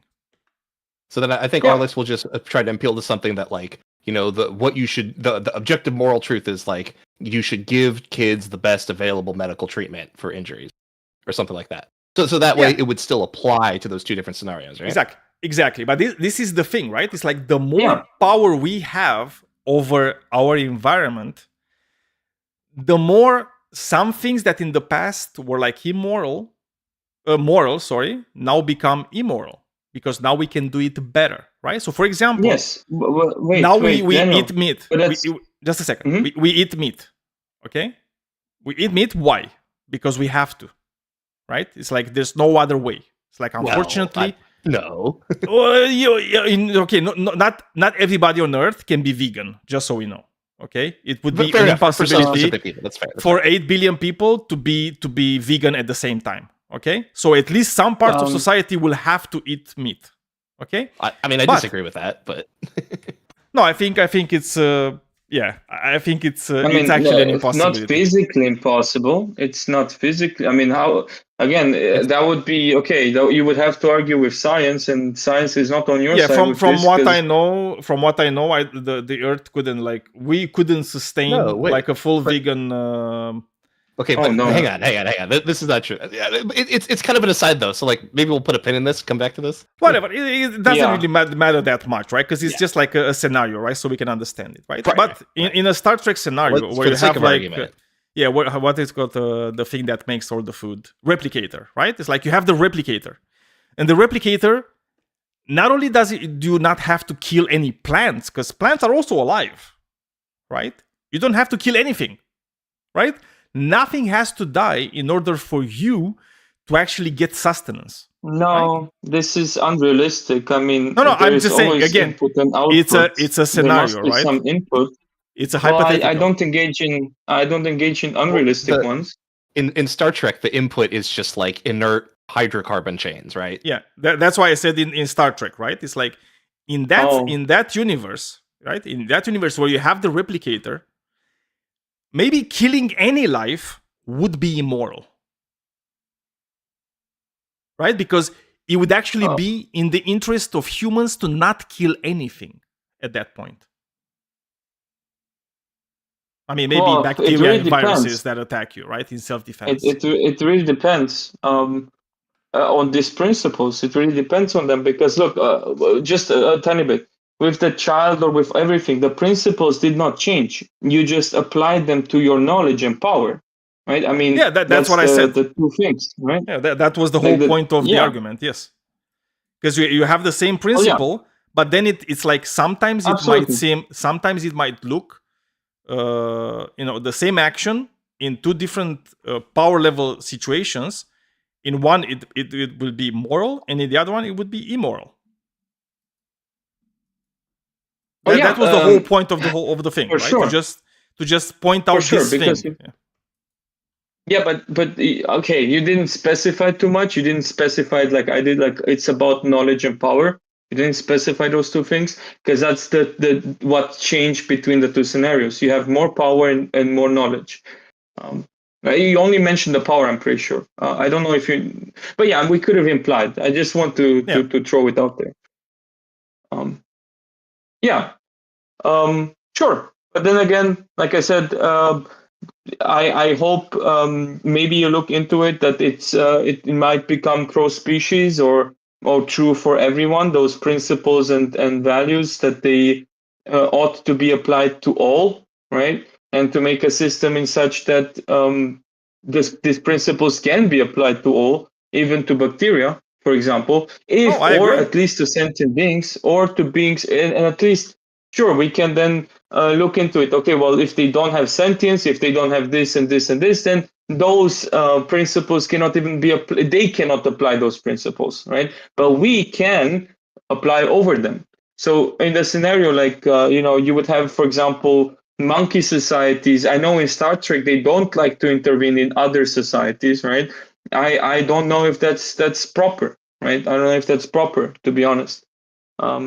I mean, there's still things we would have to find out, right? I mean, it's like even in those types of societies, there's still going to be unknowns. And well, I still don't know that logic that they're following because they're following the Abrahamic logic of I'm all powerful and all knowledgeable and blah, blah, blah. And I just get my popcorn out whenever you get raped, right? I mean, the Star Trek, right? It kind of seems a bit... again, it's like Abrahamic. it's not perfect. It's not perfect. Obviously, it's still made with like a lot of biases. But the thing is, it's just the concept itself, right? It's like the more we know, the more power we have over our environment, right? To change it, to like to not kill, to not to give more freedom to everything. I think the better it is, and this is one of the guidelines for me is like the degrees of freedom that things have, right? Sure. And it's like first, but where is the limit? You must to be limit free. that freedom, right? We have to be Daniel, free. you must limit it. I mean, it depends, right? It's like obviously, again, it's like if you could make it in such that nobody will ever get hurt by anything, like including hunger and whatnot, cool, you should do it, right? And it's like everything would be like much better. But obviously, some things are not realistic. Through fascism, right? I mean, that's the point. Okay. No, I said freedom. So like fascism is the opposite of freedom. Well, sure. How do you? Okay, so you need to limit that freedom. I mean, you're saying, okay, well, the freedom stops when you're impeding on someone else's freedom, or how do you No, of balance course. this freedom? I mean, 'Cause freedom, look, imagine you have like, like in Dune, let's say you have like this force field, like personal force field that would stop anybody trying to hurt you, right? So it's like anybody wants to hurt you, they can't do it. They can try as much as they want, they're free to try it. They will never be able to hurt you, right? If you could do that, cool. It's like, you don't have to tell people don't try to hurt other people. Oh, yeah, you can try it if you want to. You're not going to succeed. You don't have the freedom to succeed in trying to hurt other people. Okay? But, you can do it. Or it's like maybe we'll be able to make everybody has their own universe, right? It's like with whatever rules they want in that universe. And it's like, that's it. It's just their universe. They are the only consciousness there, right? They cannot hurt any other consciousness. Or like living being. Cool. Do it that way. Generally, I like to stay in the now, right? And if there's hypotheticals, they should be about near future or now and not non-realistic, because the assumptions are a bit big, especially with replicators, with this and with the shields and everything. Well, usually you're going to have these things in order to kind of like stress test like an idea.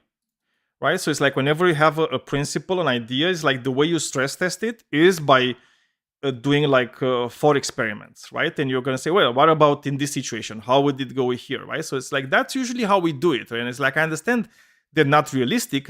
Sometimes that's the whole point. The whole point is to take an idea to its extreme, right? And at its extreme, you can see the limitations of the idea. Otherwise, you wouldn't be able to do it, right? Otherwise, it's like, you might like think it's a good thing, the thing you're doing, and then it's like later when it's like a shitty time, you're gonna see, well, god damn it, like if I only had thought about this more, right, in the beginning. Yes, you're correct. No, I agree, because those weren't like the way you post them, they are physically possible and they're not theoretically, right? Maybe. Who knows? But the point is that, right? But the point is not to bet too much, because they're getting in the realm of fantasy almost. No, you have to be grounded in reality. I agree. It's like you have to be grounded in reality at the end of the day. It's like, I'm not saying you shouldn't. Of course you should, right? It's like we shouldn't just fantasize about things every day, right? No. Obviously, we should be grounded in reality. And it's like what I care the most is like the well-being of everybody, right? With the power levels, quote unquote, that we have right now. But look, I'm sorry to cut this short. Yes. I do have to go. I've stayed a bit more than I should have. But yeah, anyway, thank you very much for being here. You've been here a while. Always a pleasure. Yeah, and we do it every Wednesday. I mean, I should be able to do it every Wednesday from now on for a while. And we can have like more discussions on this. Okay, thank you very much. Yeah, that would be. Thank you. Yeah, thank you to Krishan for dude. It's been a while. It's been 3 weeks since we did this. With all the for sure New Year's Eve and Christmas and all that crazy stuff. And my real life being in the way sometimes. So yeah, thank you very much. I'm gonna stop the stream. Just a second. I need to stop the stream first. Oh yeah. There you go. I stopped the stream.